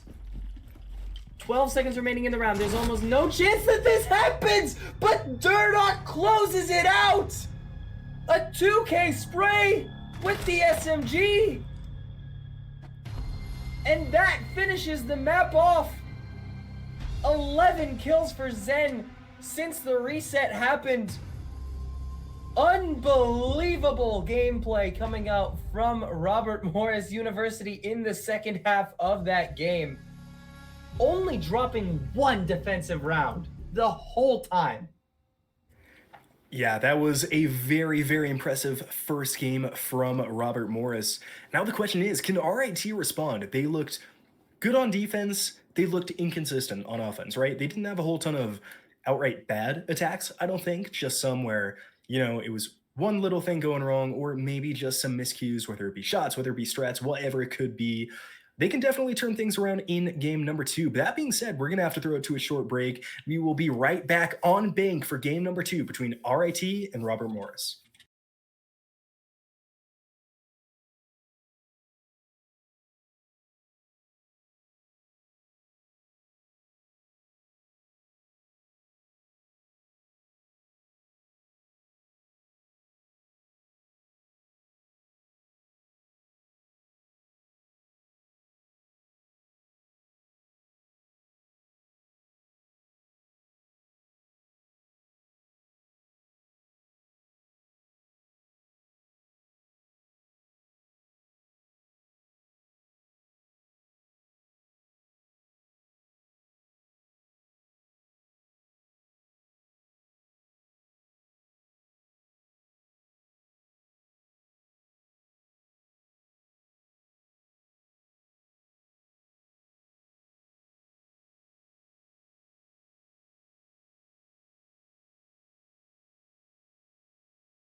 Three things in this life are inevitable: death, taxes, and the battle for PA, delivering banger after banger after banger. Welcome back, everybody, to the semifinal match between Robert Morris University and RIT. I am Gedster. Joining me is the wonderful Kingfisher, and we are going into map 2 of this series. It is bank time. Robert Morris University was able to take away Nighthaven Labs by a score of, I believe, 7-5. And now it is time for map number 2. Yeah, it should be a very exciting map. Yeah, that's the right word. Kind of plays like Nighthaven Labs, right? It's big, there's a lot of different areas, and it's very strat heavy. You know, it's a very, very technically precise map. So I think that could benefit Robert Morris there. Their defense, although RIT's defense looked pretty good as well. Bank is defender sided. There is no question about it. This is a very, very hard map to attack. And given what we saw from the two attacks, I gotta think Robert Morris is going to be favored in this one again. RIT have their work cut out for them. I think they can do it for sure, but it is going to be an uphill battle. It's very doable. But one of the things I'm seeing so far is that, first of all, we are starting in the basement, and I mean, I like this. Generally, the teams will either start basement or they will start top floor. I typically prefer a top floor start, but basement starts are just as good, honestly. And I think that one of the most interesting things about this map in particular is that obviously Goyo is off the board.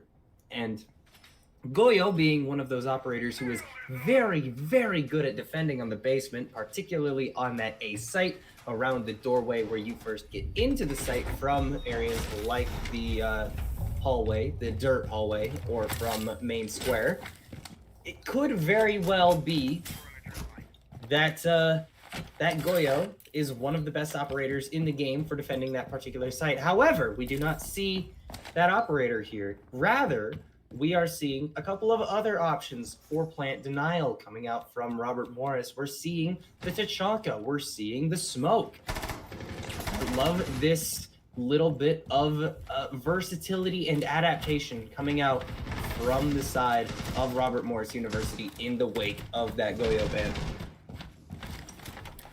Yeah, we'll see how much time they can delay. And of course, we talked about it briefly in the pregame. We'll reiterate again. This is why this map's so hard to attack, right? It is so freaking big. There wasn't a single player in the second floor, not even a trace of a player, and it still took them a minute just to drone through, walk through, and now the kills are flying. Bones takes down a Sally before falling themselves gulag there with a nice refrag. And honestly, it sucks to lose your shield operators, but the Fenrir off the board early, that is big. As Zen takes down Bino, so there goes the Ying as well. The Execute now heavily impacted from RIT with their two most important operators down in the dirt. Yeah, and there's still these extremely prominent operators on the side of Robert Morris intact and alive. And there goes Deimos as well. This becomes a whole lot more difficult now that you've lost out on him. You still have to get through two operators that are so good at delaying the plant. You still have to get through that operator in the Legion that's just so good in terms of the gun. Getting past that Legion is so difficult. Eventually it does happen, but Sykes is left in a 1 versus 3 against operators that do a phenomenal job at just slowing down the game's pace immensely. Yeah, as long as the defense plays this right, there is zero way the attack can win this. They can waste like over 2 minutes combined with the Tachanka and the smoke, and now hitting that Guman, they know exactly where he's coming from. Smoke grenades cover 10 to 15 seconds. You can start throwing them right now and literally not run out until that timer hits 0. RIT, just a waiting game, maybe a little bit of time to talk over. You should be going to the second floor next, and here we see those Tachanka grenades start to ring out, and the Heart Breach will just confirm it. So only a matter of time, barring miraculous play from Sykes, who has had a very good game one. Still possible, but it is not likely. Oh my gosh, are you kidding? Wow. Okay, you'll take that kill every day of the week. Unfortunately, there are still two operators that are making your life extremely difficult right now. The smoke and the Tachanka, neither of them will let you live for very long, whether it be by the gadget or by the gun. Bullet to the dome will end this first round. Successful defense here in the basement for Robert Morris. I imagine we're going to be going to the top floor next. Yeah, that should be the play, and it looks like it. Robert Morris is going to select that Executive Lounge CEO office as their next site to defend. The Monty pick, we saw Robert Morris ban this out against RET in game number 1. We questioned it a little bit, just wondering kind of how much they play it, how useful it would be. This is the map to ban it on. Monty on Bank does such a good job kind of clearing that main lobby, right? The giant open space with so many angles. All you gotta do, throw Monty on, have him walk up the stairs. If anyone's there, they're not going to be able to kill him. They'll have to run away. So definitely like the pick here. And I mean, talking about bans, Robert Morris's bans are smart, right? Habana and Ace, of course. This wall, the Faith is reinforcing right now. Yes. If you can get that open on attack, you can watch that hallway. It makes it so difficult for the defenders to play on this floor. And now, of course, with those off the board, you can't get it with Thermite. You can't get it with hard breach charges. Those two operators are the only way to open that wall. See, I was about to bring up that point, but you beat me to it. That's why you're the best color caster to ever do it, my friend. I mean, it's exactly as you say. They cannot open that wall right now. You don't need to bring an electric operator. It's just closed forever now. Like, nobody can get anywhere near it. Everybody else has to place their hard breach on the wall directly, and you can't get up there. So, RIT, they do not have that potential sightline for the Glaz to utilize. And the castle is going to make it even harder for the Glaz to find angles directly onto the site from outside of the building.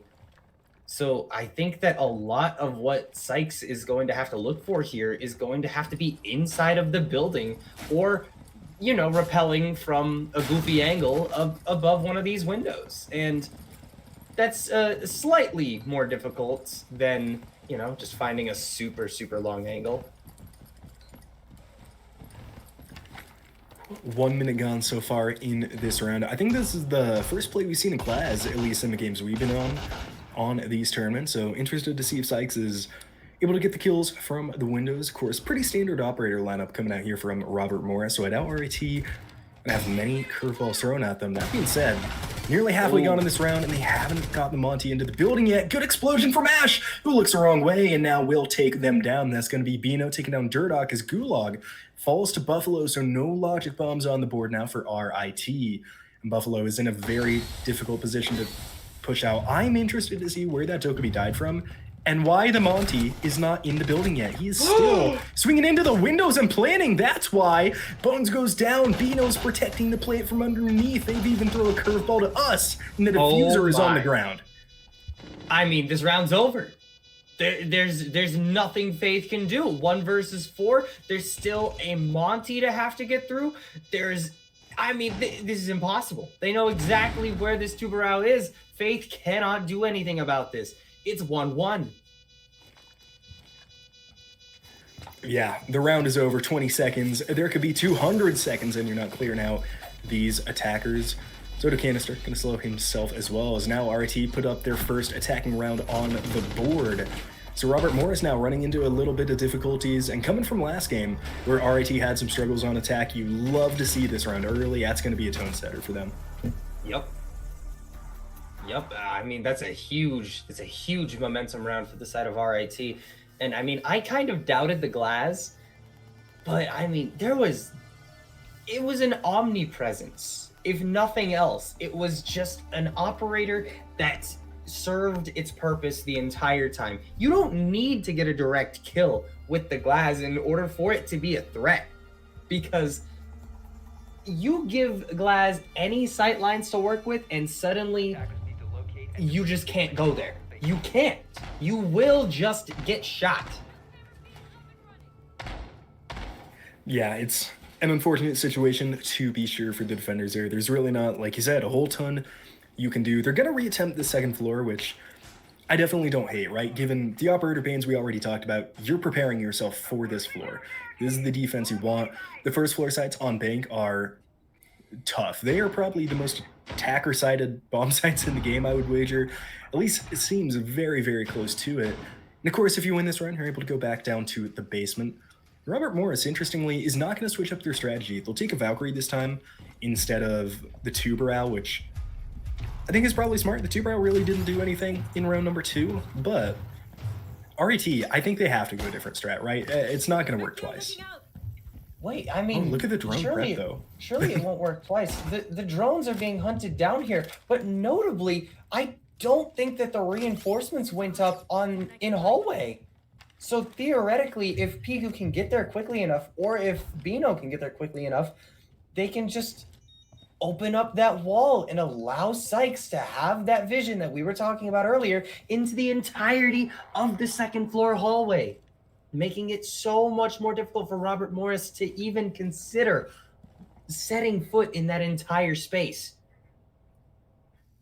I'm not even sure who's up there right now, but I think it's going to be one of the more interesting locations for sure. Let's take a look at a very different approach for the Monty this time around. Not going to wait to grapple into the building, rather going to be attempting to clear out this Solus. They have droned her out effectively and they know exactly where this character is. 1-for-1 trade as Zen finds Bino. They should be able to get this Warden as well, but Asali has to be so careful. 1 HP on this Monty. Couple pistol shots ring out, but nothing quite yet confirmed. And I mean, there's just so much space being taken by this shield operator. And not a whole lot that Robert Morris has been able to do so far about it. I mean, they're pressuring the shield a lot, which is the proper thing to do. But you need a pick elsewhere, and that's not how you want that to go. Gulag will be the next to find a pick in this round. Zen goes down. Still time for RIT to execute here as they have the main advantage. Like you said, though, the Monty Bino is going to throw a wrench into things, and there goes Sykes. Wow, Faith off the board. The Glaz wasn't even considering the Valkyrie at that position, and the diffuser's going down again. Are they going to stop it? Not this time. Does get stopped. 30 seconds remaining. Gulag and Pigu in a 2 versus 3. I mean, these are two operators with some of the best guns in the game. They can absolutely get this one done. It's just a matter of finding the picks quickly. And they're going to have to utilize this logic bomb in the next 17 seconds in order to be able to do it. But Durdok hits the shot. It's a 1 versus 3 for Pigu, and he will not be able to even find one of them. And that is a successful defensive round for the side of our MU. Goodness me. Wow, that was big round there from Robert Morris in order to kind of claw that one back. It looked like they were on the brink of losing it there when the Monty swung in. They will manage to get the victory anyway. We're going to go back down to the basement now. The Monty ban is smart. I mean, they've really only been using it to turtle plant, not clear the map, which is what I expected RIT to do with it. But still, if they run it a couple rounds in a row, might want to take it off. The Valkyrie ban is good too. I don't know how many Valkyrie cams were really in use that round or found much use, but Valkyrie on this map is just nasty. It is so big. There are so many places to hide the black eye cameras. That ban, like, well, it's maybe not the most useful. It's definitely still good. Absolutely. And I mean, it's as you say, wait, no, we're not going to basement. We are not going to basement. This is not the basement. This is staff. And, oh my. Okay. It's an unconventional pick for the side of RMU here, defensive site positioning wise.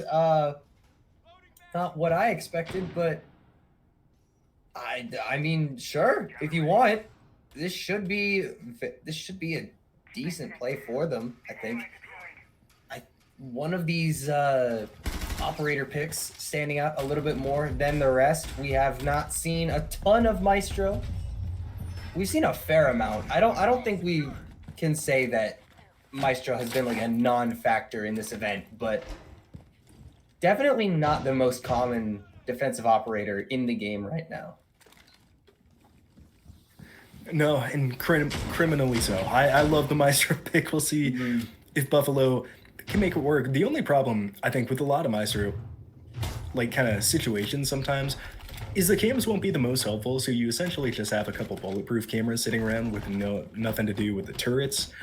Granted, against his lineup, I really don't see a single thing you're using the turret for, and the gun is being used. Faith taking down Gulag early. Now Sully on the top stairs is in trouble. Faith with a double onto Bino.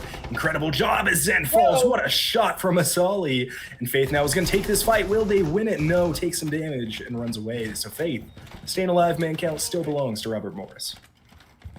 Yeah, I mean, you'll definitely take that all the way to the bank if you're the side of Robert Morris, but it's still a very difficult attack from this point onwards. You've cleared out the top floor. Congratulations. Now it's just a matter of finding more picks, and that's a good one to find. Buffalo going down is pretty huge, actually. You did mention, though, that the Evil Eyes probably not going to get a ton of value for the, the little pew, pew, pew, pew bit that they do. But that is a lot of extra bulletproof cameras on the site that are very difficult for RIT to clear out. No Ash to take him out at range. No Brava to steal them away, perhaps. No, you just gotta close the distance and punch them. Oh my god. Wow. That's a big C4 as Pigu goes down. Asali and Sykes now. Last two members, you still have a shield and you still have a minute to play with. Also didn't get talked about, but RAT, despite losing two members, did an incredible job quickly covering that top floor and pushing all the defenders off. Azami with two barriers to try to keep the Blackbeard out, but it does nothing, and Blackbeard turns his back onto Durdok here, and Faith turns around and gets it done. RIT are getting desperate.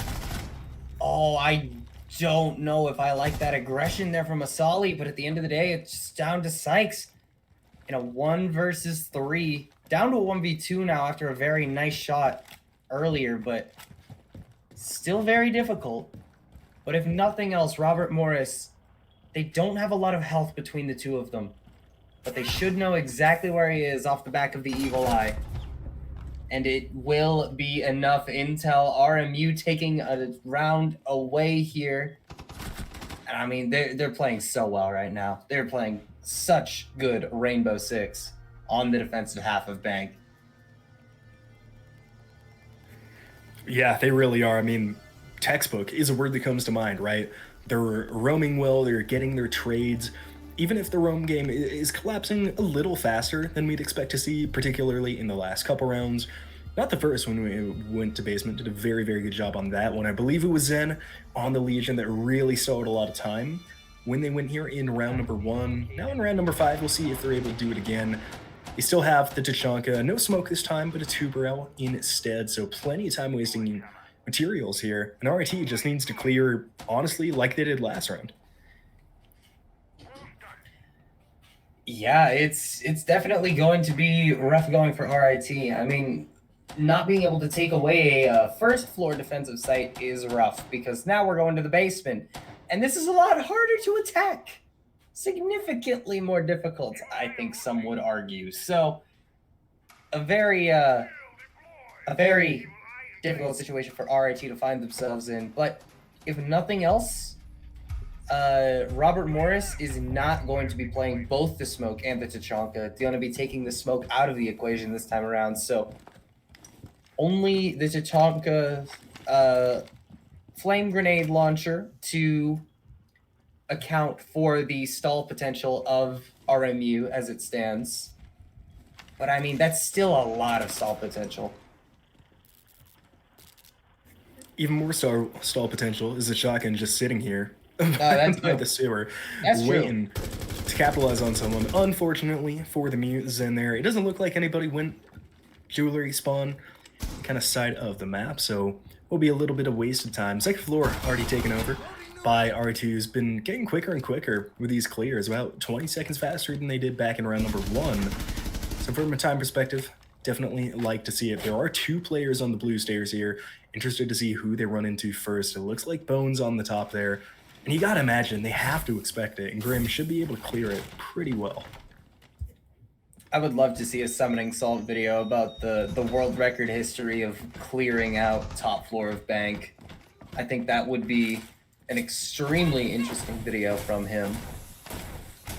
But not sure that we're gonna need that information right now, because it's, as you say, top floor gets cleared out, but it's going to be the interactions here on this stairway that largely define the round. And yeah, Bones just turns his back at the wrong moment. Bino able to swing and punish that with LMG in hand. C4 goes out and finds two.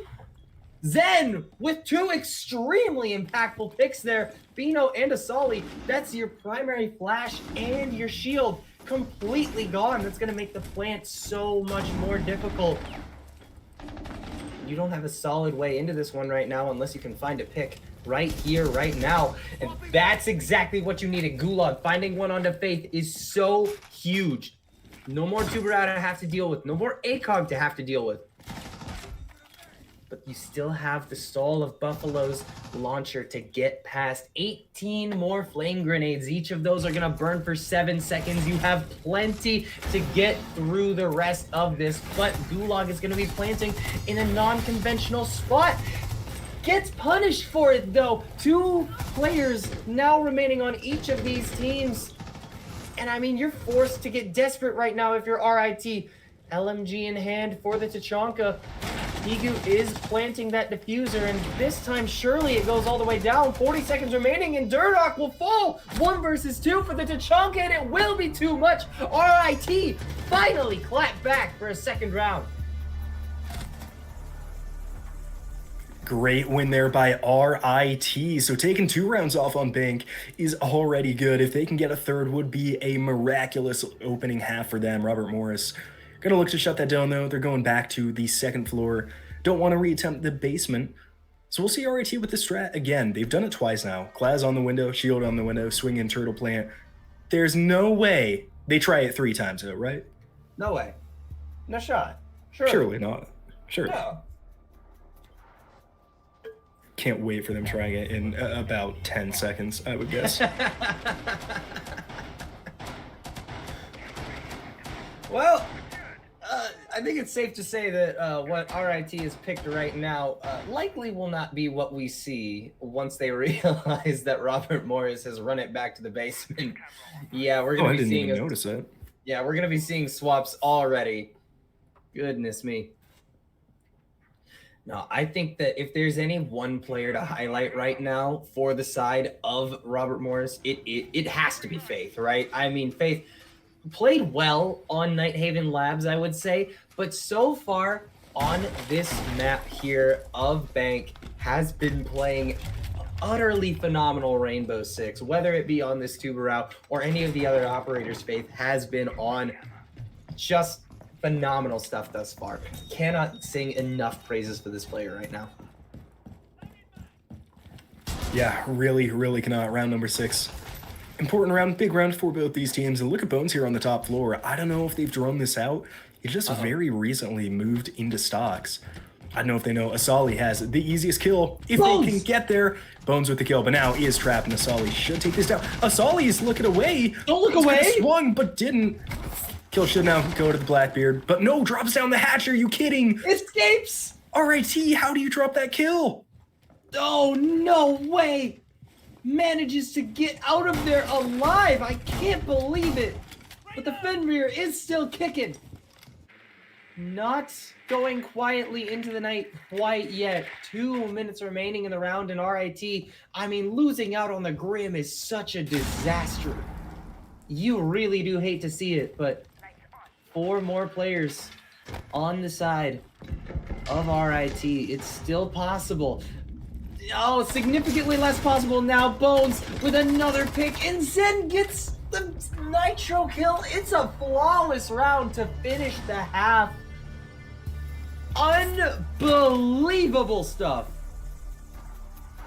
Great round from Robert Morris, and that's what you need going into the transition half, right?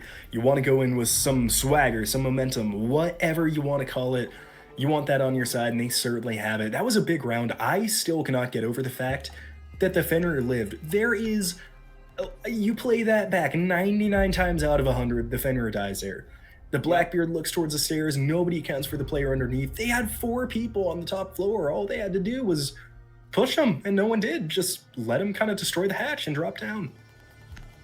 Yeah, and I mean, this has been an utterly insane map so far, and I expect it will continue to be so. I mean, we're seeing very similar bans this time around.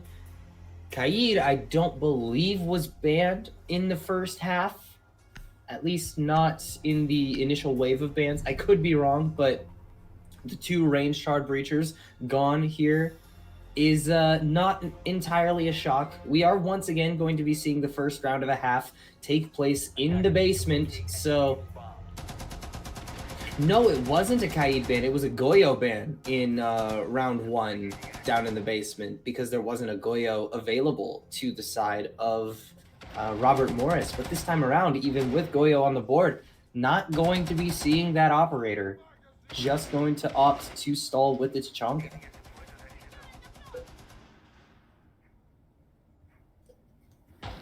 We'll see what happens here in the first defensive round from RIT. They're one of the few teams this tournament that's really prioritizing this Ella.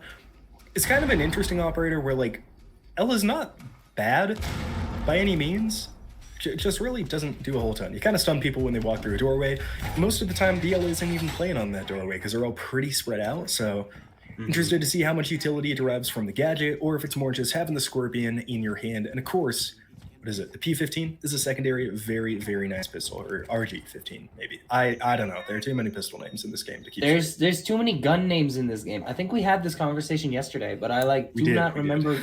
Yeah, I don't remember any of the gun names in this game. There's a lot of them. Yeah, well, there are a lot of guns in the game, so it makes sense that there are a lot of names associated with them. 30 seconds through this round. It looks like Robert Morris taking this attack a little slower. They are just now going to get into this second floor square. There are players in the first floor, specifically Pigu, who's in trouble. But Bino is going to be the first to fall on at distance. You do not want to go up against that DMR. Definitely not. Faith with that DMR in hand is a dangerous player to have to duel, and losing out on your Ella. I mean, we were talking about how impactful having that Scorpion in your hands is, but now you don't have the Scorpion on your team at all. So non-factor going throughout the rest of this map. The round. I got the right word eventually, but I mean, these are somewhat aggressive positions being taken up by the side of RIT. I mean, Pigu is just camping bottom of main stairs. Like, SMG in hand. Anybody walks into you, they're probably dead, most likely. But still going to be a difficult engagement to take.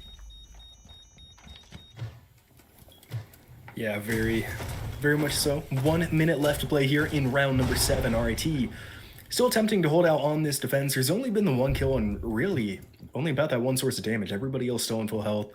So it's going to be a very chaotic last few seconds. And with no Kaid, the hatch is coming open too. Now they have to worry about Vol, and Sykes, sitting inside a garage, has a very important crossfire onto this A-bomb, and Pigu is going to be the one tasked with holding the main stairs, it looks like. Yeah, Pigu on this Solus has not moved from this position for the last little bit. Looks like they will be rotating just a tiny bit. Just as I say it, but 30 seconds remaining. Still in a 5 versus 4 situation.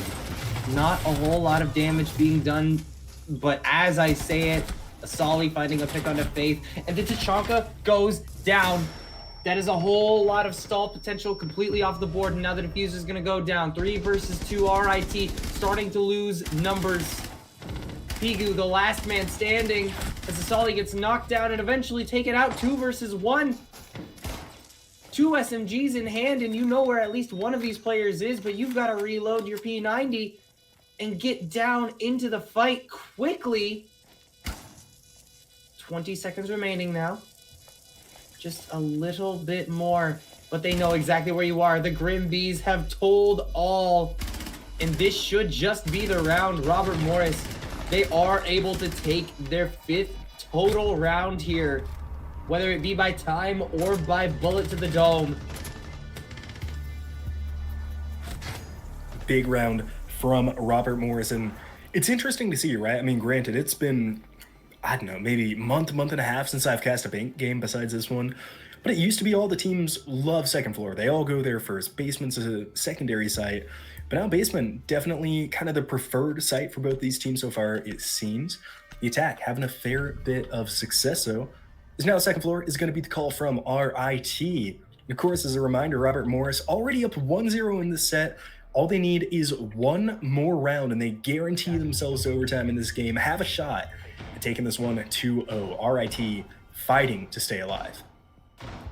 I mean, RMU is 2 rounds away from locking their position in a grand final against PSU Blue. And I mean, that match is going to be one for the ages. So make sure you stick around for that one. We will be rejoined by the phenomenal High Bear and the incredible Thin Irish Dude for the grand finals today. I mean, Kingfisher, it's been a blast working with you over the course of the group stages yesterday and over the course of this match today, but our time may very well be coming to an end in the next couple of rounds here if RIT does not wake up and start playing insane Rainbow Six. Yeah, I mean, and to be fair, they've looked good throughout these 2 games. It's not nearly as one-sided as a 5-2 scoreline suggests. Oh, no. So very, very much still in the realm of possibilities of RIT coming back and taking this thing. And they're now on the very much preferred defensive side on Bank. And this could be big. It's going to be Nook, Bones, sneaking through the basement here. You see this strat on Bank more so than any other map. It's actually a fairly standard strategy, I feel, on some of these top floor sites. See just how long it goes before RIT detect them. Nothing like a Valkyrie or anything of the sort for Nook to fool. Just going to be those default cameras she's moving past.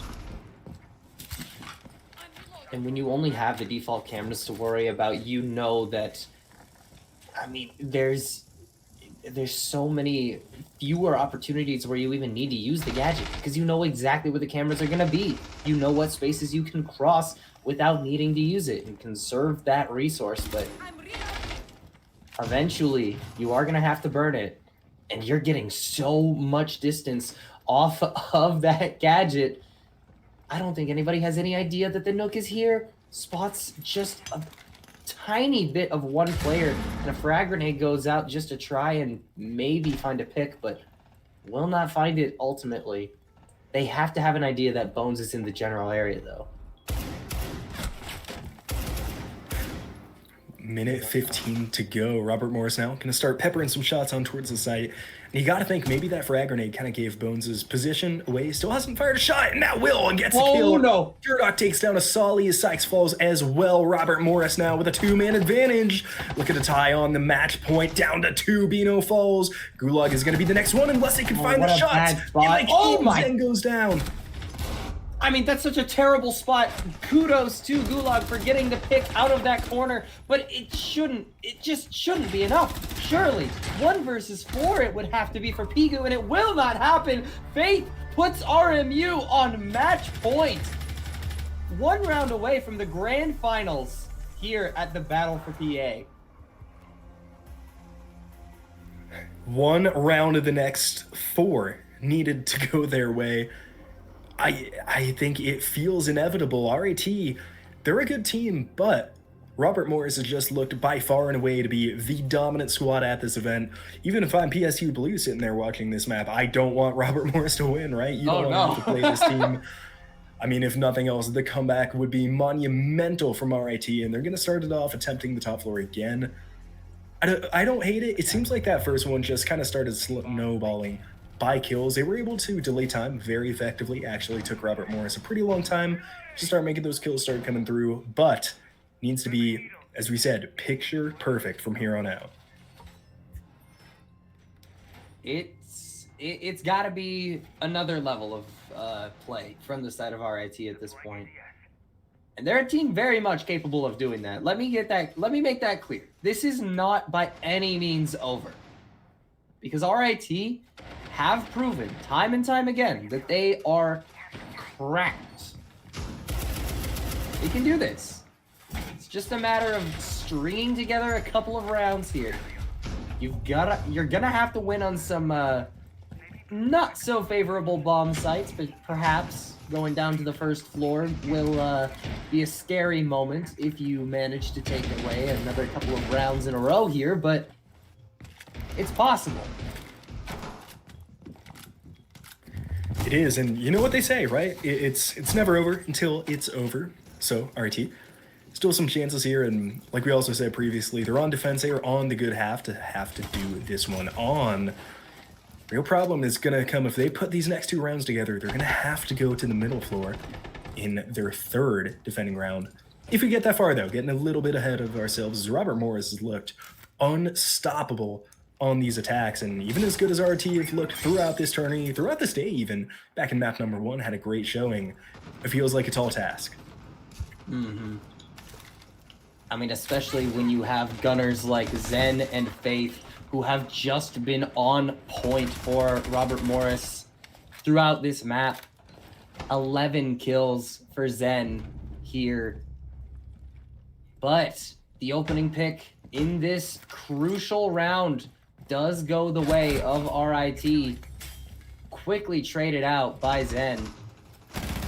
But it is still a 4 versus 4. Very, very doable for the side of RIT. They just need to hold on for a little bit longer. 90 seconds remaining, and this Brava on a very long angle, just covering the entirety of some of these site pushes, and oh, Pigu out of the equation here. That's such an important position for the Brava to be on, and it ends up working wonders. 3 versus 3 now as Buffalo gets taken out of the equation. No more gridlock, but I'm not sure you're too upset about losing out on the gridlock. You'd be more upset about losing the Grim. Gulag needs to play strong here. Yeah. It's going to be down to the wire here. 45 seconds remaining. 3 versus 3. Robert Morris with a chance to move on to grand finals against PSU Blue. RIT just looking to stay alive and take us eventually to a map number 3. Asali managing to find a crucial pick. A 1 versus 3 for Faith is what is required to end this series. 22 seconds left. And Sykes and Asali just need this kill to keep themselves alive, and they will find it. We're not done yet. We get to see more R6 action today. RIT staying alive. The first of their 4 needed defenses are now on the board. Of course, should be going now to the basement. I almost wonder in this scenario, you know you're going to have to do something like archives or open area. Do you almost just get that out of the way first so you can fall back onto top floor and basement in your next 2 rounds? If I'm them, you know you have to do the hurdle at some point. Might as well take care of it now.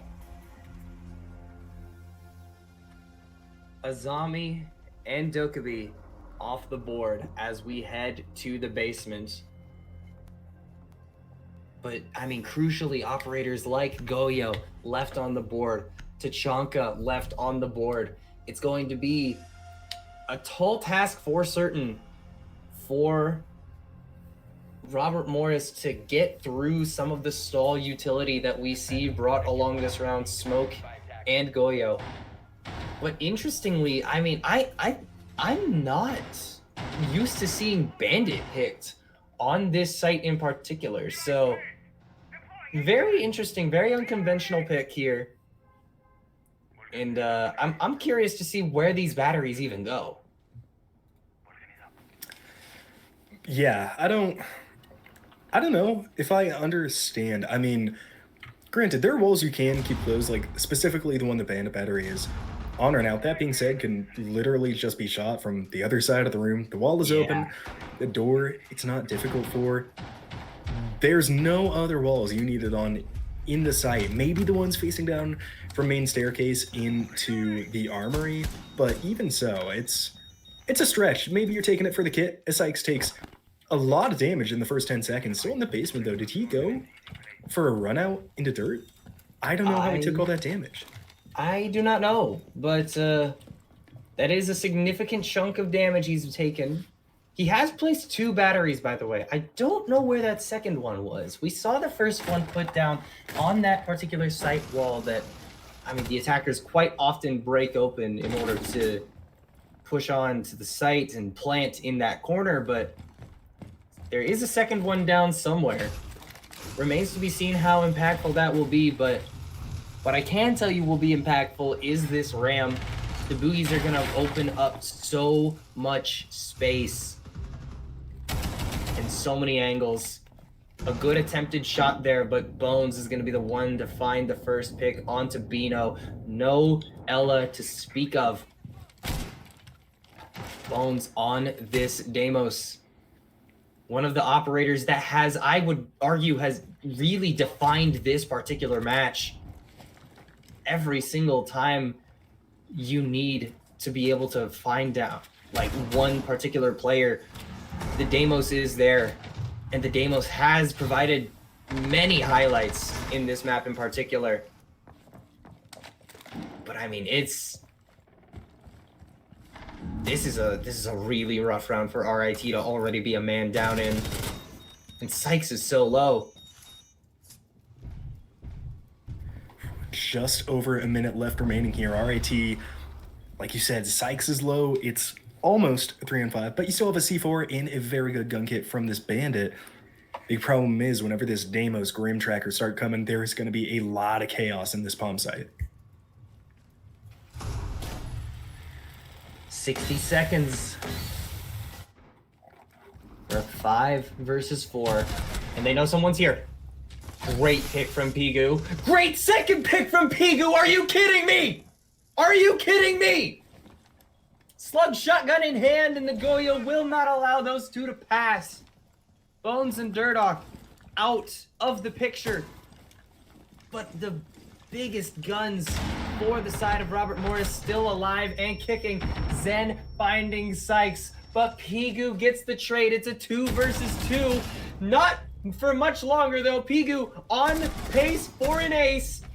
Won't happen. It's a 1v1 potentially to determine the map. 10 seconds remaining in the round, and Gulag just needs to stay alive. Faith does not have the diffuser, but surely they know where each other are. 3 seconds. Defenders winning again. RIT. They continue to clutch victory from the jaws of elimination. This is insane that we are still going in this game. RIT are standing up when they need it the most. And of course, now is when the hard one comes out. This is the hurdle. I think if you win this round, you're looking at it overtime. Staff room open area is going to be the bomb site here from RIT. As Robert Morris taking a tactical timeout. They got a couple rounds to kind of think things over. They still have 2 rounds remaining to get that victory. Otherwise, of course, they have guaranteed overtime, so at the very least, they can fight with that. But I think you're looking at this round, right? Upstairs is hard to beat. If you're Robert Morris, you want to win this round right here. Yeah, you do not want to allow this to go any further. No more shenanigans, no more nothing. Just, if Robert Morris can take this round, I think this is their best opportunity for sure. I mean, they kind of have to. They kind of have to.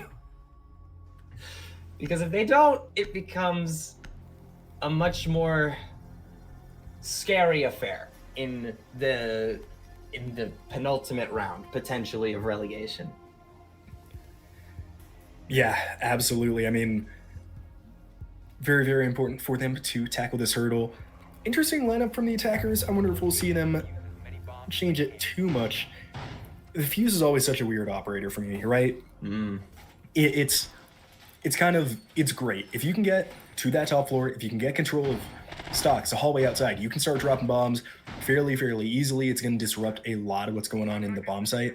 That being said, I think I had this complaint yesterday when we saw, I think it was Ryora on the attack. It pigeonholes you so heavily. When you have this operator on your lineup, you are looking to take top floor, and it's not something that's very easily swapped off, right? You want to get that top floor control. You're focused on getting those cluster bombs into the objectives. That it can give a lot of teams like severe tunnel vision, hoping that isn't the case for all the Robert Morris fans.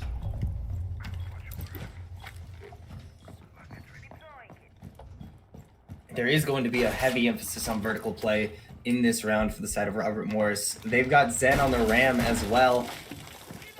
So it's going to be a top floor clear very early, I imagine, for Robert Morris. But, I mean, RIT, they have a couple players upstairs. It's basically required that they do. Pigu on this Warden, one of the best operators for this particular instance. A couple flashes as well on the side of Robert Morris. So definitely a situation where the Warden can shine. But this is, I would argue, the most crucial round of the whole tournament. The whole tournament so far. Like, this particular position is so vulnerable for the defenders. But if they can manage to hold on, then there's a very real chance that we see map 3. Very, very much so. It's going to be Durdock on the attack, and now Bones goes down first. We were talking about the fuse and how important that operator was going to be to this lineup, and just like that, he's gone. Maybe he gives the attack some freedom here as they can branch out a bit, but that's a big gun and a big ability off the board. If I'm them, you are leaning on Zen and Faith here. Those guns have been so strong. 26 kills through 10 rounds for those two players, and you need them to tack on 5 more here. Oh, no way! No! Pigu! They had to know he was there! And just swinging carelessly into it, Durdock down as well! There's no way RIT has done this! 1 versus 5! Robert Morris cannot do it! It's a flawless round! RIT! 1 more and we're going to overtime! Insanity here. Last round remaining for RIT to stay alive in this tournament. If Robert Morris win here, they can move themselves on to the finals. But regardless, surely the most cinematic round so far, the most anticipated for both these teams. Anything can happen. Top floor is going to be the bomb site. So again, working in RIT's favor. And look at what Robert Morris are doing. They know where it is. The Monty, the Blitz, the Lion. They are going to look to overpower them, rush them out. Whatever you need to do to get themselves on the bomb site is going to be the game plan here from Robert Morris. And from RIT, I like most of the lineup. The Tuber Owl always confuses me on this bomb site, but regardless, you have a Legion, you have a Wamai, you have plenty of tools to deal with this utility. Specifically, those Grim canisters can really, really disrupt things, and the Legion to stop the shields. I really like this defensive lineup from RIT. I like it a lot. I like it a lot. I'm really liking their chances at potentially taking this all the way to overtime. I mean, they've seemed... I've been saying this whole time that they've needed to wake up. And this is as awake as they have been in this series. Alert, hitting every necessary shot. It's been gorgeous stuff in the last few rounds from RIT. We just need to see 1 more to take us to that fated overtime. And even then, nothing is guaranteed. Robert Morris could still take it away if this goes to overtime. We could still see this go no further than map 2. But that map 3 is a very real possibility right now, and it felt like a distant dream just 10 minutes ago. Yeah, it'll be so interesting to see how this round plays. I mean, just the nerves alone have to be sky high here for RIT. Robert Morris into the building quick. We've yet to see this with the Monty on this bomb site, really doing the traditional spiral clear. Obviously, runs into the player at the top of the stairs and a goo mine right away. Of course, now RMU knows they're going to have some stuff to deal with for their shield operators. And Monty losing a pretty good amount of health, as does Zenzu already. Problems, and Asali is playing this extremely aggressive. You love the confidence, but this is a dangerous game for the RIT defender, and he can't take down Zen. That is a risky angle to be shooting, and eventually someone's going to get punished for trying to take that Twitch out of the picture. The DMR at this angle, so dangerous, especially in the hands of Zen, who has been nothing short of stellar during this series. Asali also going down here, so now, at long last, RIT starts to show weakness, but Faith also goes down. 4 versus 3. And Robert Morris is they've lost out on a lot of health. Whether that be to a goo mine or a couple bullets at distance, in Zen's case, that very nearly was another gunfight. But it will be a little while longer before another engagement happens. 56 seconds remaining in the round. 4 versus 3. This sledge is pushed up so far. Sees the barrel of the gun, but not quite able to punish any amount of overextension here until eventually Pigu does get the pick. Gulag as well! Buffalo's out. It's just the Monty and the Twitch. And the Twitch is so far away. So much damage also being dealt. 2 versus 3. This is turned around in the last few seconds of the round. 30 seconds left. And no way! Kingfisher, I think we're about to see overtime on Bank. This was a 6-2 scoreline. 15 seconds remaining. Unless Zen hits the 3 best shots of his life, we are going to we're going to overtime. The world is crumbling for Robert Morris right now. 4 straight losses, overtime forced. It was looking like a sure thing that they're moving on to the finals, but RIT is here to play. Overtime, bans restored, and now the 3 most important rounds of the day to determine if RIT lives on or if it will be Robert Morris facing off against Penn State. And if you're Robert Morris, you just lost 4 in a row, you're back on the attack. What do you do? How do you flip yourself? How do you get that energy back up in order to avoid a 5th straight losing attack? I'm speechless right now. I cannot believe that we're here. Any way this goes at this point, I think we can pretty considerably call this the best map of the entire weekend. This bank has been nothing short of electric the entire time. And we still might have another map after this. RIT look invincible on the defense right now. But Robert Morris, they are capable. They are such a phenomenal team. You can never, ever, ever count them out. This round, I think, will set so much momentum going into our second overtime round. I think that it's very, very likely that we see just 2 straight round wins here. I don't know that we're going to be seeing a round 15.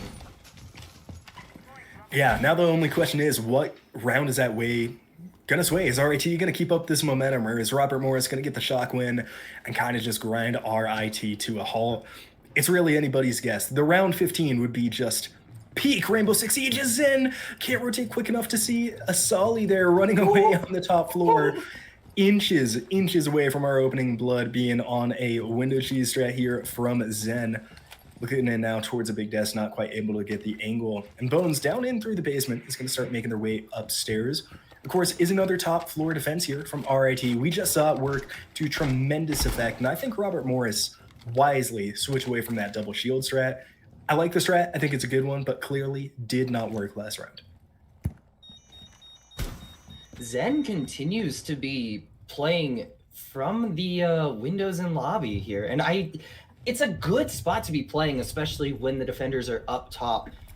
But I think that one of the big problems is the fact that RIT are aware of this and they're playing the castle. They have those barricades in spots that cut off so many sightlines for this Brava. It is not at all easy for Zen to find a sightline to get an elimination here.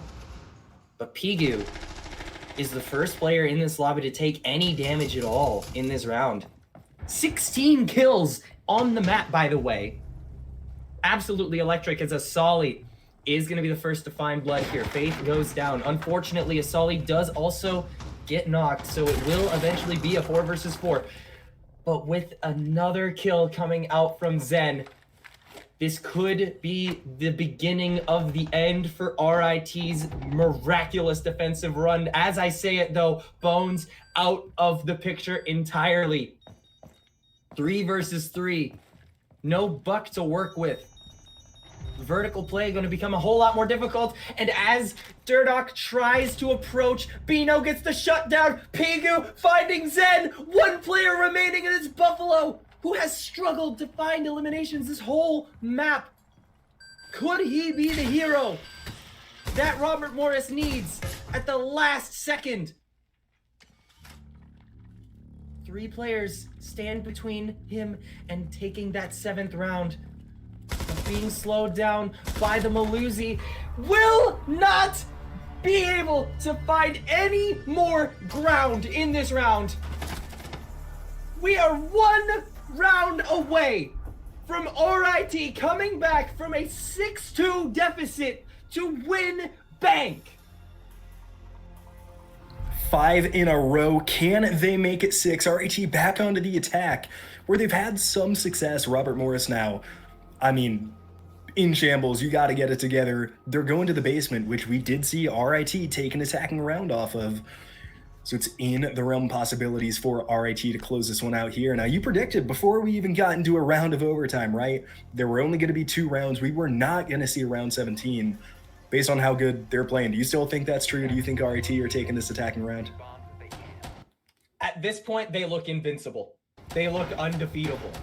Like, even when you think that they've lost enough players that it's going to be close, they manage to find a way to bring it back. I think RIT is taking it right here. It's possible. Some would argue it's even likely that RIT are going to take this round.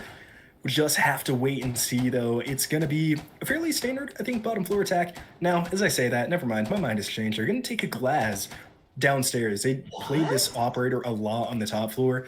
Now, I have to preface, I am not a Glaz believer. I don't think the operator is that good, but I don't see how that gadget's going to be helpful on this site. It seems more of a hindrance than anything. Maybe they're hoping to get them into servers and try to find some angles into the Archives bomb site. You know, there are a lot of very long angles that Glaz can be suited for. That being said, they have struggled to take control of the servers. I will agree with you mostly. I am a Glaz believer. However, not on this site. Not a huge fan of utilizing a sniper character to attack a basement. There's a couple of longer sight lines, like you said, through servers, but overall, I just don't see the vision.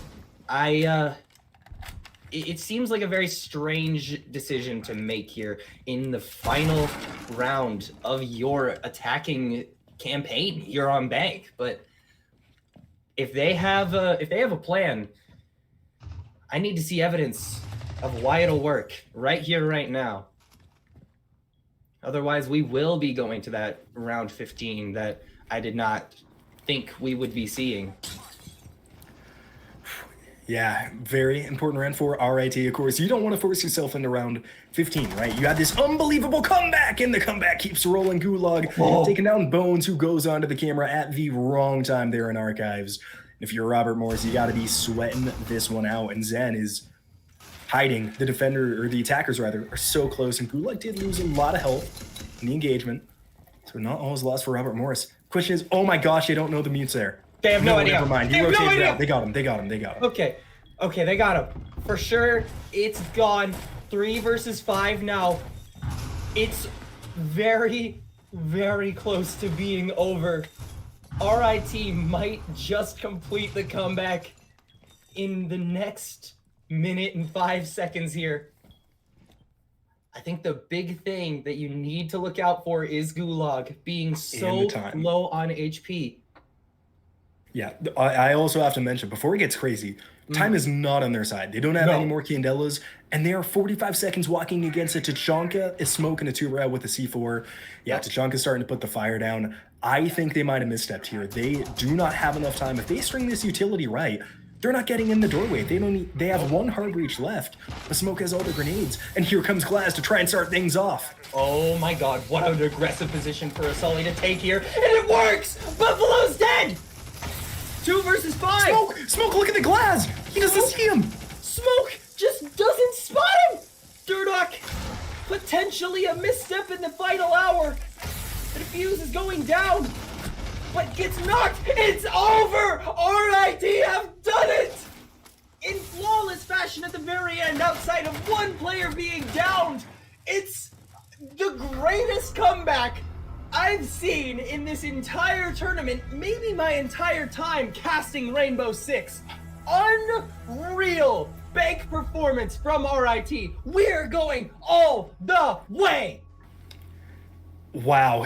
I mean, just an incredible game. And not to seem to try to kick a team when they're down or anything of the sort, right? Because RMU are still in this. We're going to map number 3. It is essentially a brand new set, a brand new best of 1. But that was a collapse on so many levels. The final round, the Claz was walking on the smoke screen an inch away from his reticle. He doesn't see him. They had all the time delay tools they needed, and they still couldn't string it together. The Claz just walked through the site and killed 2 people.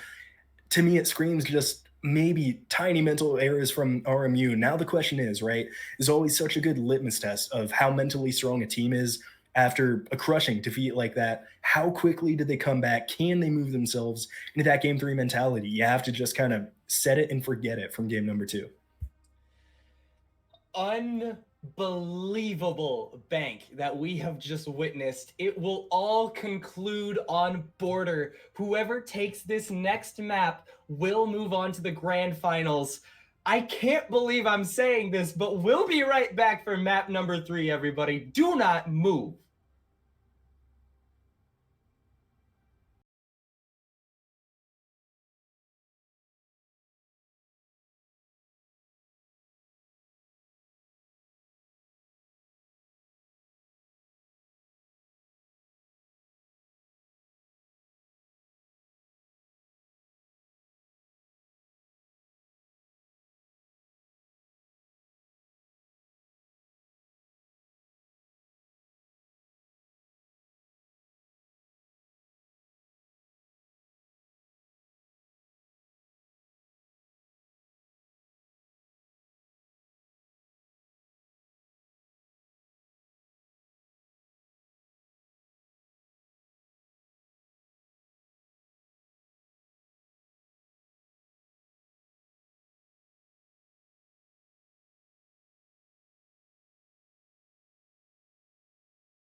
Hello there, everybody. Welcome back. Sorry for the extended break, but after that incredible 14-round high-octane match, I'm sure the players and us all needed a break. Hopefully you did too, because we are ready for game number 3. Once again, Kingfisher joined by Gedster. And yeah, game 3, that says it all. Robert Morris taking on RIT. We're going on to border, which is always such an important decider, right? This is just such a gun-heavy, kill-heavy, flashy play map. No better one in the game to conclude who will be moving on to our championship. I just can't believe we're here.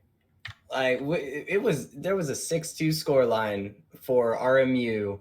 They needed 1 round win, and then just collapse, which was tragic. And I mean, on the one hand, it was a little bit of a collapse. Let's be entirely honest. But on the other hand, RIT played that utterly phenomenally the entire way through those last 6 rounds.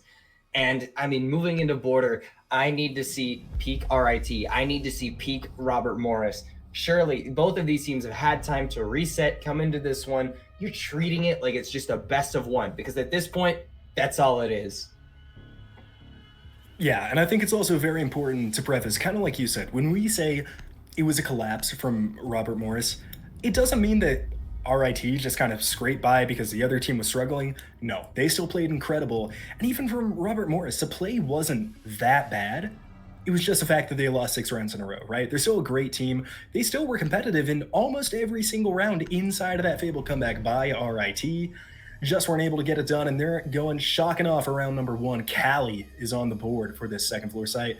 I love it. I think Callie is such a fun operator. I don't know how useful she is in every situation, but it certainly speaks to a lot of confidence when you're willing to lock that in round number 1. Mm-hmm. I mean, we saw a fair bit of Glaz in the previous map, and Callie is just Glaz, but a newer operator, surely. But obviously there's a bit of a difference between the two. But I mean, both functionally sniper characters, you know? One of them just a little bit older, been around for a few years longer, you know?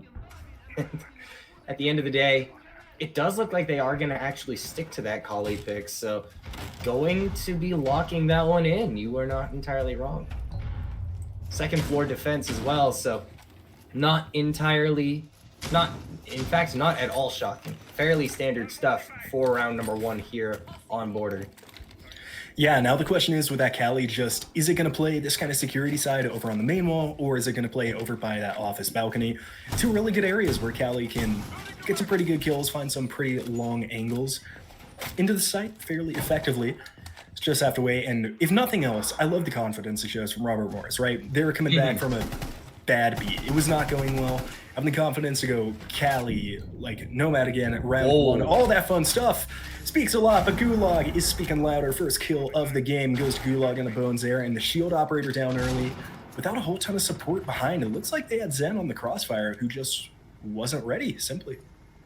And I love the pressure that Gulag was putting onto Bones in that instance, both shooting the pipe and taking advantage of the stun, just ensuring that Bones did not have a safe spot to stand.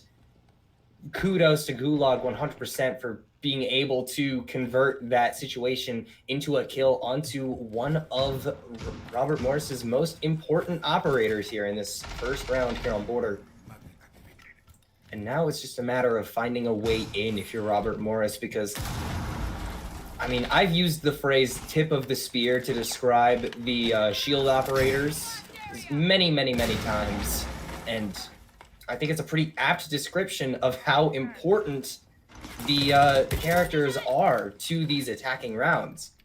Losing out on that shield just means that you don't have the easiest time engaging, and Gulag is going to be able to find Faith as well. Callie not going to find any real value in this round, though it is going to be a trade coming out from Zen onto this castle.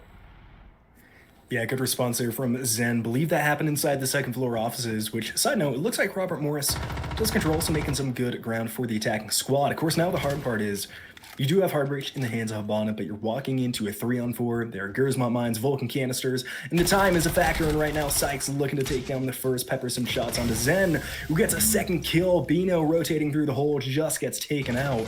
And now this is going to be a very hard defender to force out of position.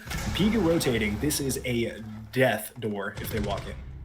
Zen finding 3 on the round, but immediately getting traded out by Sykes.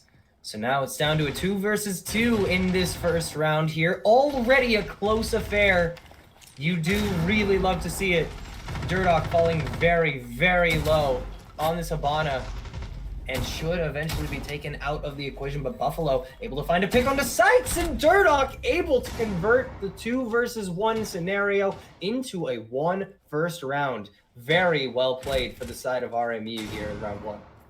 Yeah, and that's got to be such a tension reliever too. They finally get their attacking round up on the board, so the curse is broken for Robert Morris. And in the end there, it just looked like indecision, nervousness, whatever you want to call it there from Pigu on the Goyo. Flipped angles about 10 different times, got aggressive, got passive, everything all at once. An unfortunate end to a pretty good start for that round for RIT rather, as I struggle with the order of the numbers. Luckily though, you're going back to the same side now, right? It was a pretty good defense until Zen just kind of decided that he wanted to win the round and started killing people. So as long as they're able to shut Zen down early, I don't think that round goes to Robert Morris if they can take care of that Ashe early on, which of course they'll be trying to remedy this time around.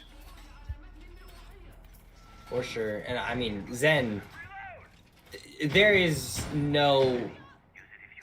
I don't think we can talk about Zen's impact on this series enough. I mean, just a stellar player throughout the entirety of this series, dropping double digits on both Nighthaven and on Bank. Unreal stuff. Dropping double digits after the reset on Nighthaven as well, by the way. Was putting up crazy numbers before then. I would love to know the total number of kills that Zen has at this point in the series. Maybe production has those stats, but if not, all good, because it's been a ridiculously high number nonetheless. We're back to the Collie pick, by the way. Faith is running it back here. We are not going to be seeing a swap up quite yet. And you know what? I appreciate this. What is this angle? This is gross. It's an angle, all right. It certainly is. We'll see how useful it is this time. Of course, Cali wasn't able to get onto the board in the first round, was kind of attacking through the offices, though, not taking these long angles onto the balcony like we kind of suspected they would be in round 1. Sykes here, of course, has a castle barricade in the way, otherwise might be able to get a pretty good shot onto Faith. Nasali here is going to try to go for a run out onto the Ashe, which would be ill-advised. Zen is on one today, but will not pay for it, and this castle barricade still stands in their way. And yeah, it looks like to be the exact same defense. So I don't know, Robert Morris have seen this before. Theoretically, they should know how to crack it again. In theory, yes, but I mean, in practice, Rainbow Six Siege is a game that varies from round to round. Everything shifts and changes ever so slightly, whether that be the positioning of one player or one piece of utility. It's the beauty of this game. It all changes so drastically with such slight adjustments.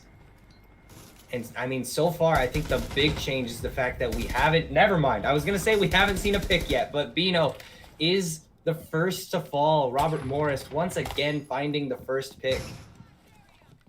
That's a really solid start for them so far. It's just a matter of converting off the back of it. But a trade does come through. Bones out of the picture. Another pick, though, from Buffalo. Already up to 2 kills, which is, I believe, what he had for most of Bank. Let's see some higher numbers from Buffalo this round. I would absolutely love to see these players who haven't been super active in the kill column get active, get numbers posted in this map here on Border. 35 seconds left. 4 versus 3. RIT still having a fair bit of utility to use online here.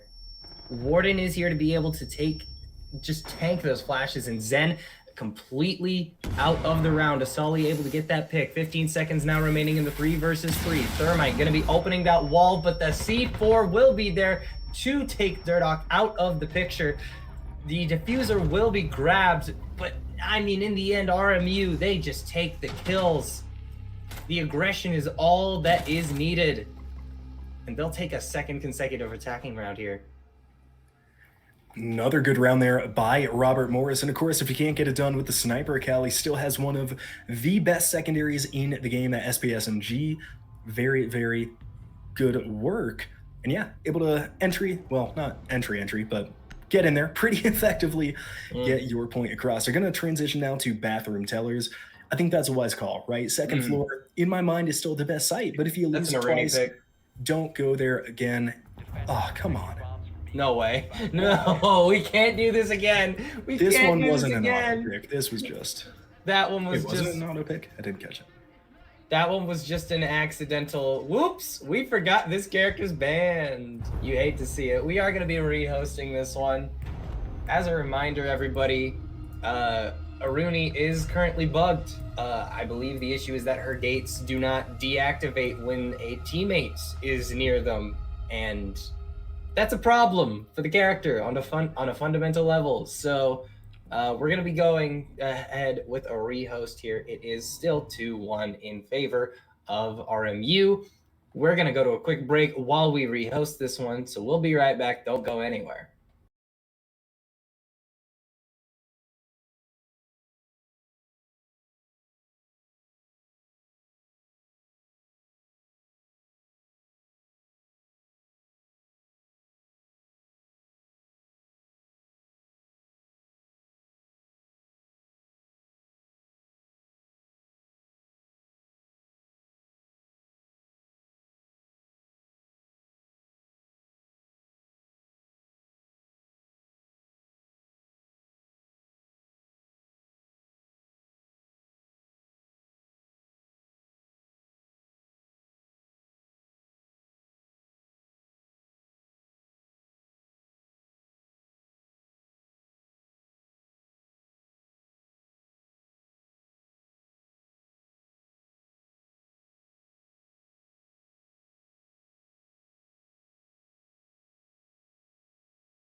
We back. No Aruni this time, surely.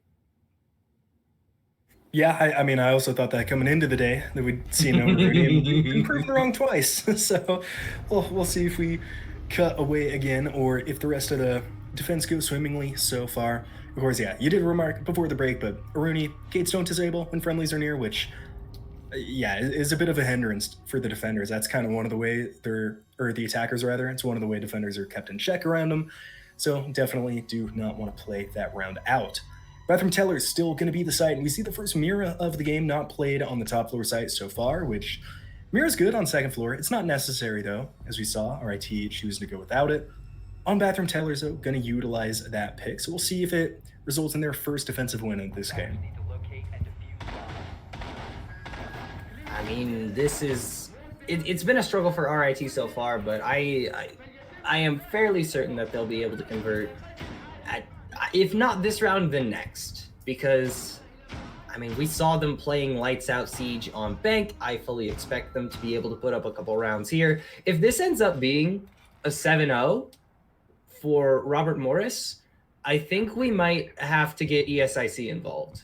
Like, that would be a very strange timeline for sure. Yes, definitely would be. Round number 3 now underway here. And Robert Morris, you know, we were talking a lot about whether it be collapse, RIT turned it on, whatever the case was in game number 1, it has turned around. Robert Morris has shown up specifically on their attack, has to be a massive confidence booster for this team. We'll see how long they can keep it rolling. Border is honestly, I think, one of the most fair attacker-defender sided maps in the game. Yeah. So if I'm RIT, right, obviously it sucks losing the first 2 rounds. I wouldn't be incredibly concerned. Like, you can still come back from this. It's not game-shattering, worldview-breaking, however some people might look at it. And already 30 seconds into this round, making Robert Morris take a pretty decent amount of time. This Blackbeard should be the first one into the building, and it looks like it's, again, going to be Bones and Zen to clear out this off-site hold. Okay, so this is the 3rd round in a row we've seen a Collie. Is this just like the secret meta now? Was this secretly the best character in the game this entire time, and only now are Robert Morris starting to reveal it? Maybe, maybe not, but remains to be seen if this will actually end up being a major factor going forwards. Bino will not be a major factor in this round. Gets wallbanged very quickly. Yeah, first kill already underway. Pigu trying to respond here as Amir is taken out. It was a very advantageous angle for RIT, which is now working for neither team. Robert Morris now, they have the opening kill. C4 prepped. Maybe could have pulled the trigger on Bones, but will not happen. And these 2 defenders are in a tough spot. There is no easy way to get to a hatch. No, not really. I mean, you have to cross a whole lot of distance to get to his hatch, and even then, there's no guarantee that you're going to be safe doing it.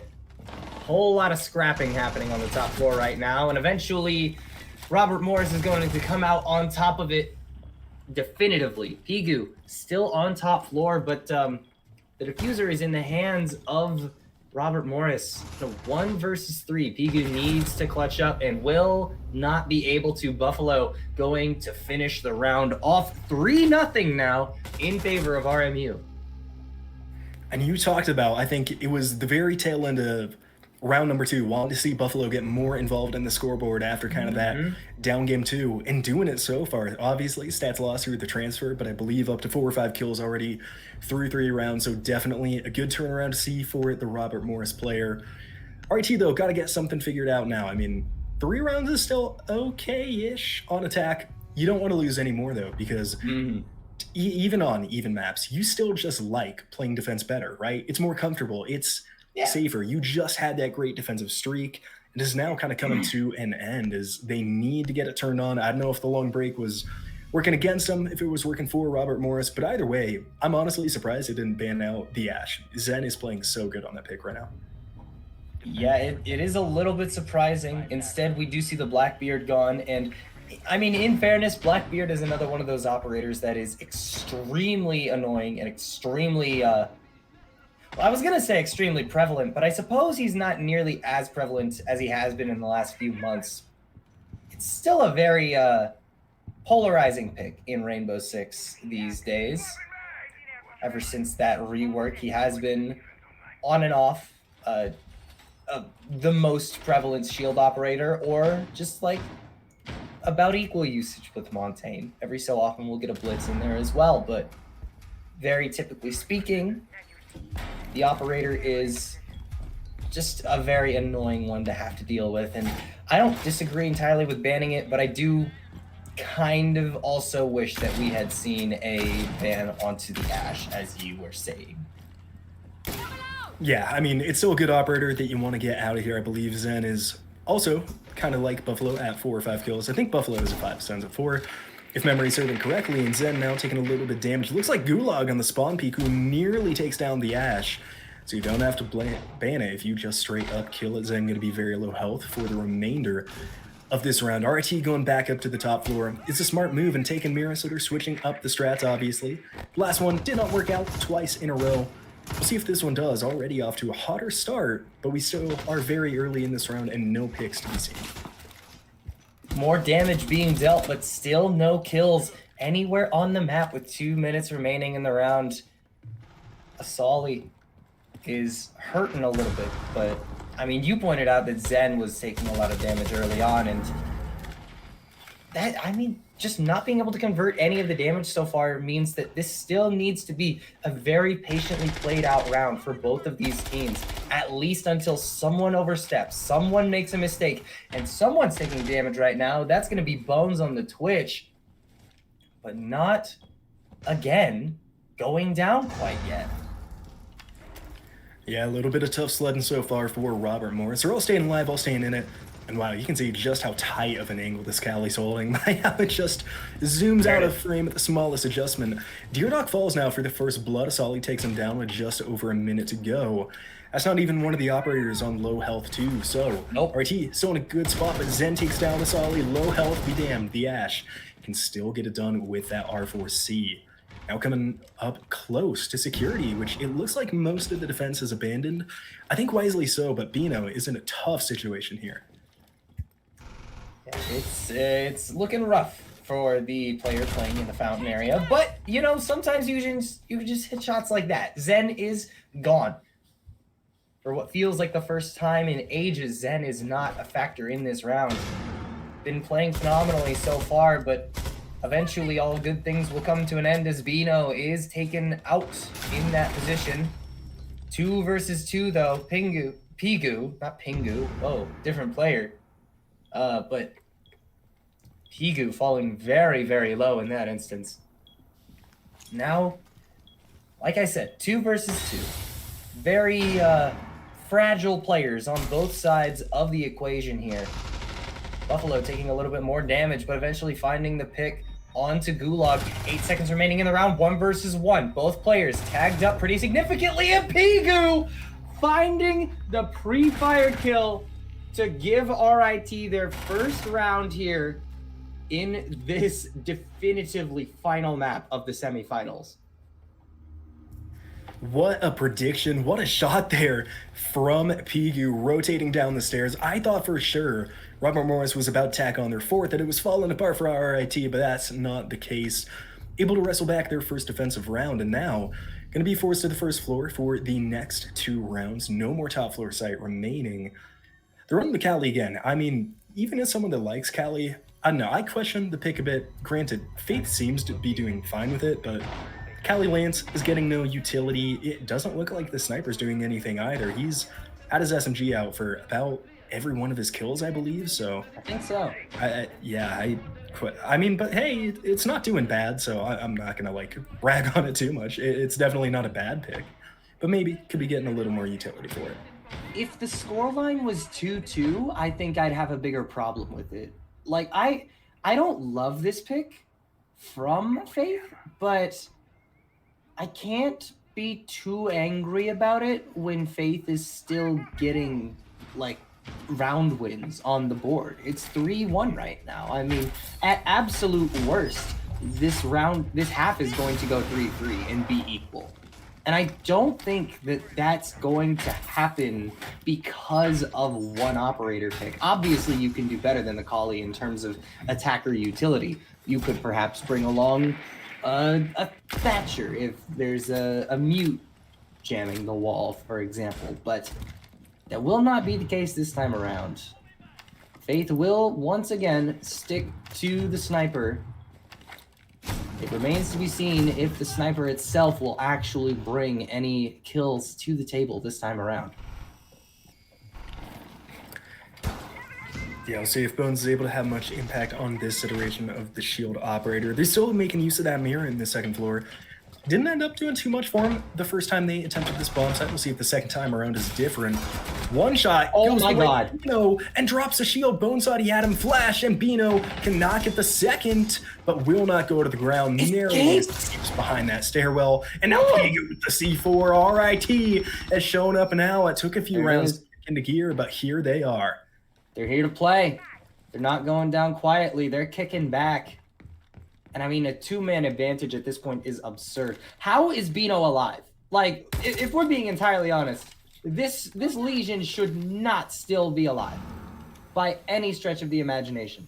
And yet, here we are with Buffalo taking a fair bit of damage, but Faith and Durdok still full HP. But I mean, where is this Kali even playing from right now? I don't think I've seen her anywhere in the building as it stands. Currently in main hallway.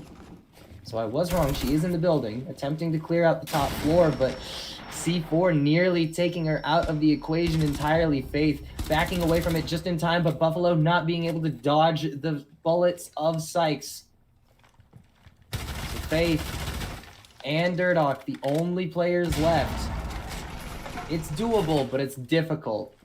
Very, very difficult. And at this point, it may just be impossible, losing out on Faith. Yeah, and it looks like it could even be a flawless round. Durdok somehow doesn't put the defender on the ground there as Gulak stays alive and accidentally shoots a fire extinguisher. Rough break for Durdok. I mean, that's just unfortunate. It will be a flawless round for the side of RIT. Phenomenal play from them in that instance. I mean, the top floor hold was immaculate. No need to even... I don't even think a player on the side of RMU managed to do anything on the first floor. Like, I think they were all on the second floor the entire time they were in the building.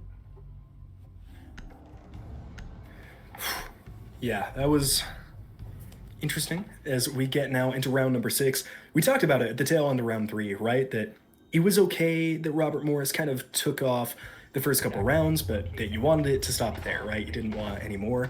RIT has done that. They have these 2 defending rounds. Still, though, you need to win this third one. If attack takes 4, that's pretty good for Border. If it's a 3-3 split, it's still all right. It's maybe not the best for the defense, but definitely okay. But very, very important round. You want to keep that momentum going too, right? Heading into the split. Most certainly. And I mean, Robert Morris, they're bringing along operators that, I mean, we're seeing a lot of very similar operator picks throughout this particular match so far. We are seeing Ram. Makes a lot of sense for this site in particular. I think the entire floor above the bomb sites here is breakable. It's just a matter of getting into this room, which is not going to be particularly easy considering the Mira setup that we are currently seeing inside of Armory Lockers. Seconds into this round. Yeah, interesting setup from the Mira. I like it a lot. We'll see how useful it is. I don't know where Robert and Morris are going to push. They haven't really shown any interest on this Armory side of the map, save for one round they attacked the top floor, and even so, didn't really face any opposition there. So unsure, they're just going to try to kind of ignore it. Of course, you can't on the site, right? You need the top floor control if you want to get this plant down safely. Okay. You kind of leave it off for a little bit. Bones takes down Asali before being taken out by Sykes. It's now Bones on the Ash instead of Zen, who with the R4C still has the gun in hand that they've been doing so much damage with. Yeah, Sykes is the only one on site, and it looks like Robert Morris is going to go kind of enter from security break room side. And I mean, it's been very, very patient play from the side of Robert Morris so far. Only losing out on Bones is, I mean, that's just ideal for them as it stands, but they need to get a whole lot more done here. They need to clear Pigu and Gulag out from this top floor position. Oh, excuse me, Pigu is now downstairs. I think it's Bino also playing upstairs with the Mira setup. But a couple players now for the side of Robert Morris onto the first floor. Something they weren't able to break into last time, but they're able to get in a pick this time. Pigu on the point, no longer a factor. But you still have to deal with this Legion. Sykes is going to be a problem. Minute 10, though, you have so much time to find an angle, find an opportunity to completely remove him, and then you might just be able to get a plant down. And Vert might, I don't know, I don't want to say it won't be a factor, but if the plant goes down, then RIT's players, are forced down. But Buffalo does fall at the hands of Gulag, who then finds Turdock as well. 2 versus 3 now for the attackers. And RIT, they look to be able to equalize this half after a very interesting couple first engagements. Faith, though, wanted to make it close, but couldn't quite get over the line. We are looking at a 3-3 half. And frankly, after the way those first 3 rounds went, I did not think we were going to be here. Yeah, I gotta agree. I thought it would be 6-0 right now, and Robert Morris would be knocking on the door. But a very good response by RIT as they take 3 unanswered rounds. And now it's got to be a little bit deja vu, right? For Robert Morris, you know, the rounds are starting to tick by. RIT's looking good. It could be they get hot, go on a streak again. Monty and Mira going to be the first 2 bans. No real surprise here. And then, of course, joining Ace and Azami, so 2 that we didn't see in the first part. Definitely still good bans for the map, though. Most certainly. Azami is one of those characters that, I mean, I find Azami fascinating, personally. Just being able to carve up a site and its sight lines that you provide to the attackers in whatever way you want with the Kiba barriers is, in my opinion, I think that she is one of the coolest operators that has been added to this game ever.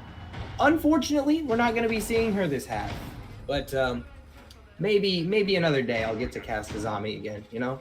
She's a very common ban, so I don't get to see her super often. We did see a pretty decent amount on Nighthaven earlier today, though. Yeah, always nice when you get to see the Azami, and especially I love that it's kind of become the operator, right? For people with big guns on the teams, we're so used to seeing them run stuff kind of like, I don't know, like Warden, like Doc, like Jaeger in the old days. It sometimes didn't have the most utility for the team. Azami does now. You know, those barricades are so useful, whether they're put roaming around the site. They're big time wasters or big utility wasters. Really makes the offense kind of think with them. It's like a very, very nice way for people that are more focused on the gun skill and the fighting to have more of a team impact. Very interesting setup that we're seeing here for Robert Morris's first defensive round. Gonna be looking at a lot of roaming. A lot of roaming. Like, we have the Solus and the Mute both playing on bottom floor right now. Just trying to catch out any potential entries from the bottom floor, but it doesn't look like RIT are particularly keen on entering from anywhere regarding the first floor. Everyone looks to just be outside, up top.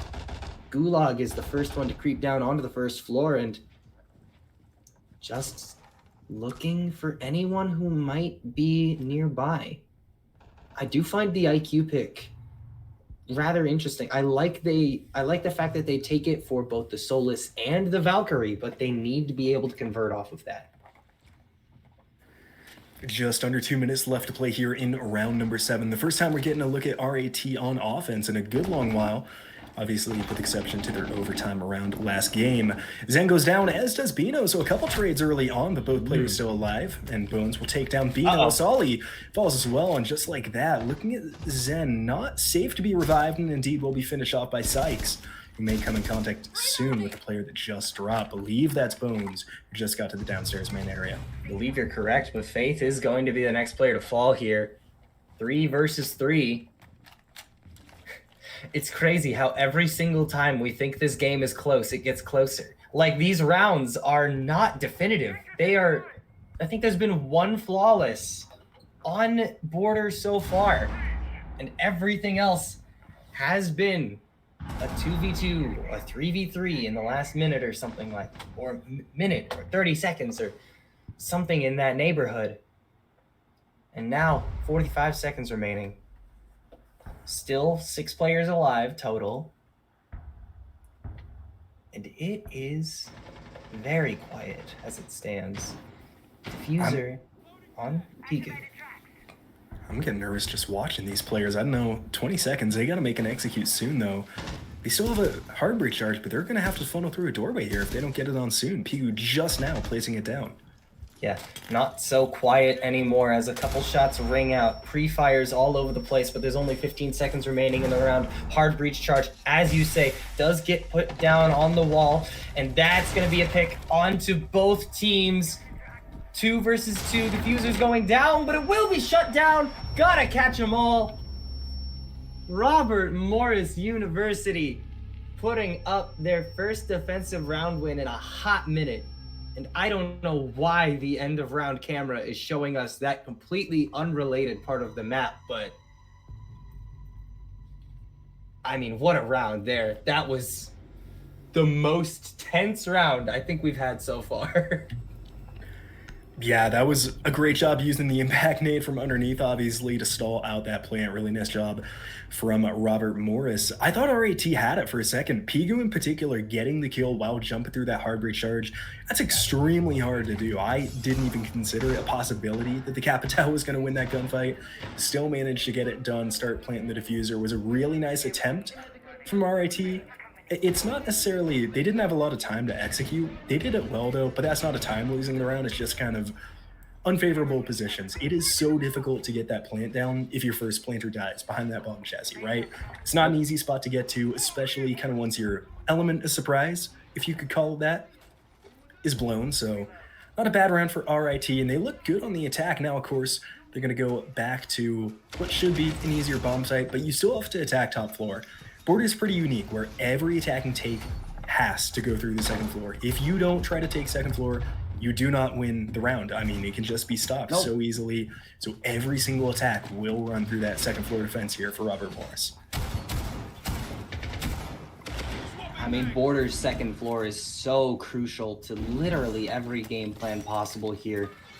This is one of the first times in this match today that we've seen the Kaid get played. Often an operator that's banned out so quickly, just right off the bat. And I am interested to see if Zen can put any work in with this TCSG. That's one of the gun names I do remember. This Deimos, though, that's going to be another operator that it feels like we haven't seen for a little bit, right? I think he was played a couple times on Bank, but very prevalent on Nighthaven. And now seeing Gulag on this operator feels like a lifetime ago that we last saw it, but we are back to the Deimos. And Bino will fall first in this round. Yeah, it was really Bones that took that character a lot on the Nighthaven Labs, and Bones gets the opening kill, not on the Deimos this time, but onto the IQ. And I'm still going crazy that we're seeing IQ in these games. But at least there's a Valkyrie this time. It makes a little more sense than just countering the Solus. And the Frost here, I love this pick. We talked about it day one of the cast. I'll shut my mouth as Frost goes right down. I mean, that's just an unfortunate situation of backing into an angle where there just happens to be a DMR trained on that position. So tough luck there for Bones, who has been otherwise lights out here on this map. But now the execute is going to be a little bit cleaner here. That's going to be a beautiful kill onto the castle. And another one onto Zen, but eventually Deimos does get traded out. Psych, though, able to get this diffuser down. Just going to be this Tuberau in a 1 versus 3. Fade.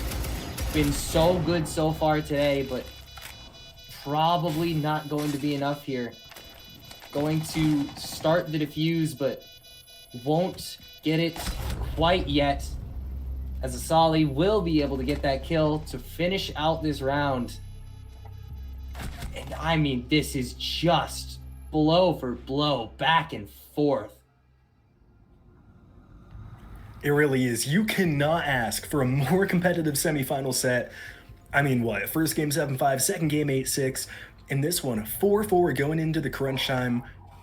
Of course, we're not necessarily on match point yet. We are drawing much, much closer. But for both these squads, still plenty of time to work around. They're going to go back to the Bathroom Teller's bomb site, of course. That round won by the attackers pretty handily as well, so Going to be interested to see if we see a different style of defense here for Robert Morris. I was about to say last round, I like the Frost play upstairs, right? You still have that good gun, the deployable shield. You have the Frost mat, which you can put on the window behind you. Very, very hard to take out because there's no repelling. If you shoot it when you walk in, the Frost just rounds a corner and shoots you back. Very true. I do like the Frost here as well, for all the reasons you've listed. But also, I think it's just nice to see Frost, you know? Very, very long-standing operator who, you know, kind of not as prevalent as she used to be. But in the end, still cool to see these operators in the game. That is one thing that, completely off topic, I think Siege does very, very well. Keeping old operators relevant despite new ones coming out. It is very nice that power creep is kept in check in this game, unlike some other competitive games I know of. Wonder what ones you could be talking about. I wonder. Anyway, into round 9, as we'll leave the viewers to their imagination, for just which game is on the mind here. We see some electricity, you know, we talk about it a lot. It's been banned out pretty heavily in this set so far, really across all maps. But Kaid is in play. Interestingly, chooses to electrocute the wall by Frost instead of the full exterior wall, so an angle opened up. I don't know about that choice from the Kaid, but we'll see how it pays off. Bino now inside of Armory needs to be careful. Sees the Valkyrie camera, okay, so... Oh, and the IQ gadget! We get to see it. Gonna shoot the C4 as well, actually. Very good use of utility by Bino, and Gulag crosses will not die to the crossfire, though. We've done it, y'all. We've used the IQ gadget successfully. It finally happened. Now 4 versus 4. Everyone's still alive. Locking down the location of the Kaid here and falls so low. The Stingers will do the job. The knock from the gridlock will be enough. And they find Bones as well on the attack here. The trade onto Bino, though, eventually down goes the IQ, but Faith upstairs. DMR in hand. This Tubarão has been so impactful. Faith, the team captain. Long-time Rainbow Six and semi-pro Apex player as well, managing to find more picks upstairs. DMR in hand, but will be shut down. No ace for the Tubarão. It will be down 2 Sykes in a 1 versus 2. Does have diffuser in hand, so doesn't need to worry about retrieving it. But it might be the better win condition to go for these frags anyway. I'm not sure how safely you can get the plant down when both players that remain for Robert Morris are on site and ready to reach. Buffalo's far away. Oh, no, you're right. Never mind. If he takes down Durdog quick, this could be an easy... He waited a little too long, right? Because now the Valkyrie's back in bathroom, but had an opportunity, obviously. Not the same until we have. Oh, but he doesn't know where Castle is. Oh, he has no idea. He's dead. He's done for sure. Buffalo manages to get the kill there. And that is gorgeous stuff coming out from the side of Robert Morris. I mean, Faith in that round, finding 4 picks from Fountain with the DMR at close range. This, I mean, I'll keep bringing it up for as long as it happens. It's a back and forth affair. It really is. We're going now into round number 10. It feels kind of like last game, right? We're talking about Robert Morris. They have the opportunity to push themselves on to match point right here. RIT, they're on the difficult half, right? They need to win 2 out of the next 3 attacking rounds to even guarantee themselves overtime. It is a very, very tall task, but we've seen throughout the tournament, throughout this set even, just how strong, just how resilient this RIT squad is. RMU, it's not going to be a cakewalk to the finals, right? They are still going to have to fight tooth and nail to win these next couple of rounds. Tooth and nail indeed, and I think a very large indicator of what we're going to be seeing from here on out will be seen in these next 2 bands. They will end up being the Dokkaebi and the Solus. I don't think we've seen a single Solus round. No, we've seen one. We did? I think we've just seen one, though. I think we have only seen the 1 Solus round in this entire map. So An interesting decision to be sure. I maybe would have banned out the Valkyrie instead, personally, but I mean, either way, we'll see how this goes. We're going to servers and vents. Yeah, this one is, it can be a tricky bomb site to defend for sure, right? I think this is RIT's best chance of putting into an attacking round up on the board, you know, maybe stalling down the snowball-esque gameplay here from Robert Morris.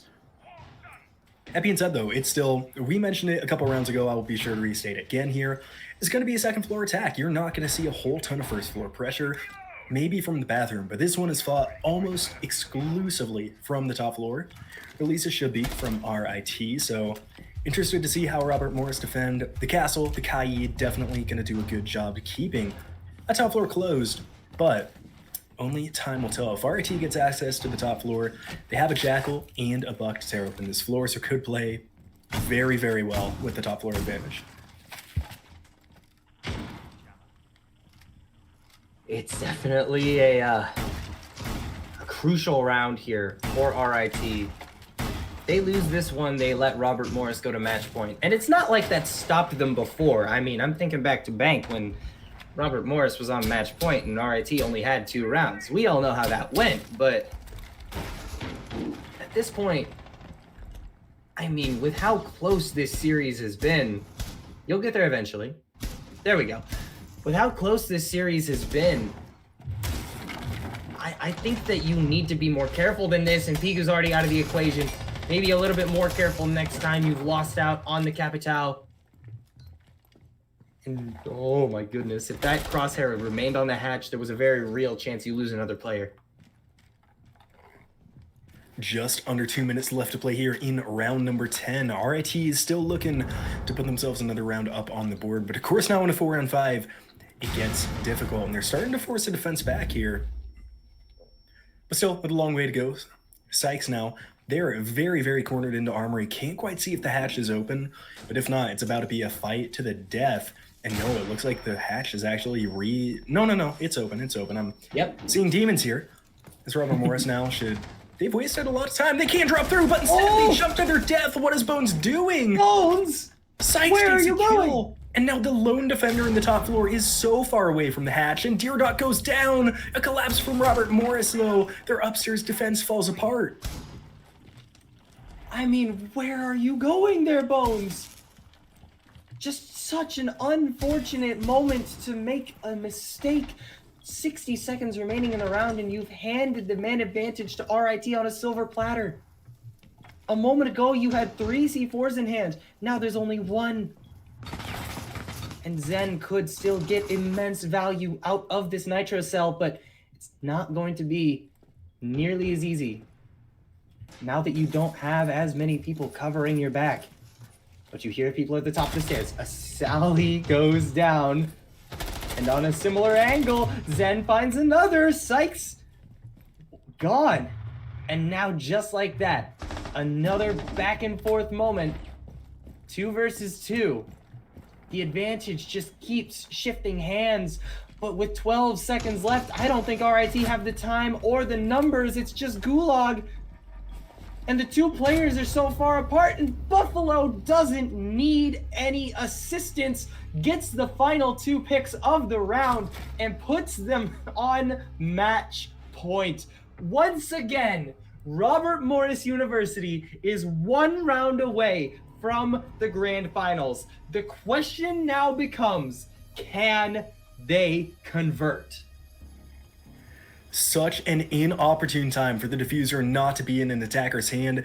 It's on the ground across the map there. Zen was the one to drop it over by the main entrance from the main area. Of course, you could see it earlier in the round, probably with 30 seconds left. And the attackers had good position, right? The Buck and the IQ, they had control of 1 bomb site. They could have watched from the top, but they just don't have the diffuser. So really, you have to go for kills. And obviously, just do not work out. We're going back to the top floor. Solus going to be the one tasked with stopping the plant from below. Of course, you do have a Vulcan on the top floor. That is not Solus, that is Castle. I don't know what on earth I'm looking at. Okay, never mind me. So Vulcan is going to be the one to stop the plant.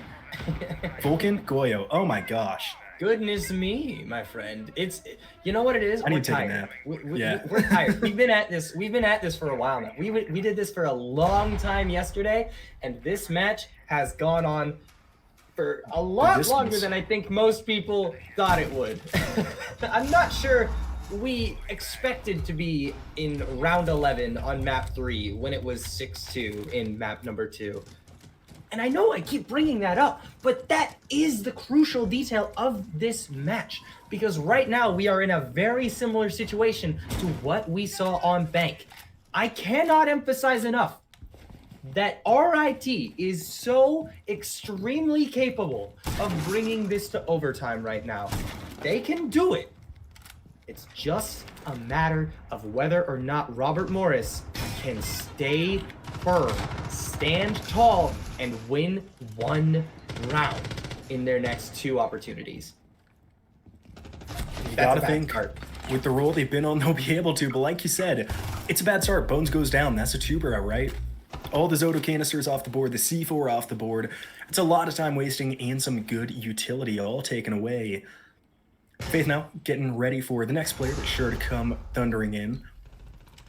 You're not going to be able to take out this castle barricade with a very simple grenade. Puts a pressure into the player's security, but never mind, he missed. But that's why you have 2 grenades. True. There we go. Unlucky miss on the first one, but we get the second one, and now the sightline is open to you. That entire hallway is now completely unsafe for the defenders on Robert Morris University to rotate through. And I mean, being down a man at this point in the round is frustrating and honestly stressful, because if you're able to do anything here, and there's a very solid chance that you can take this round and just walk away with it, but there's so much pressure. But Durdok does not fold under it, gets his first kill since the reset, but Faith finds 2. The Goyo with the Vector in hand may have just sealed the deal. It's just Pigu and Skies left, but can't count them out. Robert Morris, 2 of their players very low. Very distinct possibility that it ends here, but RIT, we've seen it time and time again. They are more than capable of extending their lifespan in a series that looks hopeless. And right now they're feeling pretty hopeful. Sykes, 5 kills since the reset. Not gonna be able to make it 6 as Faith picks up the 3rd kill of the round. Pellets go down. Faith is shut down off the back of the wall opening. 20 seconds remaining now for Pigu to pick up a 1v2 to extend this series. But RMU wants to end it all. 1v1 though. Buffalo down. It's all on the 1 HP mute. But you have no idea where he is. You find the kill? Are you kidding me, Pigu? Are you actually kidding me? In so few universes does that happen? In just this one, does RIT do what they have done this series? That is freaking credible. RMU in the 3v1 with 10 seconds left and they can't get it done. There is no quit in RIT, and Pigu, if they manage to come back, he's gonna be the talk of the town there. Big man on campus. Wow, what a good job in staying calm, cool, and collected, right? Almost every player in that scenario freaks out, gets overactive, does something wrong, but cool, calm, and collected all the way to the end. One last round for RIT to push themselves into overtime. I cannot believe that we're still in this game right now. We shouldn't be. Straight up, we should not be here. It should have ended. That was a 1v3 in the last 20 seconds of the round. No defuse necessary. Just frag. Pigu, the hero of the hour, but they need to do it one more time in order to take it all the way to OT once again. We're still on second floor. The most defender-sided site on Border. It is down to this round.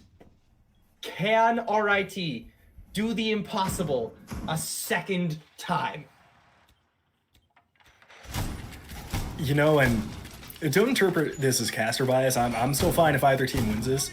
I want to see RIT win this round. I want to see overtime game 3. I want to see it go all 15 rounds. Whether we will or not is more of a question. Good luck with the risky little run passador right here. Will not be punished for it though. In fact, can take out a lot of castle barricades. So RT making some big moves early on. And yeah, regardless of what happens this round, already been one of the most entertaining semifinal matchups you will see absolutely anywhere. Zaritino, 1 minute gone, still attempting to get themselves into overtime. 2 minutes remaining. No damage done. Until right now, Faith finding the first pick onto Asali. I'm getting a sense of deja vu here, Fisher. Because, my goodness, man advantage has not mattered at all in the last few rounds. It's been blow for blow, back and forth. And Faith getting the first pick is important, don't get me wrong. But, I mean, this could still very well be a trade. And with Durdok going down 4 versus 4, a little bit of damage on a couple players from RIT, but it may not even end up mattering because you still have a player like Pigu alive. Yeah, you do, and that's saving grace right now as Durdok falls. There goes Bino, though, so that's going to hurt RIT's chances. It's still a 3v4. The one saving grace, right? They have a lot of time to play with. They still have Hard Breach. They have Gridlock Stingers. And you're into a 3-on-3. Pigu is in flow state right now. Nothing can shut this Hibana down. Look at Faith on the bottom floor. Doesn't have a C4. The two are in the hands of Zen and Buffalo. So can't deny from below, but can provide support. One C4. Pigu and Sykes go down. Zen has just broken this wide open for Robert Morris. A second consecutive 1v3 will be required to extend this to overtime. Gulag, though, in a much, much more difficult position. Stuck in Fountain. They all know exactly where he is. And he is not full health, unlike the entirety of Robert Morris. 20 seconds remaining. This feels familiar, but it will not be a repeat! Robert Morris University! They have done it! They have staved off overtime! They did what they could not do on Bank. They will move to grand finals here at the Battle for PA. And Zen has been the player to watch throughout every game up until this one, struggling to get some kills. I mean, we say that and he's 9-7, but breaks out the last 3 of that round, not letting his team go down swinging. What a play there from the Mute and all of Robert Morris University. It's like you said, it was almost deja vu there for a second. It's a 1-on-3. It's going on to match point, but they get it done in regulation. No overtime required. And yeah, I know I said it last round. I'll say it again. One of the wildest semifinals you'll see. That was pure cinema from minute 1 to hour 3. I agree. That was, in fact, pure cinnamon. All right. Okay. Yeah. Are you? Okay. Thank you for telling me. Let's back up for a moment. 7-5, 8-6, 7-5. You're not going to see a series like that for a long time, unless, of course, PSU Blue has something to say about it. Don't go anywhere, everybody. This may be the final cast for myself and Kingfisher, but High Bear and Irish will be back shortly to bring you the grand finals of the Battle for PA 2025. It has genuinely been an honor to bring you this tournament from Washington State. I am all the way on the other side of the country. I have never been more invested in something all the way over in Philadelphia in my life. Yeah, definitely feel that. It's been an incredible couple days so far. And like you said, last one from us, the finals is right around the corner. It's going to be Robert Morris University taking on Penn State's blue roster. That game is going to get kickstarted at around 5:30, so make sure you tune back in. One more time before we head out, though, big thank you to the College of RIT, Rochester Institute of Technology, for coming out to the LAN. Only one game remains, so we're going to cut to a break and see you back here in about 30 minutes.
Hello and welcome back to the Battle for Pennsylvania.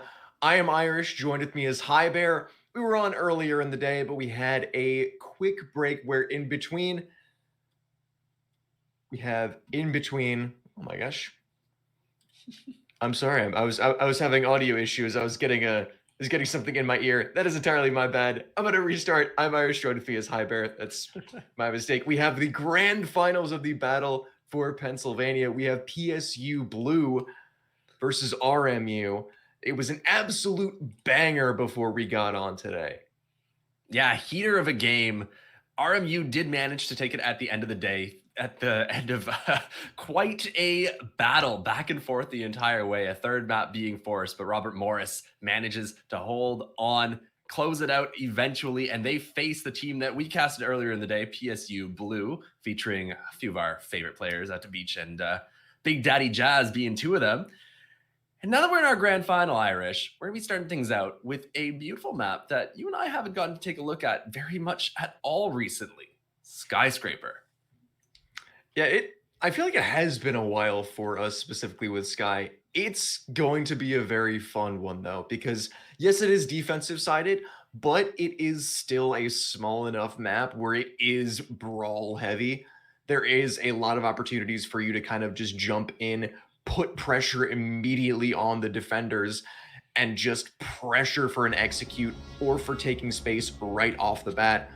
So I'm really hoping for a back and forth aggressive game from this map.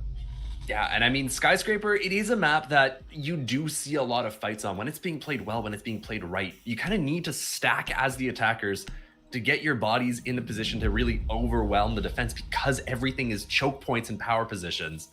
You really see these big all-out brawls, kind of Overwatch feeling team fights in a lot of rounds.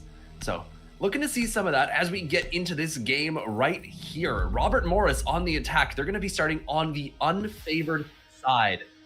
They're going to have to see what they've got. This is their map pick. We'll see what they've cooked up. Whether they've got any idea of the inevitable defense.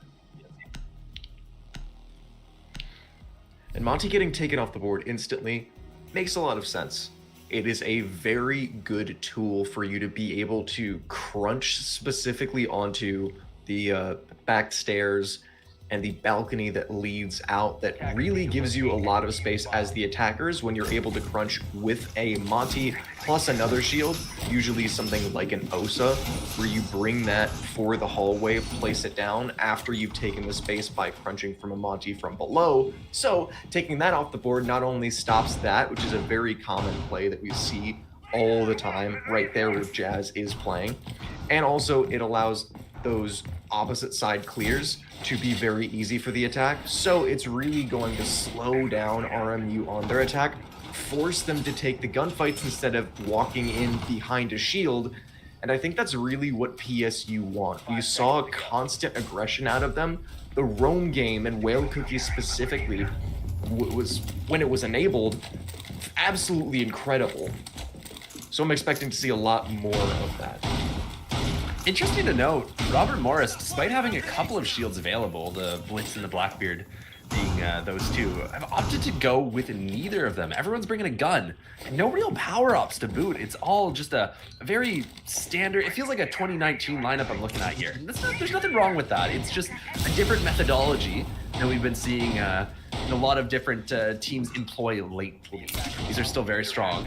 If I had to guess, I'd say that the Nomad here just kind of is being used to stop runouts while they want to use the Zofia from down below to try and open up this breach, get rid of the mute jammers, the bandit batteries, and kind of pick apart the defense that way.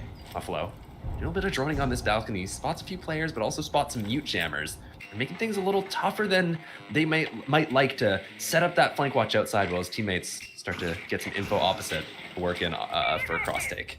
Yeah, and that's something that enabled PSU Blue on the match that we watched earlier today, their semi-final game to get them to the grand finals, was an anti-info setup that allowed them to lurk, that allowed them to play aggressive just like this. The drones have been stopped from RMU, so for PSU, you can hold your ground, you can play up directly in the faces of the attack, have a really good beachhead with which to push directly into the attack as they clear over. lots of value being gotten from these mute jammers. They're really struggling to get past them. You can see how well they've been placed. Slowing down the hard breach to open up that bridge wall, really stalling out this push opposite side. We're just over a minute left in the round, Irish, and they've barely managed to get control over towards T. Finally, a drone can make it into sight. It'll be shot relatively quickly by At the Beach, who's sitting there waiting for it. This cross take, it really needs to be sped up because right now, Kunzi and Whale Cookie, they're looking to threaten a flank. And if Robert Morris aren't made aware of it, this could cause disasters for them.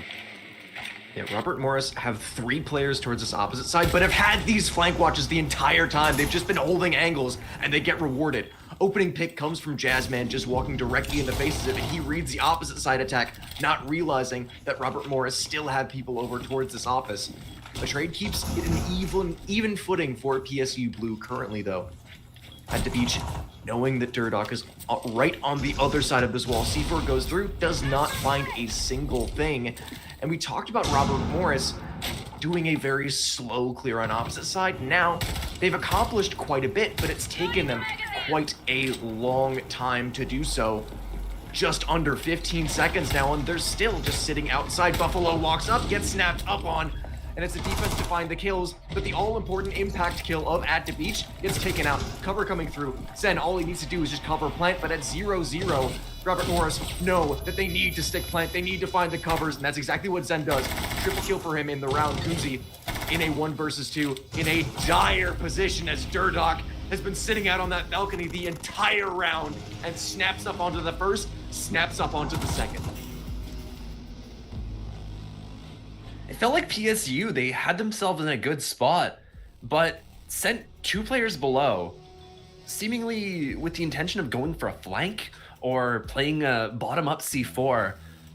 But that really wasn't the answer they needed. They were in a good spot. The choke points had to be pushed through by Robert Morris, and by dropping those players down to the floor below site, it opened up an opportunity for Robert Morris to just force the bomb site, to walk into crouch walk past minibar, in through the breach, hopping the Samurai window. And that's a 4v2, Irish. That's overwhelming for your defenders, and they managed to get 2 for 2. They trade out themselves. But at that point, you as the defender, the remaining defenders are at the bottom of the house stairs, forced to walk up in an uncomfortable situation. Usually that's something the attack has to do. And you as the defender have to try and force through the same choke points that are a part of your setup. Something that is incredibly difficult to do on Skyscraper in the best of times when you've got utility supporting it. And as defenders, you don't have that same sort of attacking utility to break up the crossfires, to mess up the opponent's line of sight. So Robert Morris do manage to take that first attacking round. This is big for them, Irish, on such a defensive-sided map. So Durdok was sitting outside of that balcony the entire round and didn't really get to influence the round all that much. He does get rewarded for it because Jazzman walks directly into it, not expecting someone to be holding that cross that late in the round. But still, for Robert Morris, you kind of get bailed out from a bad late round plan from PSU Blue, where throughout most of that round, it was kind of poor time management. Already through this round, the opposite side is once again being held down very strongly by PSU Blue. They have 2 players over towards it. They're shooting drones, delaying all of this time. And for Robert Morris, if you don't get bailed out, that round looks completely different. Look how many people are here trying to fight this take. There's drones coming in. They're going to spot a couple of players, but they'll see that this is seriously something you have to fight for. Jazz has chosen to back up a little bit. And Whale Cookie looks to get active down below. He hears somebody breaking in through reception. Does he know where they're going to come from? He hears the vault. Here's the fight. Takes up a quick one onto Bones. That gives him some more space. It means he doesn't need to worry about that bottom-up pressure anymore. And he simply hold that Samurai window hop in. Right now, Robert Morris, they're looking like they're in a little bit of a rough spot. Minute and 15, and the only player from Robert Morris that has even stepped foot inside the building was instantly killed the second that he tried to have any sort of impact. It's halfway through the round, and Robert Morris have accomplished nothing. They have office wall open. That's great. It's the opposite side of the building than the site.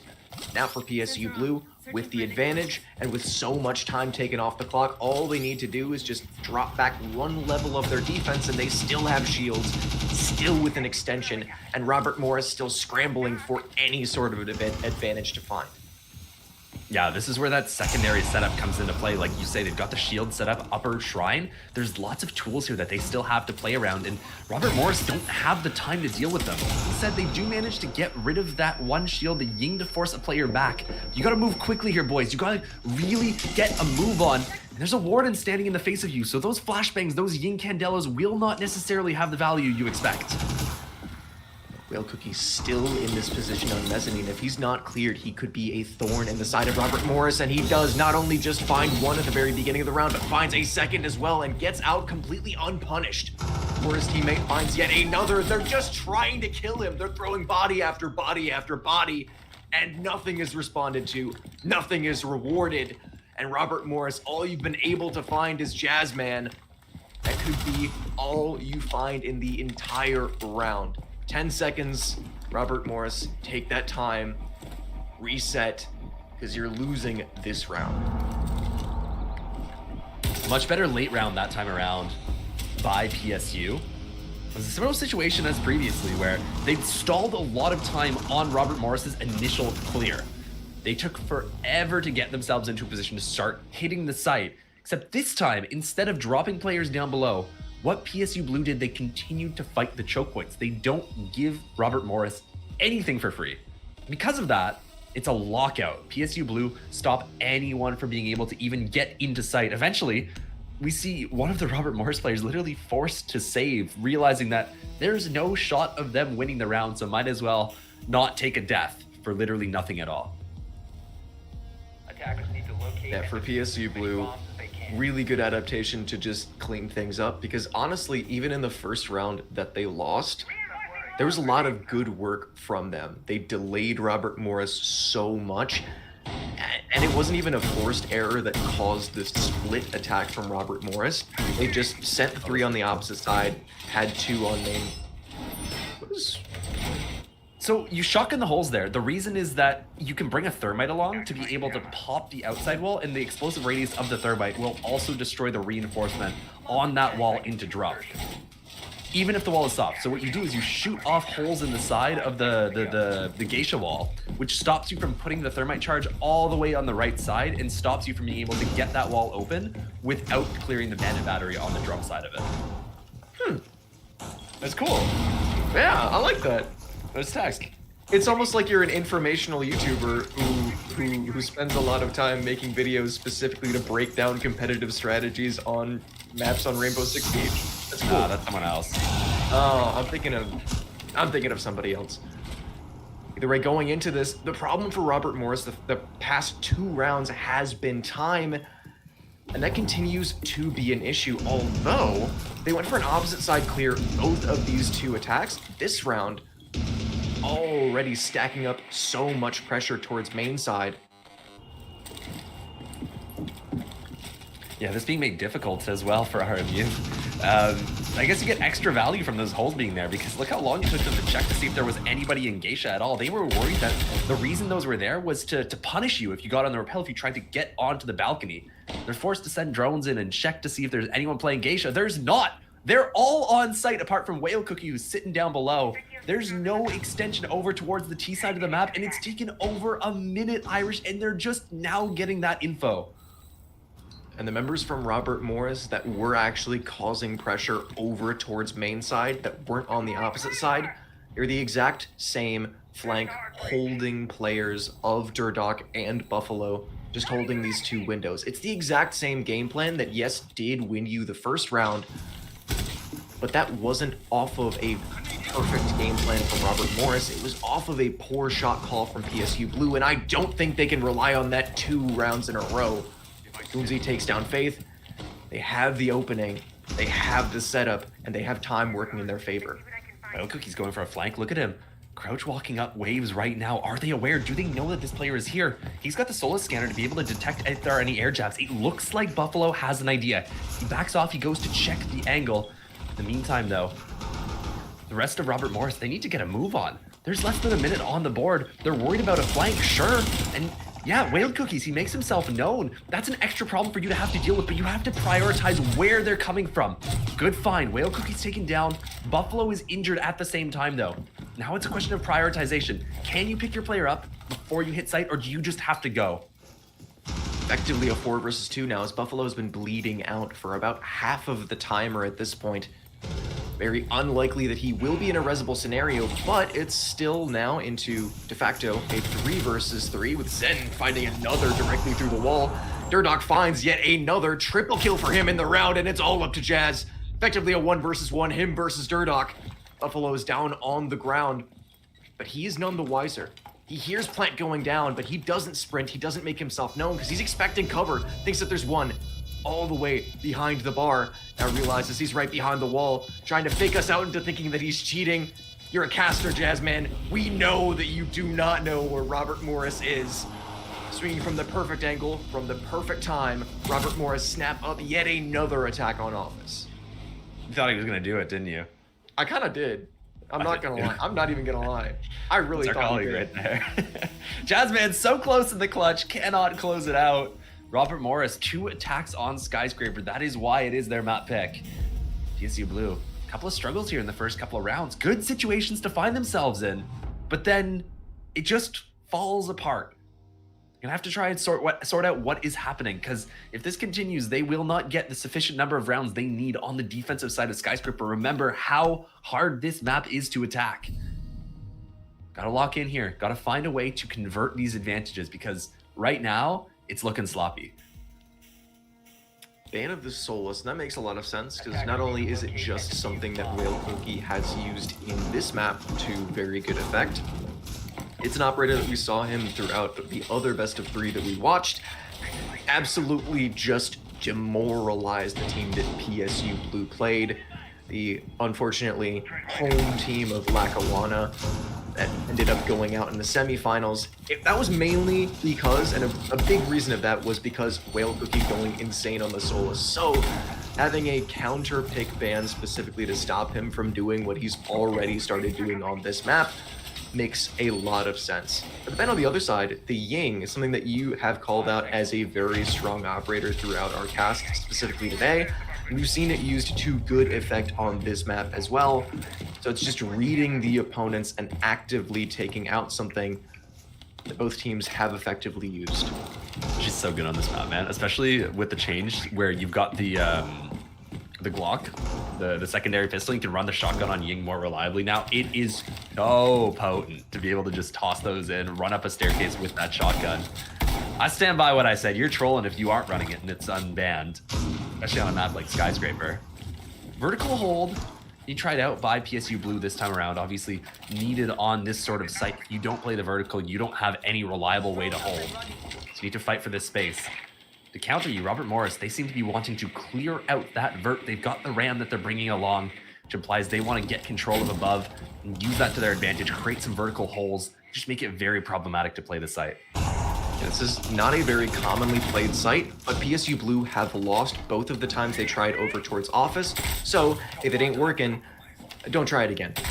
PSU Blue going down onto this site, and Robert Morris, once again, yes, they're doing good work. Actually, no, this is very good. They've opened up Office Wall and already pressuring over the extension towards top floor. Can they actually convert this into an effective top floor clear is the problem, though, because the second that they've stepped foot in the building, it's always gone wrong for them. You see Bones has rotated over to help out with this opposite side clear. They're trying to get these players in a little bit quicker, but again, it really is time management. It feels like Robert Morris are slow on all of these takes. Durdock, however, does manage to find himself the opener. We'd seen Bones, he'd taken a lot of damage earlier on, manages to keep himself alive, rotate over, he's helping with that push, and all the players on Robert Morris in a line, taking from the cross, doing so much damage to this upstairs setup from PSU.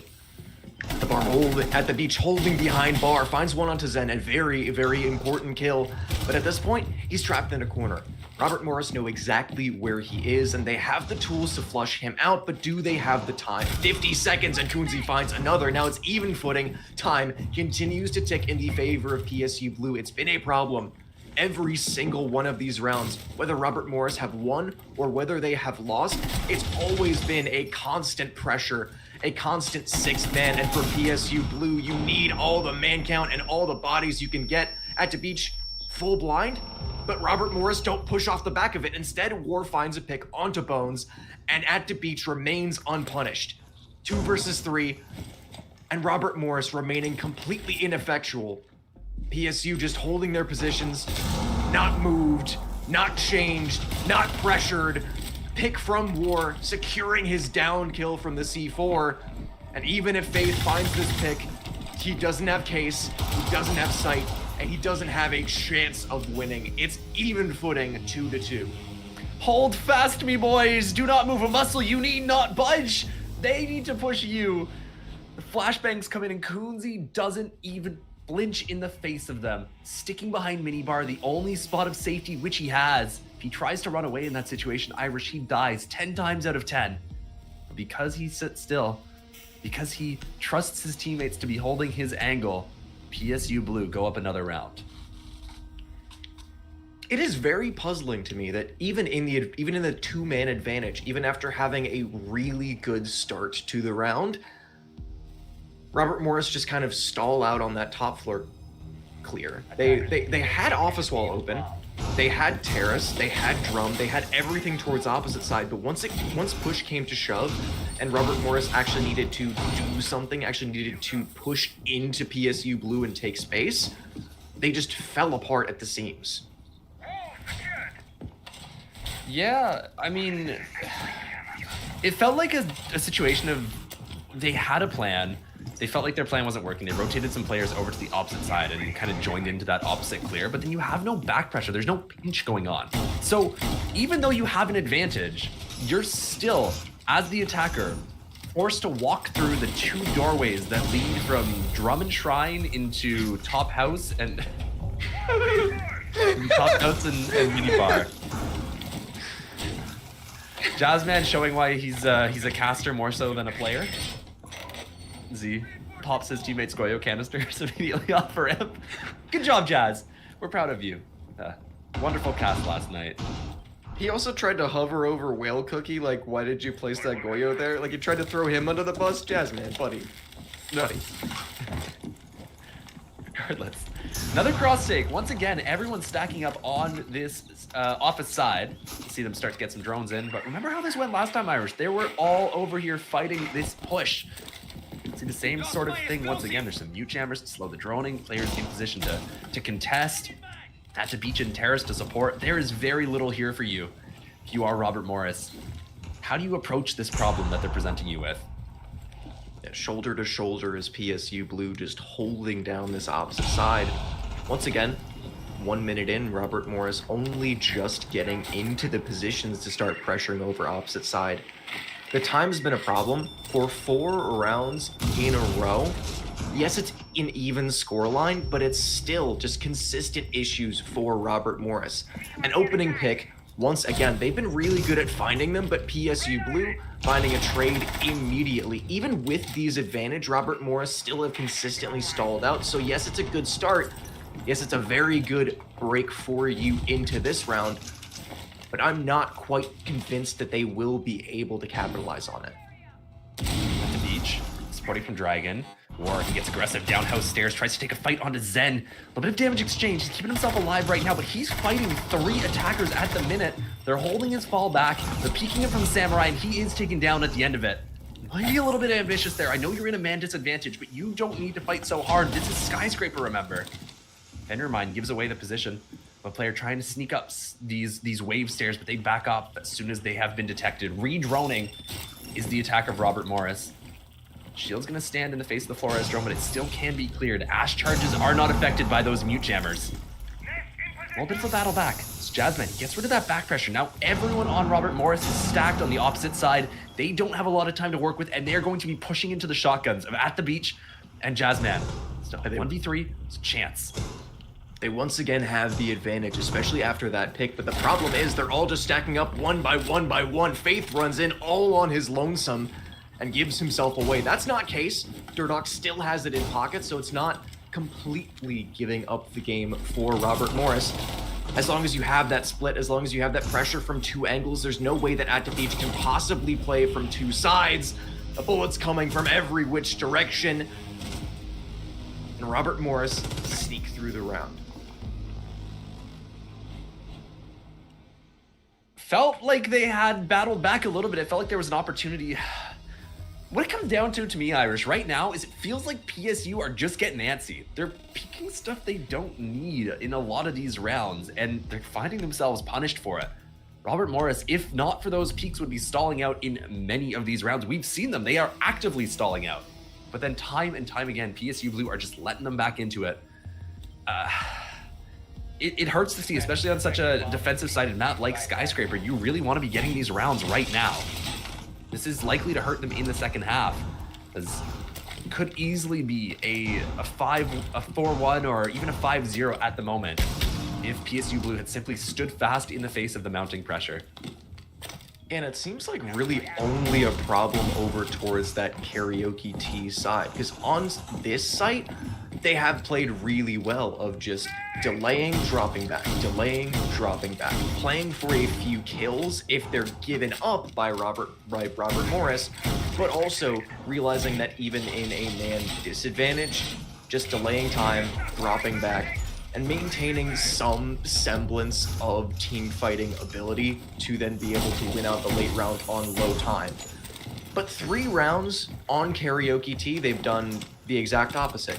They've given up the pick early on, and then just continued to fight and fight and fight, even when time was ticking in their favor. For PSU Blue, it's a problem of discipline, but it's only a problem on one site, and they only have one more round on their defensive side to solve it. Drone here. Buffalo is going to get some good info as to this site setup where these players are playing. He knows that Whale Cookie is going to be tucked in that corner. Doesn't opt to challenge the window, and there's a lot of audio of these players repelling in, so likely to have a good idea of some of these attacking player positions. Probably can count 1, 2, or 3 repels. General idea. Engagement over towards the window. No damage exchanged as of yet. But the attackers making themselves known. It is obvious now that there are at least a few folks over towards this side. Maybe a little bit more of a direct take here from Robert Morris. There are still some players taking opposite, but more focus in towards the site itself as we see the start of this round. Instead of having 3 towards the opposite side and 2 towards main, currently it's 2. Nope. All the way just walking around on the first floor is 1. So instead of having 3 towards opposite, 2 towards main, it's 2 towards main, 2 towards opposite, and Bones walking around inside of delivery. That's the wild card for Robert Morris, but still, even still with this very small adaptation, it's halfway through the round, and Robert Morris were just sitting outside on the outside looking in, but Bones, that wild card for Robert Morris, dealing a lot of damage through the floor. Yeah, it does a lot of damage. Manages to almost take down Kunzi, and that denies the bandit trick. That stops you from being able to play to keep this wall closed going forward. Doesn't know that he got the defender so low, as he doesn't have direct info on that. But still, a really great exchange here for Bones. He's been a little bit slow getting into this game, but this has been the highest value round for him so far. And Zen just holding for that swing, waiting for that kill, and it's gifted to him on a silver platter. 2-man advantage, but 45 seconds for Robert Morris, and another battle back for PSU Blue.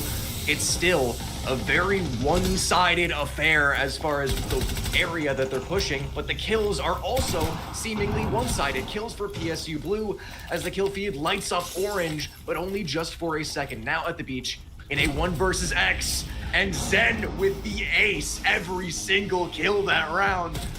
And I believe that puts him at the very least 15 all for himself. Bro, what are they feeding this kid? What the hell's going on, Zen? Do something. Miss a shot, bro. Give them a chance. PSU getting locked out by 1 player at the minute.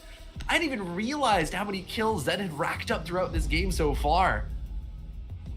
Pulled up an ace in that final round of the half to be able to convert an advantage going into their defensive side on Skyscraper. This looks very good for Robert Morris as we speak Irish. Yeah, I was honestly, from watching both of these semifinal games, PSU Blue had a bit of a struggle on their, or not a struggle, but it was more of a back and forth game on the first map, and then just smoked Lackawanna on their second. Robert Morris had a very, very close back and forth 3-map affair with RIT, so I was expecting, hey, the team that struggled more likely will struggle continuing on to the grand finals, but instead, Robert Morris looked incredible, and PSU Blue making baffling mistakes towards the mid round on their defense of what otherwise should be a relatively simple defensive map. I hate to give him credit, but feels like the only player who's really in the game right now for PSU Blue is Jazznan. No.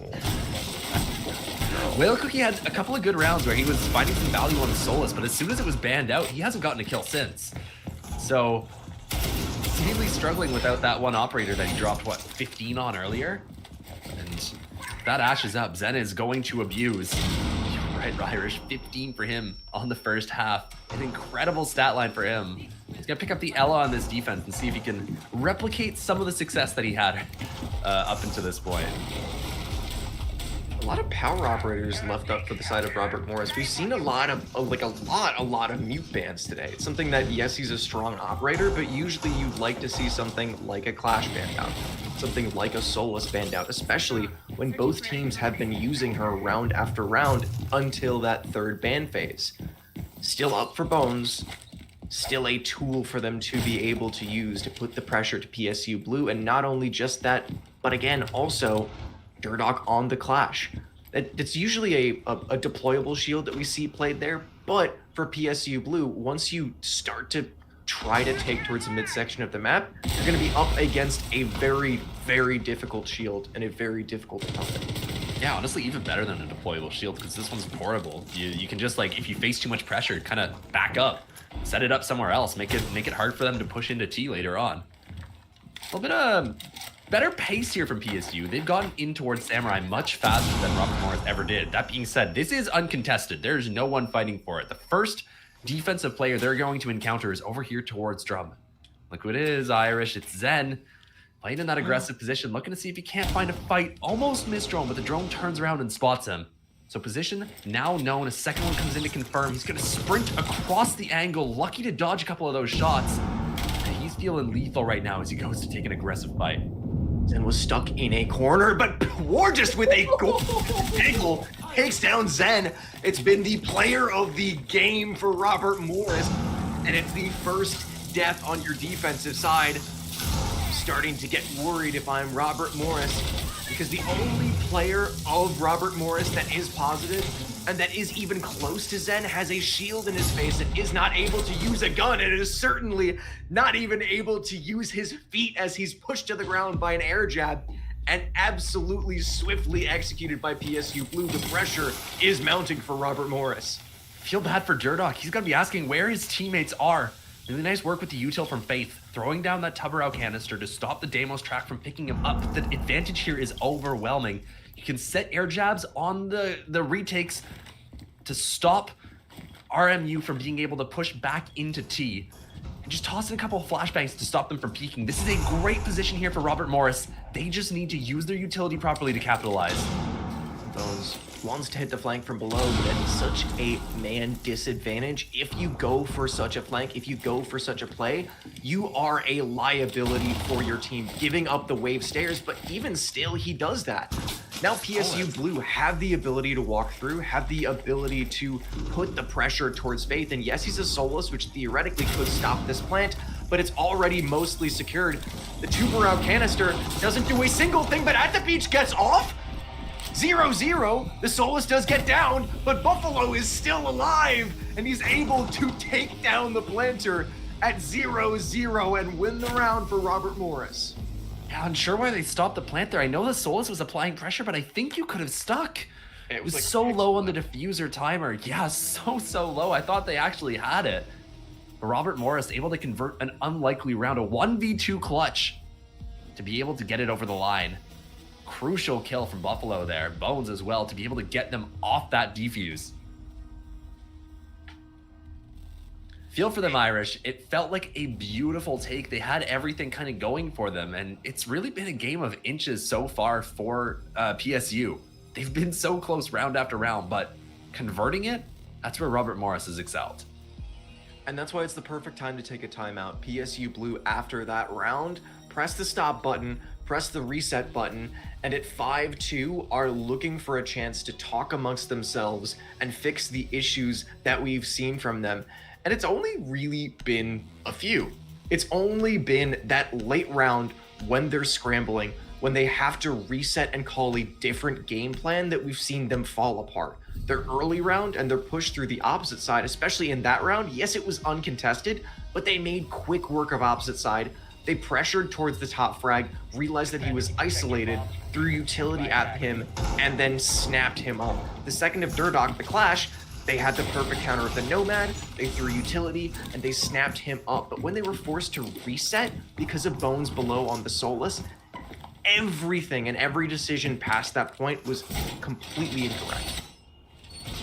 It doesn't feel like it was necessarily incorrect. I don't know. It's just getting off plant that's sticking with me, because it felt like everyone was working to make sure that Solus wasn't going to find impact, right? You saw players fighting down below. I didn't catch who it was, but fighting down below to deal with the Solus. And it's just that momentary decision as the bullets are flying by, as you feel. I think it was the Tubrau gadget that got him off. I think he got hit by the Tubrau and panicked and just let go of F. And after that, you've not got the time to get back on case to move where you're trying to get bombed down, to go to a new plant location.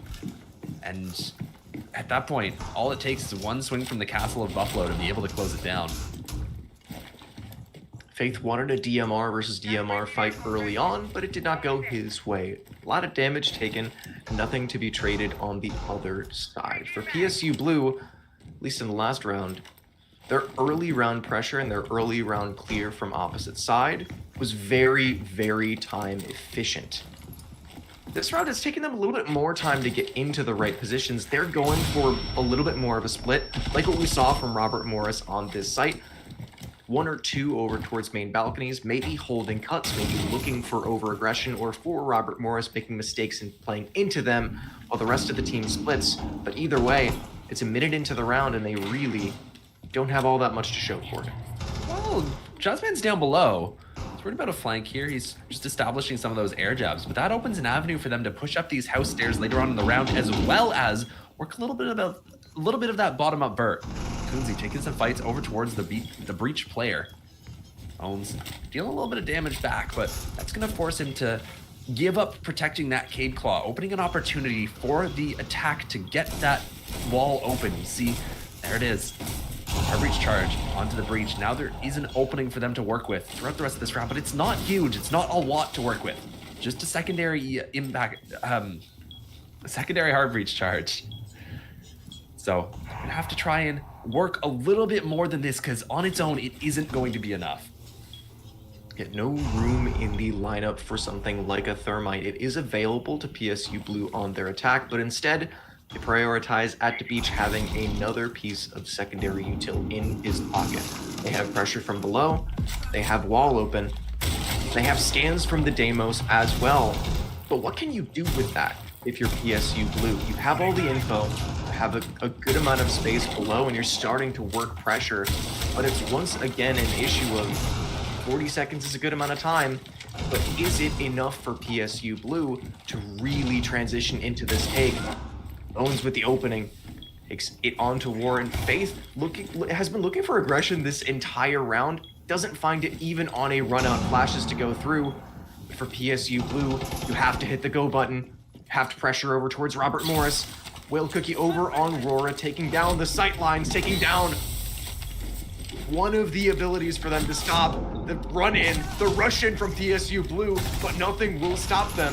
Sen finds a pick onto Kunzi, and it's only Jazzman last alive sitting out on balcony. He was going to be the cut player, but he cannot do anything. The rest of his team falls, and the timer hits 0.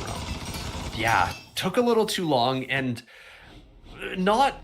I'd say not the optimal use of the utility there to try and send it in through that samurai window. The Rauro is great, but the smoke that was tossed out, a little questionable for me. It blocks off your own line of sight.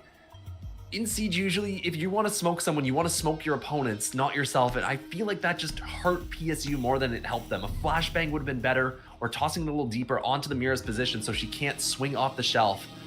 As it stands, though, Robert Morris a single round away from taking this first map. They've looked dominant so far. I think I'm confused about for PSU Blue is the choice to not pick Thermite. Yeah, it was up. At the Beach has consistently played on Striker instead, And I don't think the secondary utility has been so effective that it's worth the trade-off. Something like a Thermite would be able to assist the run-in from Breach, make Breach a more potent threat, so stop the player from Office of being able to just swing with absolute impunity on the museum window.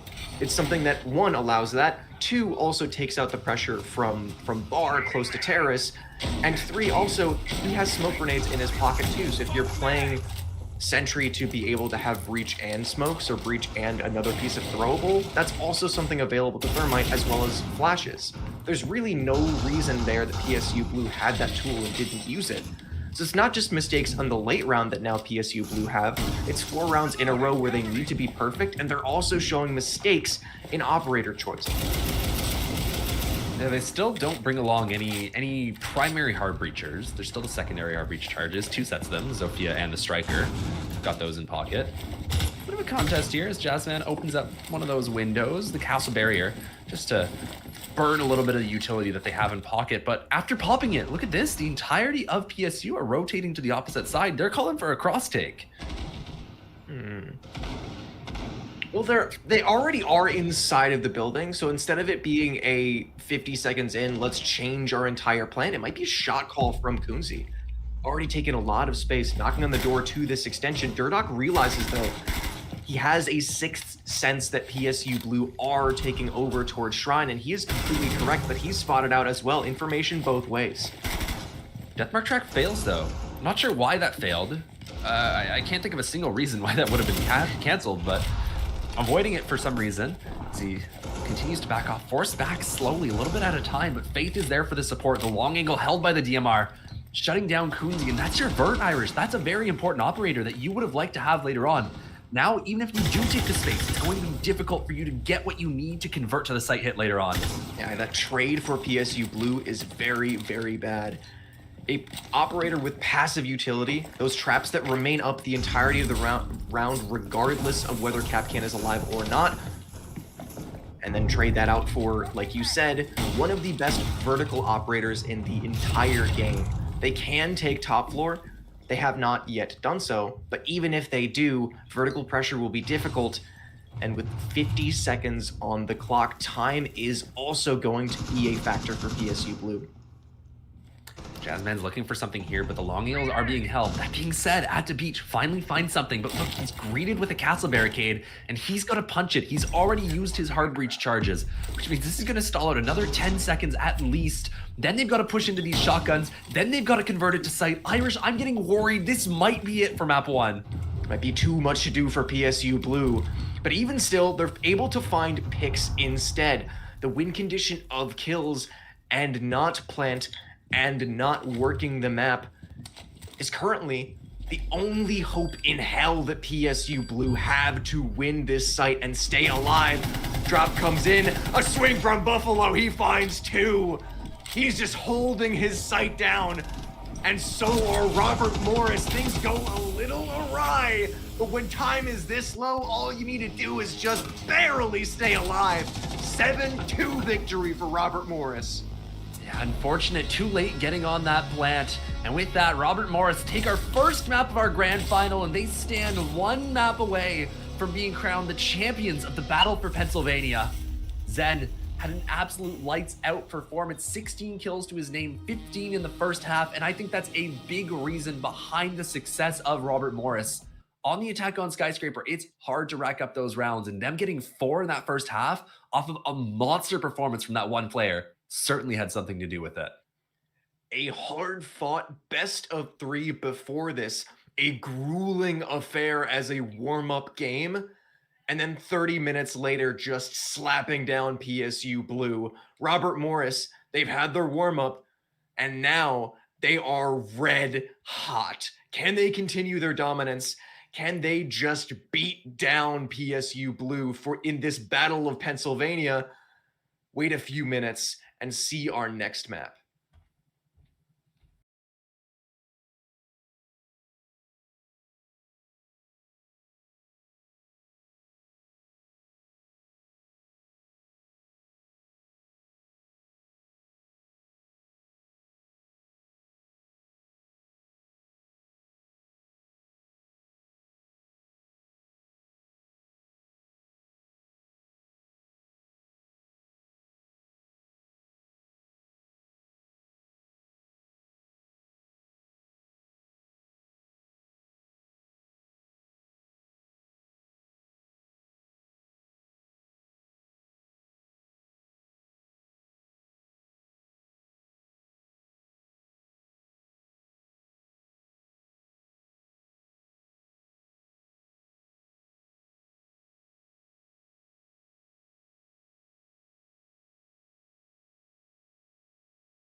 after a hard-fought 3-map semifinal, Robert Morris just walked into this grand final and slapped down PSU Blue on the first map.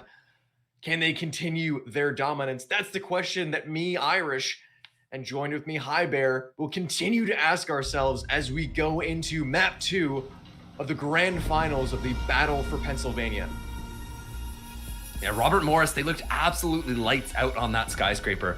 The real question is, they've been playing for a long time right now with no real break. Robert Morris has been nonstop, a grueling best of 3 prior to this, like you mentioned, Irish. PSU, they've had a bit of a break in between. They came into that last map cold. They'd gotten some time to warm up. And even though it was a little bit sloppy, they were making some mistakes. There were signs of life. They really had some strong showings in a couple of those rounds. They can get themselves really into this game on a map that we've seen them play before. Things could get dangerous for Robert Morris. Solus in a mute ban. Those are both operators, don't get us wrong, that we have seen throughout the entirety of not just this series, but also this tournament as a whole. 2 very strong, very useful operators on every single site on the map, but so is Azami, so is Castle, so is Mira, so is Valk, so is Tuberal. And I think pretty much all of those operators, for my money, are more headache-inducing than Mute or Solus could ever be.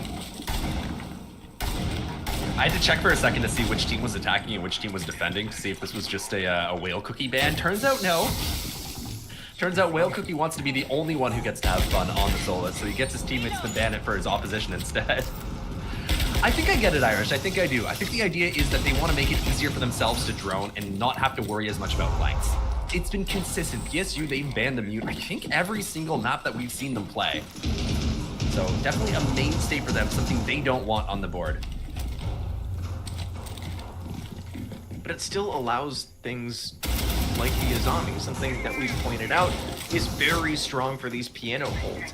That, off the back of the castle as well, means that you might be able to get drones in, you might have good info as PSU Blue, but when it comes time to pushing, there's going to be harder bulletproof pieces of utility that are going to be in your face instead. It's trading one problem for another. Perhaps the devil you know for the devil you don't, but it is most certainly still a demon of a job to get through. He saw his butt. He saw it. He saw it. He tosses a nade down. Is this a freebie? No, just barely dodges it. Whale Cookie. Let him get away unscathed. By the way, Faith is running a TCSG with no suppressor. I've never seen that before. Is there a reason for that? There is no reason for it. It does not have any less recoil. It just doesn't have the suppressor. I guess the advantage you could have is if you're like trying to rat in a corner, the gun won't be as long. But otherwise, no real use for it. Buffalo drop down below, forced back. Aggressive fight here from Bones, chowing onto this window. Confidence from him, seemingly. A bit of struggle last map, but he's feeling good. We know how lethal he can be. And that's the thing is, for these positions, it's not like they're going to be in tucked rat positions. This Azami playing piano is always going to be in piano. They're always going to be in these spots. So if you can get a drone and get info, sure, that's fine. But if you can't even get red wall open, you have bigger issues. Accidental K-trick. Faith is on the other side of the map. He's not juggling those. Just too much of a gap between the EMP that went out and the hard reach charge to follow. And now PSU feel like they're stalling out. They're in top red, but that's all they've got. Coonsy just barely stepping toes inside of Cigar Shop. Owen's winning fights on the rappel players. Feeling a little bit of pressure here, but he's not taken down. He's just gonna crawl back. Army crawl to safety. Hold the S key, my friend. A little bit of space created. He's not gonna walk into that angle that Coonsy's holding. He's feeling a lot of pressure. Every single window, every single angle has been opened up in an attempt to push him out, in an attempt to flush him out from this position. But 2 minutes and 20, and now finally he's taken off the board. But another to go with him. Advantage still for Robert Morris. And for PSU, they have piano, they have space, and they're starting to work towards sight, but time is low, and there is one below. Buffalo doesn't have a C4 to be able to be used, but if he comes for a late flank up red, he could catch PSU completely unaware. There's no pieces of flank utility. Those claymores are not on the ground. They're not holding anything off. He finds a pick on the flank, and Jazz, last alive, finds it down, finds and secures that kill, but that's all that PSU Blue will be able to find, and time once again hits 0 in the favor of defenders. Got mine. Jazzman finishing off that Pixel player. 1 kill to his name. Robert Morris take the round, and that's something that's a lot higher value in this situation. The stakes, remember, are quite high. This is the map that could crown Robert Morris the champions for the battle for Pennsylvania. As we load into the second round, Kitchen and Service will be the site. I think, Irish, you're absolutely right. Those power operators on the defense really proved themselves a problem for PSU. Because they spent the entirety of the round trying to clear out Piano. It's not an unknown position. It's not like you need the drones to be able to find exactly where that Azami is going to be playing. The problem is you left that through the ban phase, so that concrete jungle that she's able to create for herself delays out that time. Bones has all of that space completely uncontested, and even with the windows opened up, even with the angles created onto him, he's still able to just sit there for so long for Robert Morris. And even on this site, even when Azami isn't played, they're still trading one power operator for another. This Valkyrie and 3 C4s to be able to be used with it as well. I'm still worried for PSU. We're going on the Maestro once again. Interesting to see that PSU haven't read that this operator has been played in multiple rounds. Brava, very powerful when the Maestro is on the board, and she's not banned out. She is completely available, which is usually why you don't see much Maestro at any level of play currently, because it's so easy to bring along that operator and turn what was an asset for the defense into an asset for the attack. A bit of a roam here. A couple of players up towards the top floor. Let's just send Bones extending on those 2 different operators, the Valkyrie and the Tubarao. Notable to have the Tubarao upstairs. I guess he's bringing it for the DMR more so than for the gadget to keep the windows closed. And C4 as well, as he tosses one up through the skylight to be able to collect Zen a second. These C4s like landmines popping off. 2 for 2 so far, a perfect conversion rate for the 2 C4s that have been thrown out by the defense. And even without taking a gunfight, Robert Morris come out from an opening scrap with a perfect 2-man advantage. And now PSU Blue scanning out, spotting out those Maestro cameras. And like you pointed out at the very beginning of the round, besides maybe those 2 nades, those are the only tools that they have in their pocket to be able to deal with those. And there are 3 Maestro cameras. No matter how you slice it. Castle barricades. Oh my god. Yeah, so no, there's just so much stacked up utility for PSU Blue, and not really any tools to use to actually counter it. If Faith hits C4, I'm calling it a hat trick. You get 3 in the round, honestly, you deserve it at that point. Bones looking to aggress down brownstairs. A couple of shots ring out. War just daring somebody to peek him, but they need to be peeked. He needs an opportunity here to find some of these fights, because right now, PSU, they've been locked out of this round. Those 2 C4s devastating for them, getting rid of all of their roam clear. Now it just feels like they've got nothing going on. There it is. Perfect. Call it a hat trick, Irish! 3 for 3 as Faith picks it up. Unwinnable round here now for PSU. They're sitting on drones outside of Bakery, just hoping to be peaked to see if they can pad their stats a little bit. But this round, Irish, calling it now, it is hopeless.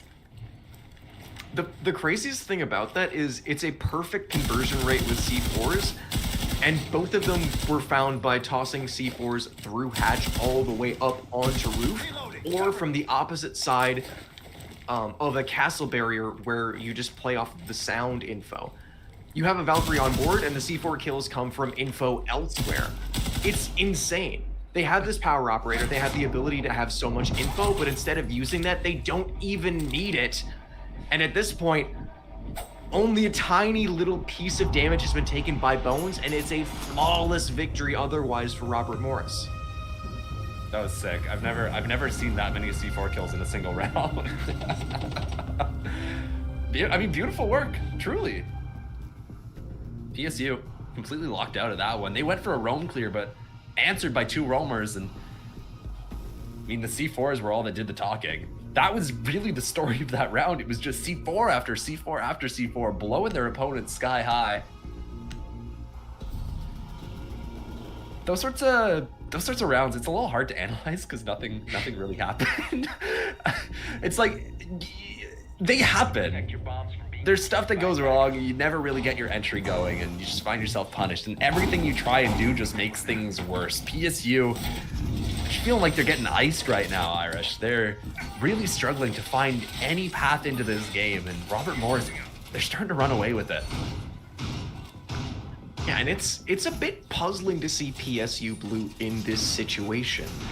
They went up against the former grand finalists in just the previous best of 3 that they played, and the second map, they took very, very convincingly. They looked absolutely incredible. They looked unstoppable.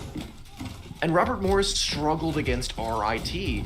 So going into this grand final, having a complete reversal of fortune and having PSU Blue just come apart at the seams is shocking for them. It really is unfortunate. You felt like they were going to really show up here after how that game went against Lakahana earlier. Robert Morris, though, seemingly a little better. And I wonder if it just is the fact that these games are back-to-back. Once you get cold, once you get iced out, long gap between games, and just makes things a little bit difficult to get back into the zone, into your flow state once you get back on that stage. Either way, our PSU Blue look pretty brutalized right now. And they're not even really fighting back or making their way or really making any sort of pressure towards Robert Morris either. These rounds, at least the last one specifically, really wasn't all that close. It was a flawless for Robert Morris, and PSU are even just messing up on the tiny little utility things as well, not leaving enough space between them and a breaching charge. Kunzi takes a little bit of damage in PSU Blue. They're making relatively okay space, but they have yet to take a gunfight. And even before the gunfights happened, last round, Robert Morris looked really strong. Smoke canisters come out to stall this out a little bit more. There's reinforcements in their face. They need to get rid of the castle barricades to push, and there's such a horizontal setup in towards Pillar. Unique here from Faith. This isn't something I've personally ever seen before. I wonder how it'll work out in the face of this PSU attack. Will Jigo fight here towards Cocktail? Some damage exchange. Zen accidentally killing At the Beach through the wall, trying to shoot Kunzi, and he gets his teammate behind him. Devastating for the attack. Nothing is going their way. As just 2 remaining attackers are forced to try and engage with a couple of players, but a chance, Irish. 1 down and 1 kill. They bring it back a little bit. An opportunity, perhaps. There's a little bit of time to work with, and if they can secure this kill, maybe, just maybe, you can start to believe. Dirtdog walked down White Stairs, or more specifically crawled down as he was in the down but not out state, so he is able to be rezzed. Now securing for Robert Morris, not the 2v3, but the 2v4. There's 40 seconds for PSU Blue. The case is down, but it's in a recoverable position. Whale Cookie and War, they are good operators to find info, isolate out 1v1s, and get them back to a man advantage position. And this would be doable were it not for the fact that it's 20 seconds on the board. The time is low for PSU Blue. You have the tools to fight back, but you need to start pressuring. You need to start hitting the go button, and at this point, you can't just be looking for advantage gunfights. You can't even really be looking for 50-50 gunfights. You have to be looking for any fight they're willing to give you, and the only fights they're willing to take are ones they are assured of winning. Robert Morris, 3 rounds in a row. Discipline from Robert Morris in the late round. Get yourself the advantage, boys. Go back, hold the crossfires, win the game. Eventually, playing like that, you're going to find yourself winning the tournament. And PSU Blue take a well-timed, much-needed timeout, because right now, nothing is working. Yeah, it's another stoppage of the playtime for PSU Blue. It's another time for them to talk amongst themselves, but unlike last map, where before the timeout, it was, hey, it's a little bit of a back and forth. You're doing well. On the previous map of Skyscraper, PSU Blue were delaying Robert Morris. The problem for the attack was time, and even at that 2-2 scoreline, 3-2 scoreline, there was a lot for PSU Blue to say, hey, this is what we're doing well, this is what we need to fix. In this round, everything is getting away from them, and there's no shortage of issues, there's no shortage of problems, and there is so much to fix for PSU Blue, and so little time to fix it. 4 more mistakes, 4 more rounds are what you get unless you can force overtime. And then maybe a next map. Robert Morris, dominant on these defenses so far. That's a full site rotation, Irish. They've seen everything that Robert Morris has to offer, and they've gotten nothing for themselves. Some adaptations need to come in. The Maestro band, the same time as the Brava, that feels like a wasted ban here from the defense, from Robert Morris, right? You ban the Brava to make your Maestro more powerful, to stop them from being able to counter it, but they get rid of your Maestro at the same time. So that means that you don't get the value of that operator, of that ban that you threw out. So maybe something here for PSU, an opportunity, just, I mean, you need something, but again, so many powerful ops left up. We're back upstairs.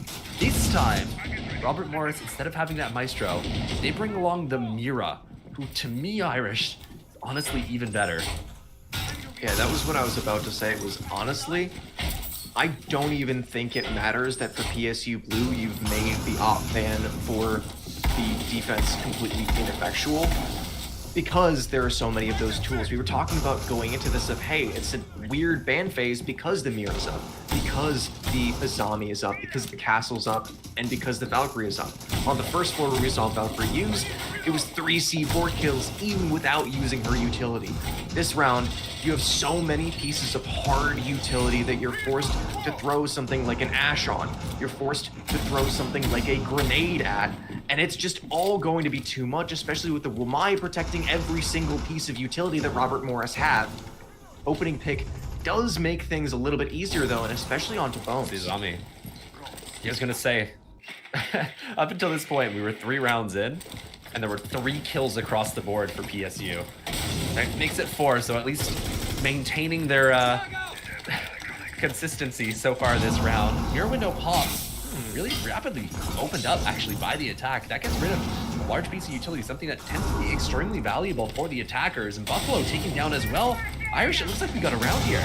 And also opening up that specific Mira pushes Faith beyond their initial setup. They had a setup to be able to use both of those Mira windows, but the second that that one is popped, and Piano is softened up by Bones' death earlier on in the round, that position now, the position that Faith has retaken, is so dangerous, which is why I was a little bit baffled that they retook it, because they just gave their life away. PSU Blue now bearing down on site, bearing down on the last member of Durdok. Could have been a flawless round were it not for War swinging in, but now PSU Blue know. They realize where the last player is. The swings come through. Damage traded out on the other side, but it's a flawless as PSU Blue just lock it down. 3 rounds in a row, but finally an answer from PSU. The fact he's not running the suppressor is like getting under my skin so much. I don't think I've ever heard the way that it sounds without. I don't like it. I don't like it at all. It is grating on my ears. Honestly, I'm happy they lost the round because he ran that back. I need to see that suppressor added to the TCSG. Otherwise, I'm going to start crashing out. Well, he's playing Collegiate again, unfortunately. Oh so God! give it a whole other round. Oh no! God, please no! Another round to hear the dulcet tones of the unsuppressed TCSG. You make it sound poetic. It's not. It's awful.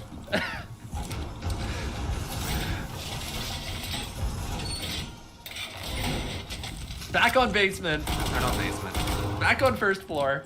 Cafe. This feels like a basement site. It should be a basement site. I know it's got like access to the outside, but like, so does Lair, and we still call that basement. Cafe having 3 floors that extend up from the ground floor is just too much. It's too tall a building. They gotta chop that bottom one off or something. Are you suggesting a cafe rework where they put this first floor just like slightly lowered, call it basement, and the map remains completely unchanged? Buffalo didn't shoot that drone. Did he? I don't think he shot that drone. I think he just gave up on it and castled the window, and the drone got away. I'm so sure of it. All right. Downstairs, Castle Extension. Scopos upstairs this time. Not as many C4s to counter this attack, but you do bring along the Scopos, and in the hands of Zen, that has potential to be dangerous. We've seen how good he's been in various different operators, notably the Ashe last map, but this gives him a lot of flexibility to move around the map, cause some problems, and then teleport safely back to site. Yeah, especially when the Dokkaebi, the one operator that just hard counters it, isn't really playing around for utility, and neither really is PSU Blue. If they went for this top floor down clear, honestly, the Dokkaebi would be able to cause the Scopos a lot of issues, forcing her to not be able to teleport back down while those calls are happening, but instead, PSU Blue taking a mostly direct approach over from Bakery. I think this is good. Given the setup, I think this is very good. You confirm that there's no vert holes that are made. Zen's gonna rotate over here. He's looking to cause some problems, and as I say that, Buffalo does manage to get an opener onto Kunzi as they try and work into Bake. So, some stuff found here for Robert Morris. I still don't think it's a bad read though, as they have opened up some of this pressure towards site. They've got the sense walls they can toss down. This could be really problematic for the defenders.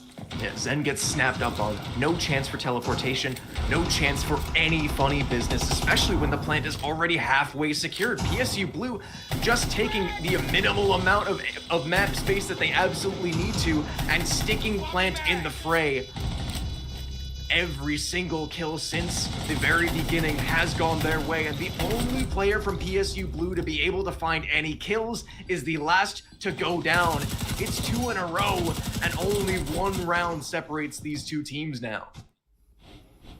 I guess the timeout was all they needed. PSU Blue so. solving things almost instantly, going for some minimal takes, kind of applying more direct pressure. Before that timeout, they were going around, they were taking the long way, they were trying to do too much. And that was a great read from them, understanding, hey, they're roaming up on the top floor, there's no holes made towards site. They droned that, they checked. I really like to see it when teams make sure that their plan is going to work before they go for it. Because of that, they're able to just walk into site. There's nobody there to greet them. There's no C4 that can be tossed around the sense wall to drop it, to drop the player planting in behind it. Consequently, PSU are back in this game. One more round, a tied half. Irish, you move into the defense at an even scoreline. Suddenly things don't look so bad. Yeah, Robert Morris also castle barricaded off coat check and fully reinforced what is usually the Bakery rotate. So for PSU Blue, it isn't just the fact that they gambled on a minimal take. Like you said, they droned out and made sure that their initial game plan would have worked before they fully committed to it. And when they did, everyone was on the same page. Right now, it's looking like more of the same. You wanted more minimal takes, you wanted more direct pressure. Well, they have a Blackbeard and a Ying to be able to push directly into the faces of Robert Morris. A lot of aggression here from Bones. SMG-11 trying to go for a spawn peek. Nothing found. Oh, risky, it feels like. Especially on such a high-value operator. Still, no harm, no foul. A couple players kind of in towards this bottom floor, just looking to slow down the PSU attack. Wonder if we'll see PSU go for something direct once more. Notably, they've got the Blackbeard this time. This is the first time we've seen one of those shield operators that are oh so powerful in this current meta, and I think Irish, looking at those outlines, there might be something going on through the snow door. Either way, it's all quiet on the Western Front currently.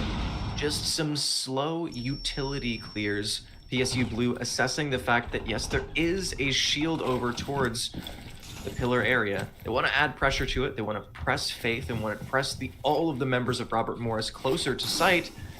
But right now, that pressure has remained relatively ineffectual. It's still early days in this round. Cafe is a map where it takes you a while to get into the map, it takes you a while to start building that pressure, and now PSU Blue dropping down the hatch, pressuring in towards Cigar, or from Cigar towards Cocktail all the way.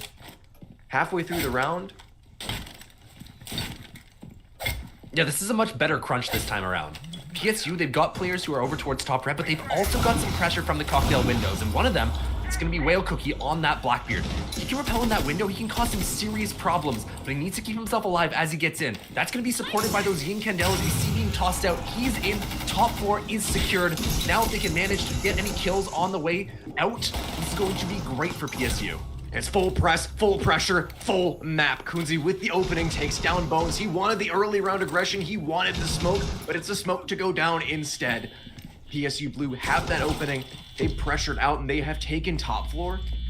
But at this point, they do need to start transitioning over towards the first floor. The mute being the very first ban of this game means that all those Deimos tracks, all of that info will not be able to be stopped, especially without a 2 Grau on side of the defense. So the info goes through, and PSU Blue, with the advantage, are taking their time to find out the info and to once again make sure that when they have a game plan, it will work. Halfway through the plan is PSU Blue. The cover is in, the shield comes through, and the swing is perfection. Every kill goes PSU Blue's way, and Buffalo over from mining. He's tried to hold down opposite side. He tried to hold down bottom red, and he did his job effectively, but the rest of his team fell as PSU Blue takes a flawless on him as well.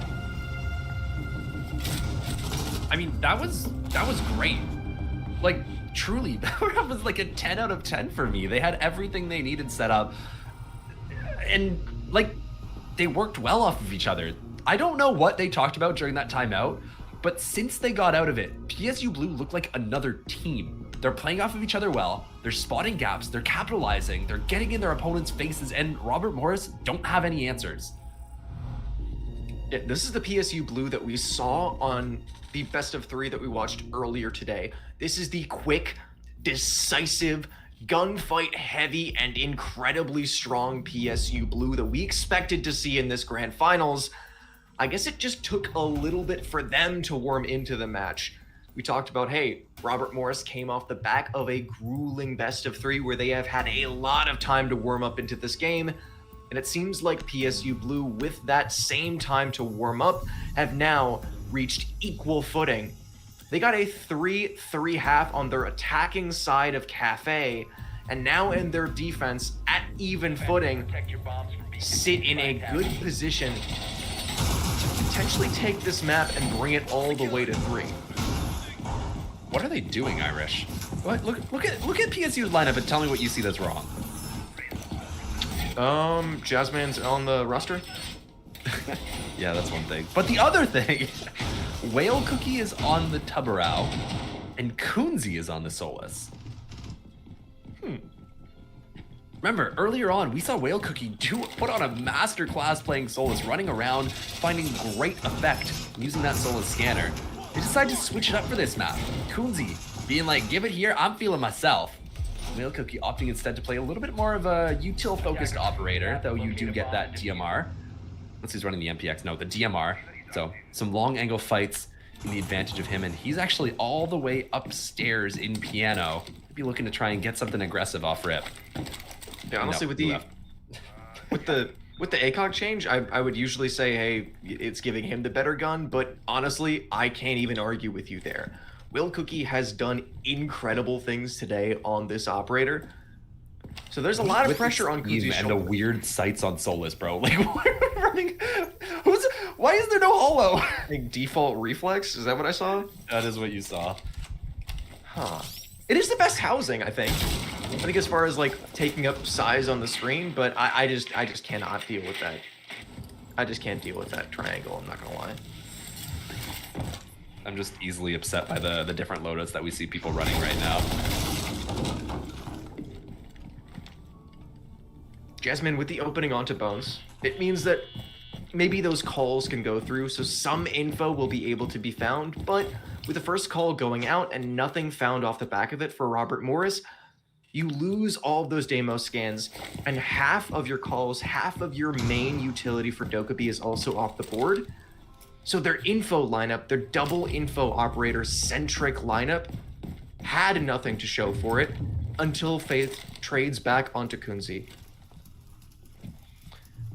Big Daddy Jazz just waiting to try and work his way up these staircases, see if he can't find anyone who might be pushing a little bit aggressively ahead of the drones, lurking, just waiting, seeing if he's going to be given an opportunity. He can hear players, but there's a drone coming down. It, however, doesn't check him. They do not know.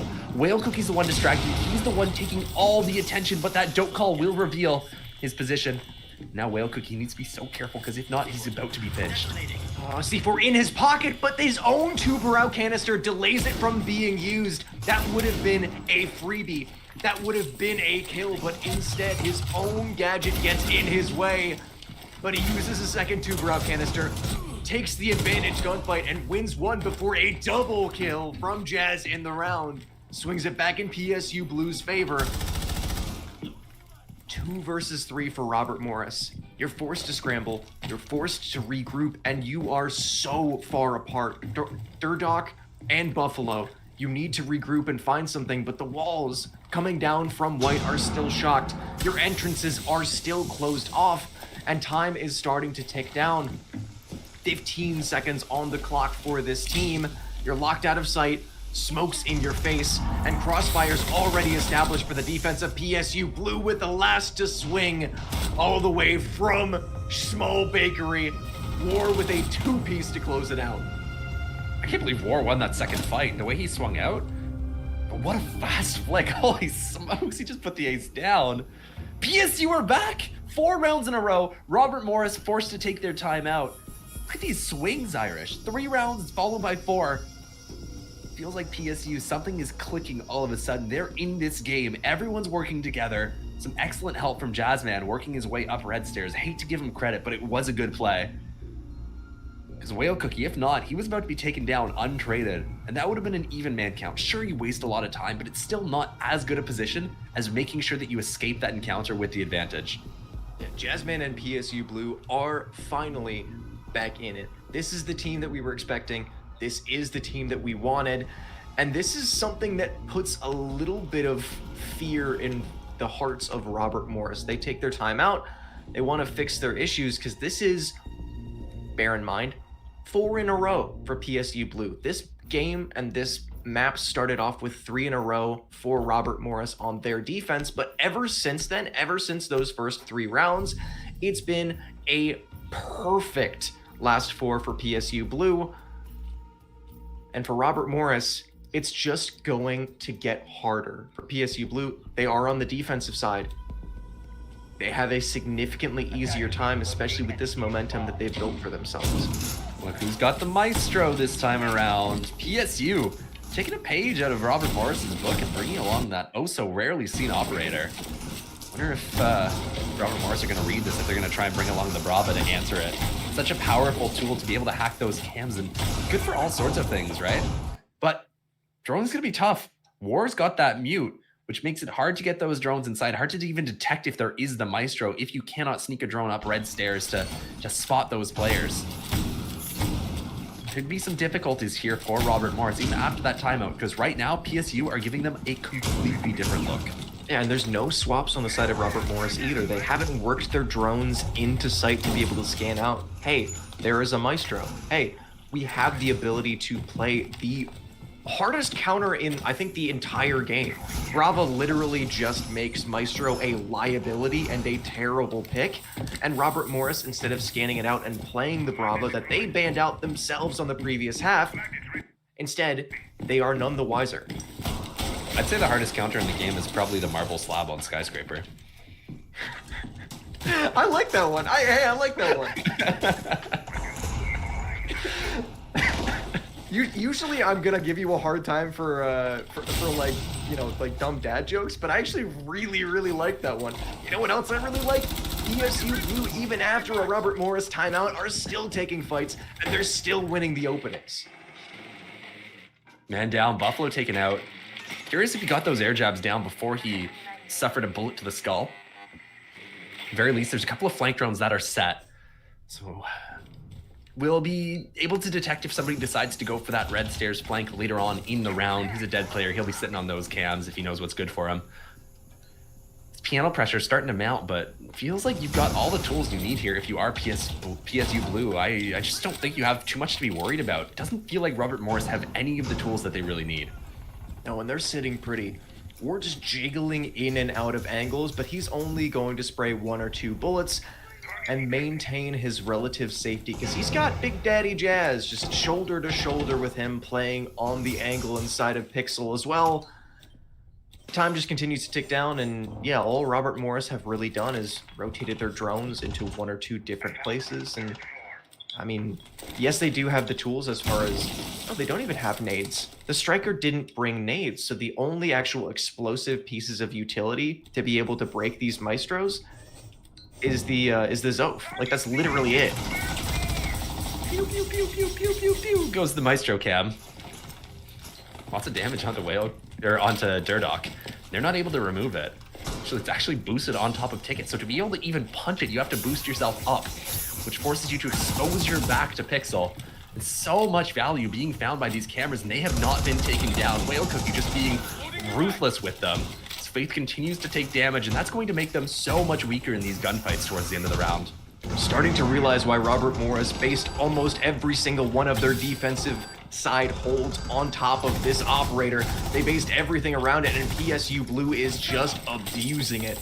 Another pick onto Bones makes Robert Morris's job all that more difficult. Those Maestro cameras are zapping Durdok down, and it'll be the thing to down him on the floor as well. Kills after kills for PSU Blue. And it's the Maestro himself to close out the round. 1 round away from match point for PSU Blue. And they're rubbing salt in the wound. I mean, if you're sitting on stage across from your opponents, and you can stare them in the eye as you type that and that message pops up, I'd be doing the same thing. Honestly, I'm surprised we haven't seen more trash talk. Might be hearing it in the building. Unfortunately, we don't have any crowd mics being pumped into our headphones, so unable to detect exactly how that dynamic is going from the casting booth. But PSU, I think they're right. That is a much better showing of the Maestro. So much damage done, really making things difficult throughout the round for Robert Morris. They try to establish literally any control. And now it's PSU Blue who are running away with it. It feels like Robert Morris, nothing they're trying is able to work. They still have the Bravo. Robert Morris. Available. Now they swap onto it. Thank you. Because not only can you just swap up all of those Maestro cameras with one singular Brava drone, but also it would be quite effective in taking down the mute jammers if you're able to get line of sight on them, much like a Twitch would. And you can hack some of those cams as well, because that pillar cam gives you a lot of info. That 90 cam that we just saw from War gives you a lot of info. It's a very versatile operator, even were it not for the direct 1-to-1 counter on the Maestro. So yeah, the only question is going to be if they can get the Brava drones in past these mute jammers that are set up, right? Kunzi's got access to that, so it can be a little bit difficult to sneak him in. You see Bones, it looks like he's found himself a gap to try and get him with this camera. Opportunity? You spot it? Nothing yet. No mute jammer hit though. Slowly trying to see what he can't detect. A player on drone spotted. I wonder if they could actually pick up this kill. Potential to jump in through the train window and maybe find himself a little pick. There's nobody over there. Nothing to hop on it and capitalize. Just Jazzman kind of running around checking for some drones as the top floor clear comes through. Yeah, unfortunately, Bones is trying to work those Brava drones in towards mid-floor because he's expecting, hey, they had a Maestro last time. It made taking towards somewhere closer towards site, closer towards the extension more difficult. The Maestro cams are still out towards the extension, but you know what makes it easier going against a Maestro? Killing that Maestro himself. So yes, now they're still available as cameras, but those zaps will no longer be able to be used. It's only the Maestro. The C4 comes through, but it doesn't find a kill. Just barely. Sophia being a 1-speed definitely helped her out in that situation. Getting away with one there. Faith probably should have died, and there were actually 3 players inside Cigar Shop when that went off. So it feels like a miracle for Robert Morris that they're even still in this round, but 2 players on literally 1 HP. And PSU, they've still got a couple of smoke canisters to work with here, and those could be lethal to Faith and Durdok in this situation.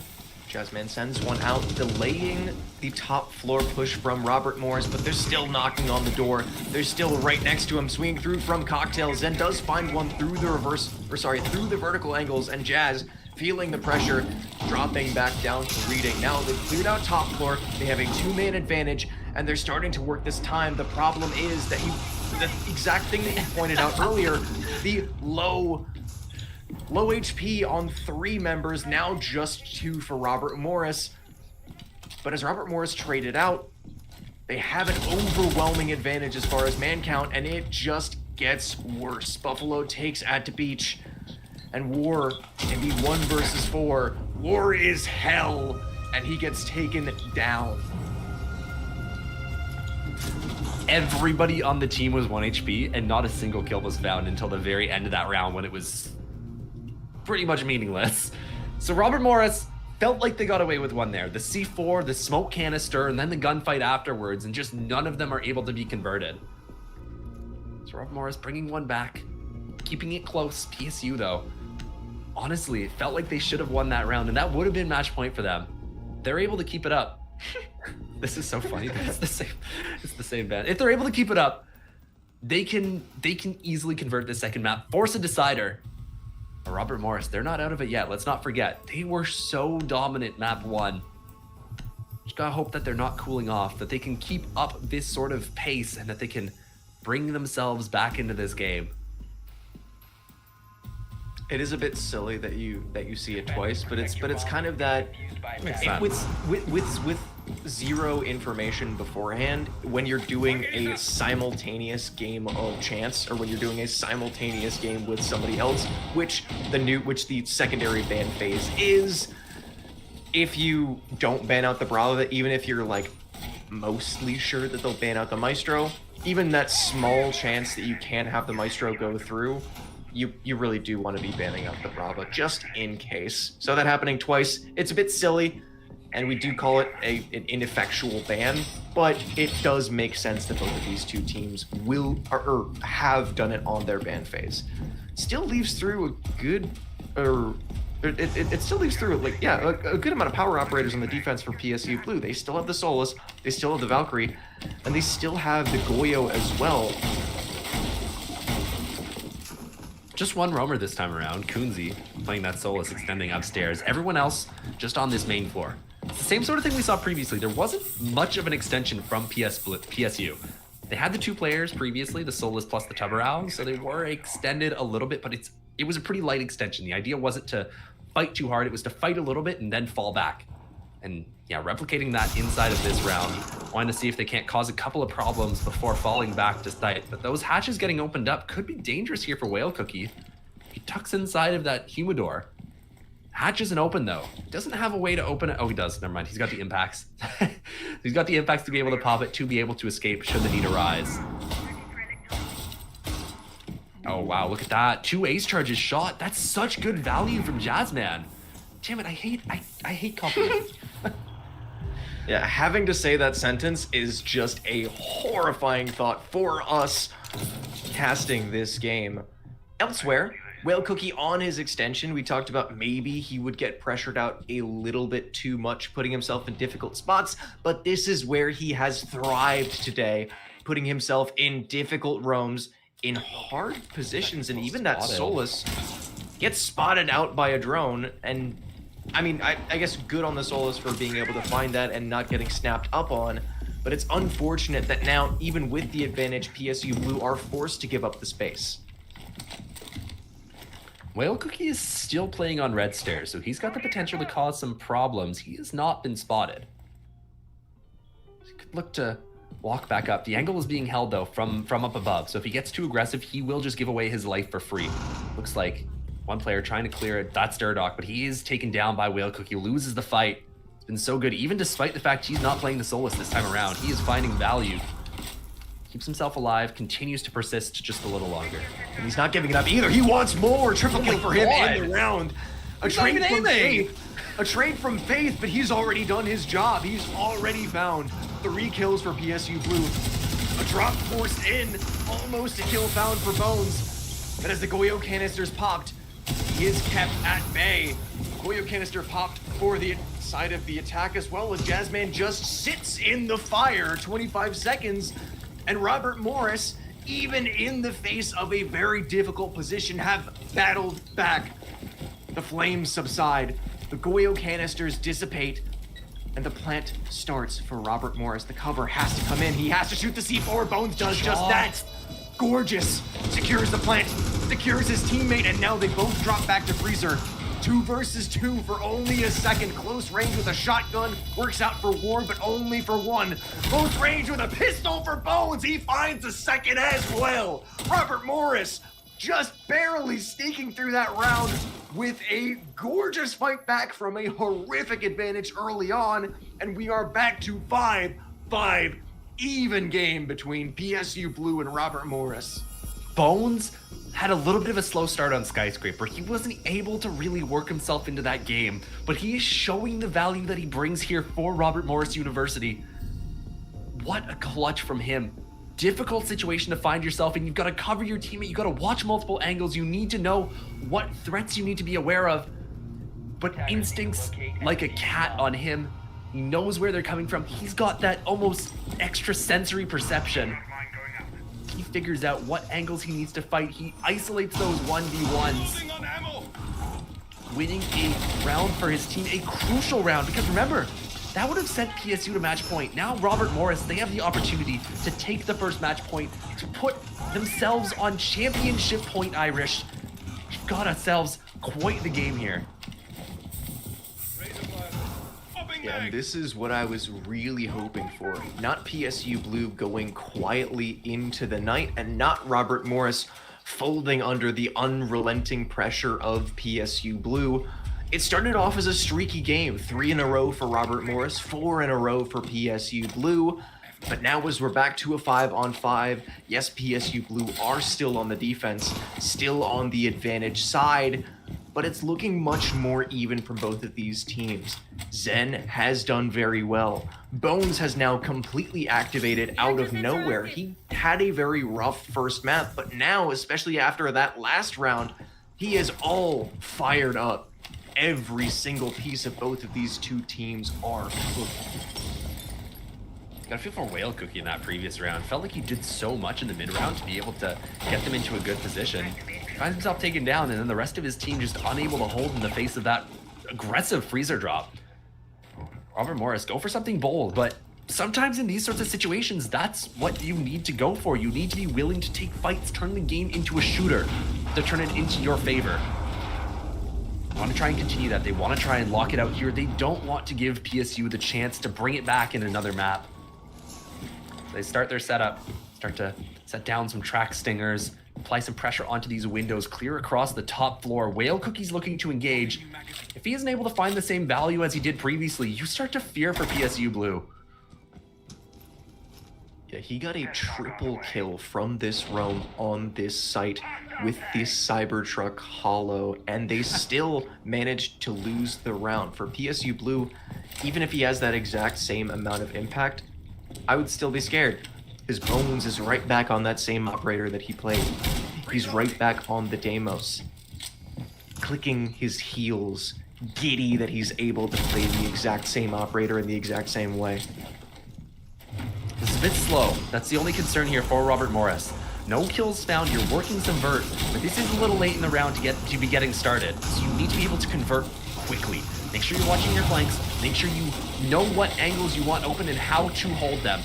If you can do that, you will be successful because nobody got the tools on the side of PSU to deny this plant for any long period. A couple of smoke grenades and C4s, but you're expecting that if you're Robert Morris and you're not too worried about them. But Jazzman, Big Daddy Jazz, a critical find at a critical moment, makes it a little more winnable for his team as the advantage just starts to spiral. Yeah, not a lot of tools for PSU to deny plant, but it's been a shooter and a brawl of a game. It has not really come down to utility at the end of the day for either of these two teams. It's come down to who's winning their fights. Two initially for PSU Blue. Robert Morris, even in this late time, have found one and expect the flank from the Solus, but have to give it up instead. Found at the beach, Kunzi taking the perfect timing to take down Zen. And Buffalo in the 1 versus 3. What can you do at this late point in the round? But watch as PSU Blue get to match point. Nothing is the answer. What can you do? Stare defeat on Cafe in the face. One round away from forcing a decider. Robert Morris, they want to take this here. This is important for them. They don't want to let this go all the way to map 3. They want to close it out as soon as possible. This is an important round for them to win. They have to attack bar. They've been unsuccessful so far. They haven't found a way into it. Though the Maestro is now banned, this might be their best chance at being able to get it over the line. Attackers need to locate and defuse. Robert Morris are staring down the barrel of a match point. If they want to win it right here and right now on Cafe, they not only just have to win this round, but then another 2 inside of overtime as well. PSU Blue, despite the fact that they lost the first map, and despite the fact that by all accounts throughout most of this map, were in the hot seat, now warming back up into the game, making sure that everyone was on the same page on their attack, and then storming through their first few defenses, are in a spot where for the very first time in this matchup, they're starting to put the pressure towards Robert Morris. One round separates PSU Blue from an all-important decider map. No Azami this time around. Oh, never mind, it's banned. That would make it difficult. Apologies. I'm getting our halves confused. The mute's still on side, looking to try and make this droning difficult, and you see what they combo with. Kuzi's got the Mozzie. This is really a drone denial focused lineup. They want to make it as difficult as possible for Robert Morris to get info. Top floor though, positions tend to be pretty predictable. You can kind of just stance up and look for fights, and they're not really ratting anybody forward inside of Piano. It is standard spots the whole way through. Got the Wamai to make things a little more difficult. Valkyrie just ready to drop below and punish players with that C4. Actually, 3 C4s on side. Let's see how they decide to approach this as we hear them begin to open up that ticket wall and start to apply pressure to this Piano hold. Only 2 in their pocket though, because I think the Valkyrie instead chose to go on impacts. Yeah, only 2 C4s for PSU Blue. 3 operators that have the ability to run a C4, and usually with this lineup you would want to be running 4 C4s. Maybe they're expecting something like an Osa, or maybe they're expecting something that they need impacts for, but either way, it does seem like a bit of a misstep for the defense. It's all right. I mean, you bring the impacts as a tool. If you expect you're going to need them, then there's no reason not to. Jazzman set up towards Pixel, make a little more space for himself. Not really seen anyone with their boots on the ground yet. Durduk just drops the red hatch just now. Starts applying pressure to this Piano hold, but taking a really long time. We're already almost 2 whole minutes into this round. You just speed it up here if you are Robert Morris. Bones flanking all the way around from reading. He worked his way in from the mid floor, and now with those few shots has given himself away. Jazz putting salt in the wound, just giving it a little bit of a teabag. That's the opening pick on the most important round for PSU Blue. All you need to do if you're Jazzman and if you're PSU Blue is just continue to hold the line. You have the advantage, you have the positions, but instead they give up the game. We're giving himself away. But at 30 seconds left, this is a time where PSU Blue can just hold their position. They're dropping like flies, body after body after body given up towards Robert Morris, and they have snapped the fly traps shut. PSU Blue and Jazz specifically in a 1 versus 4 that he is shut out of Robert Morris. We're going to overtime. Jazzman checking out his crouch key to make sure it's working, but maybe he should have been helping his team upstairs because he's caught last alive. Everyone on PSU Blue goes down. And Robert Morris, steal around it felt like they didn't have a chance in. And now we're looking at overtime, and now we're looking at an opportunity for Robert Morris to turn this around, to close it out right here and right now. All of a sudden, that sigh of relief that you breathed if you were PSU Blue, all of that calmness completely dissipates. You are once again beat to the fire in a do or die situation. They lost map 1, so they cannot afford to lose even just 2 rounds. They need to be all but flawless going throughout the rest of this overtime. And they were in a very scary position to do so. They start on their defense, so they are in a slightly advantaged position. But we just saw them throw away one of the rounds on their defense. They cannot afford to continually make mistakes. in their favor, the site has been good for them, Irish. They've won this most of the times they've played it. There was that one to throw, but keep in mind, that was a throw. That wasn't a round that they were outplayed within. It was a huge clutch play from Robert Morris, dropping that freezer hatch towards the end of the round and flipping it on its head. But that round was really most of the way won by PSU. So I think this is the right choice for them to go back to this comfortable site. They've only lost it once before, and frankly, they shouldn't have even lost that one. Robert Morris, their work is cut out for them. They do need to win 2 attacks of these next 3 rounds if they want to be the ones to convert it, or at least one of the 2 attacks plus their defense. So advantage still hesitantly in the side of PSU. They need to be oh so careful because the pressure is on.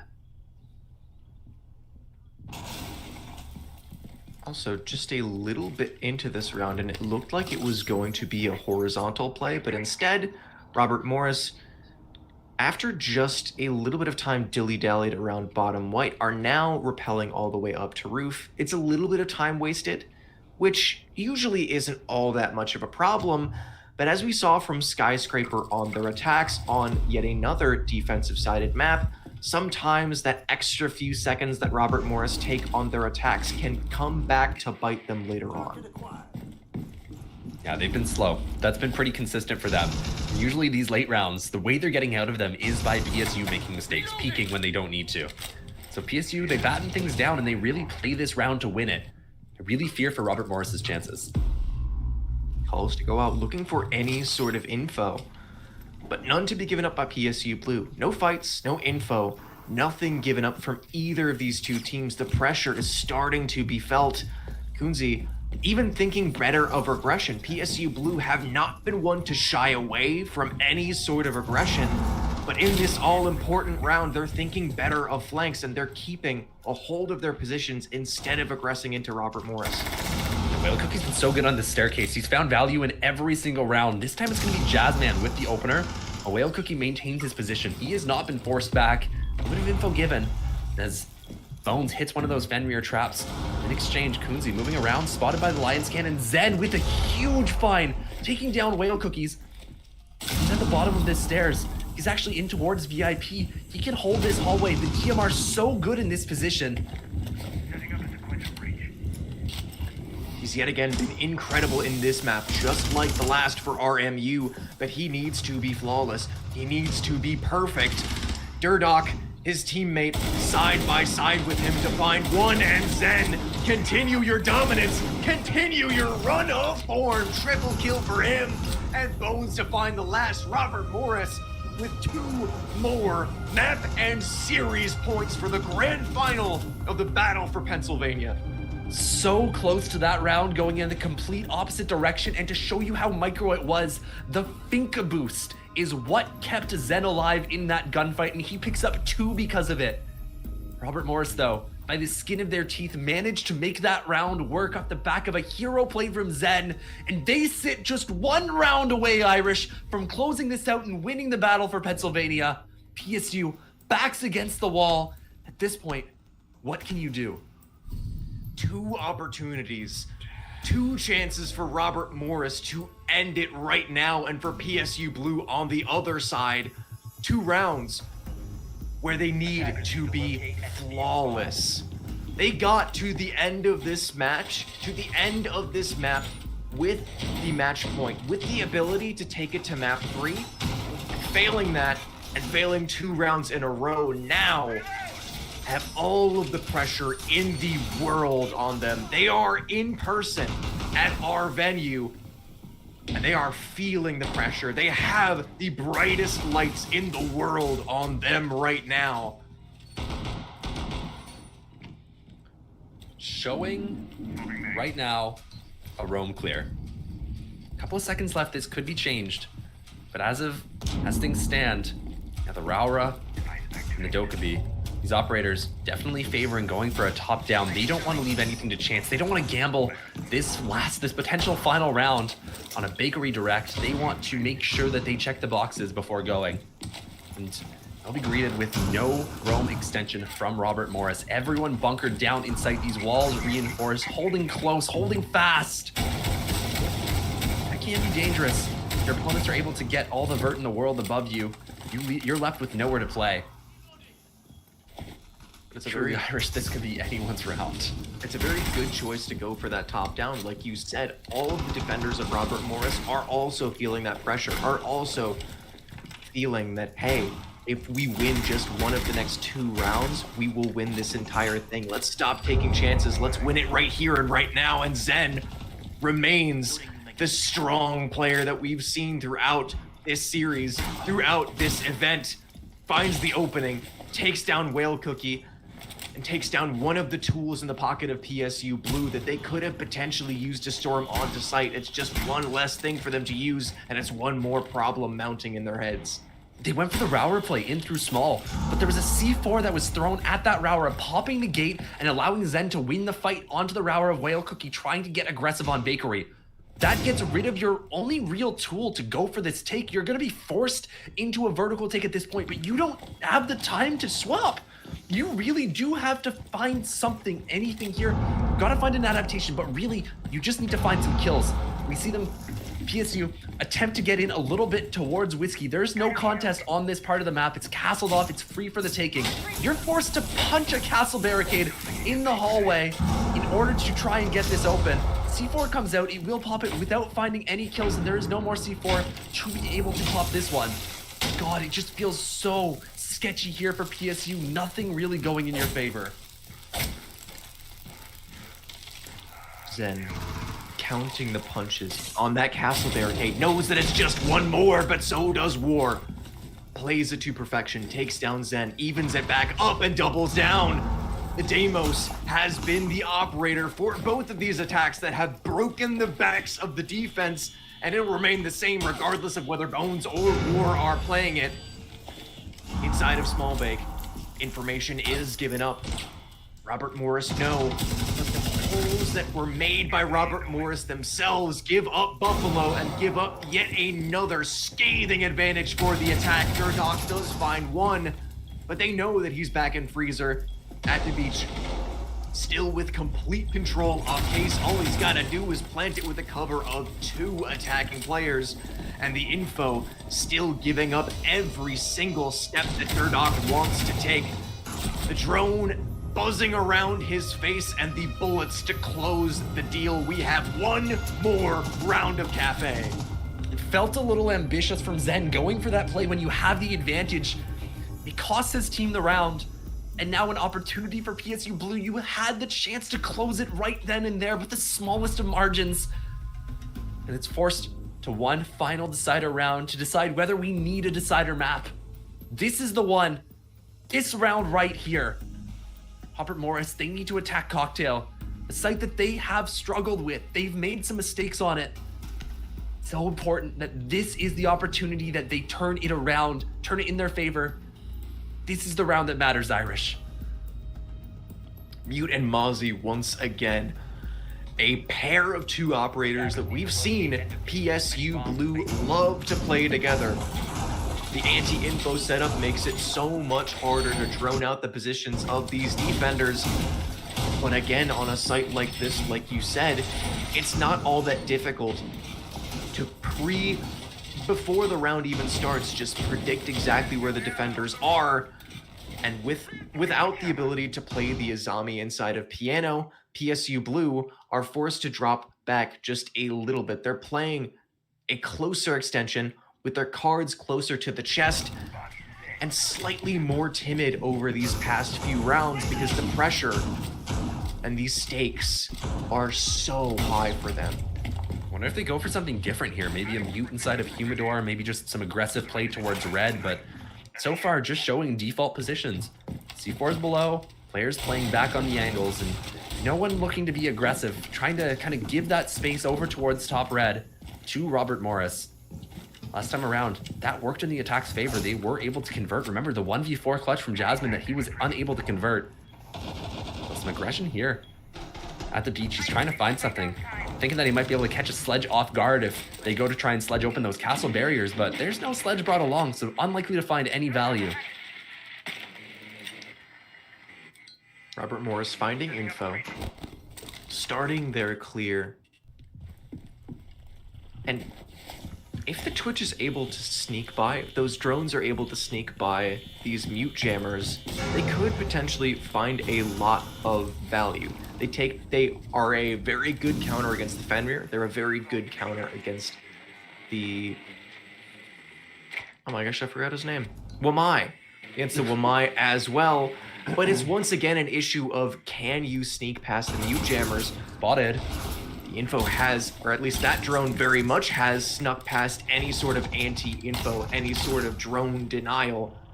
And Bones is knocking on the door to this first floor extension, pushing around Kunzi on this first floor. He's not comfortable to make a C4 play. He's been given up and he cannot shoot a drone. He is shaking. He is nervous because the pressure is mounting on him. Trying to surround Kunzi. He's got the potential to open this hatch, so might be able to create an escape for himself. Now that it's open, he's got a little bit of space, but elsewhere, Jazzman goes down. Look at this. Kunzi's down in the basement. He's wasted his C4. He doesn't have the same sort of impact potential he did previously. Cannot maintain space on that bottom floor and have impact on this late round outside of a flank. This looks bad for PSU. The bodies are dropped. What's working in their favor is this timer is getting, once again, very low. Robert Morris are slow, but when they go, they're decisive. 50 seconds on the board. Boys, what do you do? Kunzi's getting tracked down by Bones on the first floor as well. No member of PSU Blue is safe. They are bearing down on site.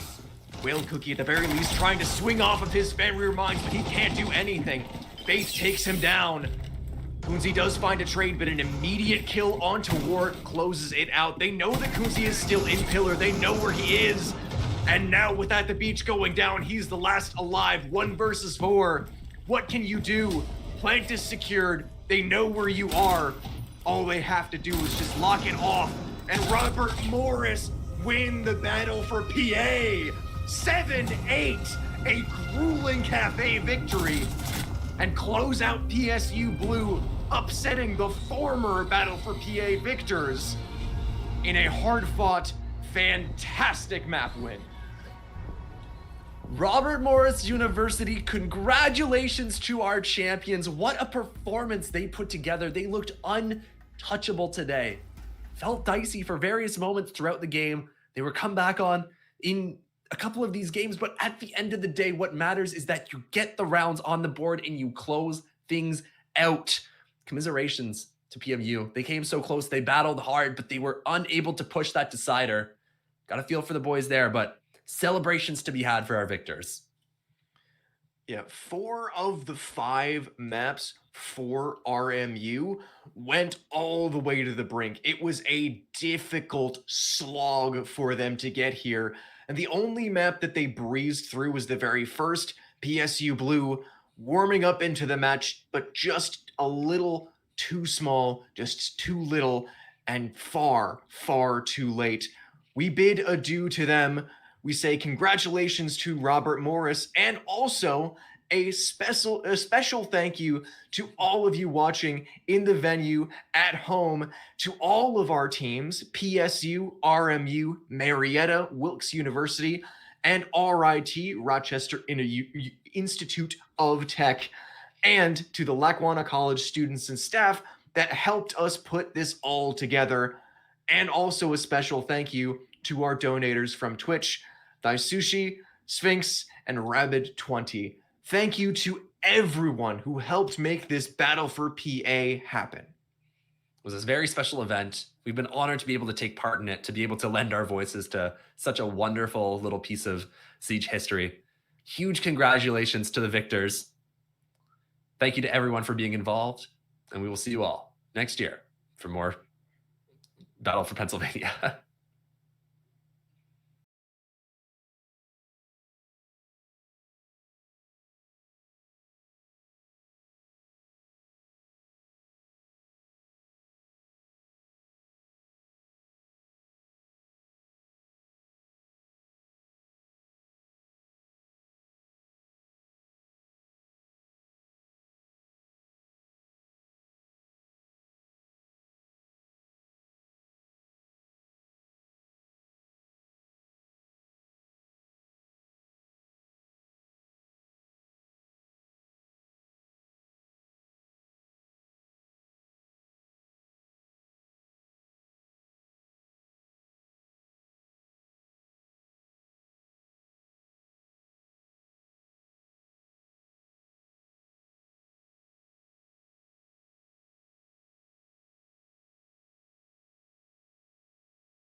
is the main cause of your suffering. I need you like I need air to breathe.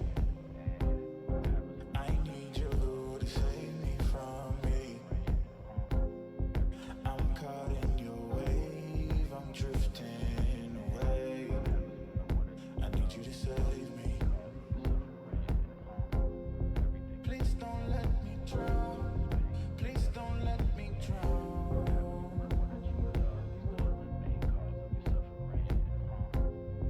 Please don't let me drown.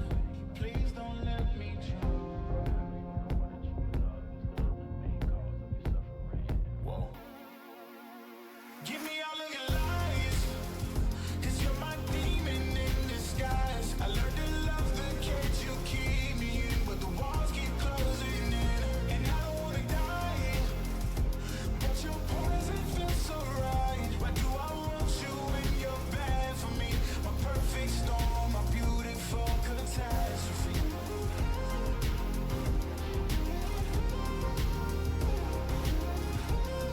My perfect storm, my beautiful catastrophe. Like I'm drowning with all of this darkness surrounding.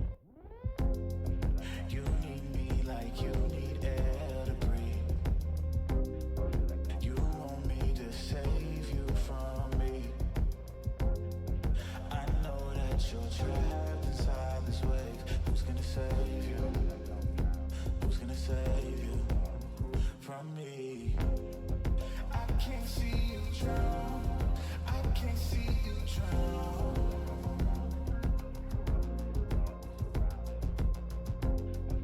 I can't see you drown. I can't see you drown. Whoa. Give me all of your lies, 'cause you're my demon in disguise. I learned to love the cage you keep me in, but the walls keep closing in, and I don't wanna die, but your poison feels so right. Why do I want you when you're bad for me? My perfect storm, my beautiful catastrophe.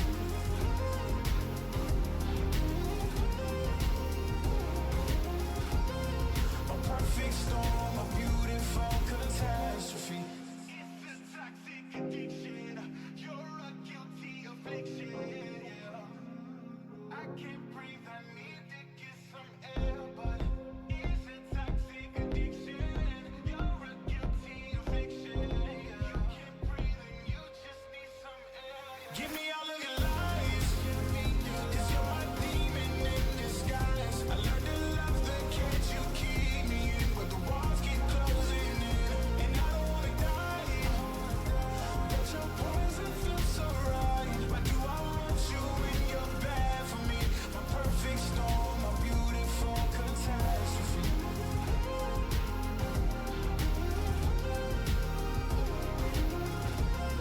My perfect storm, my beautiful catastrophe.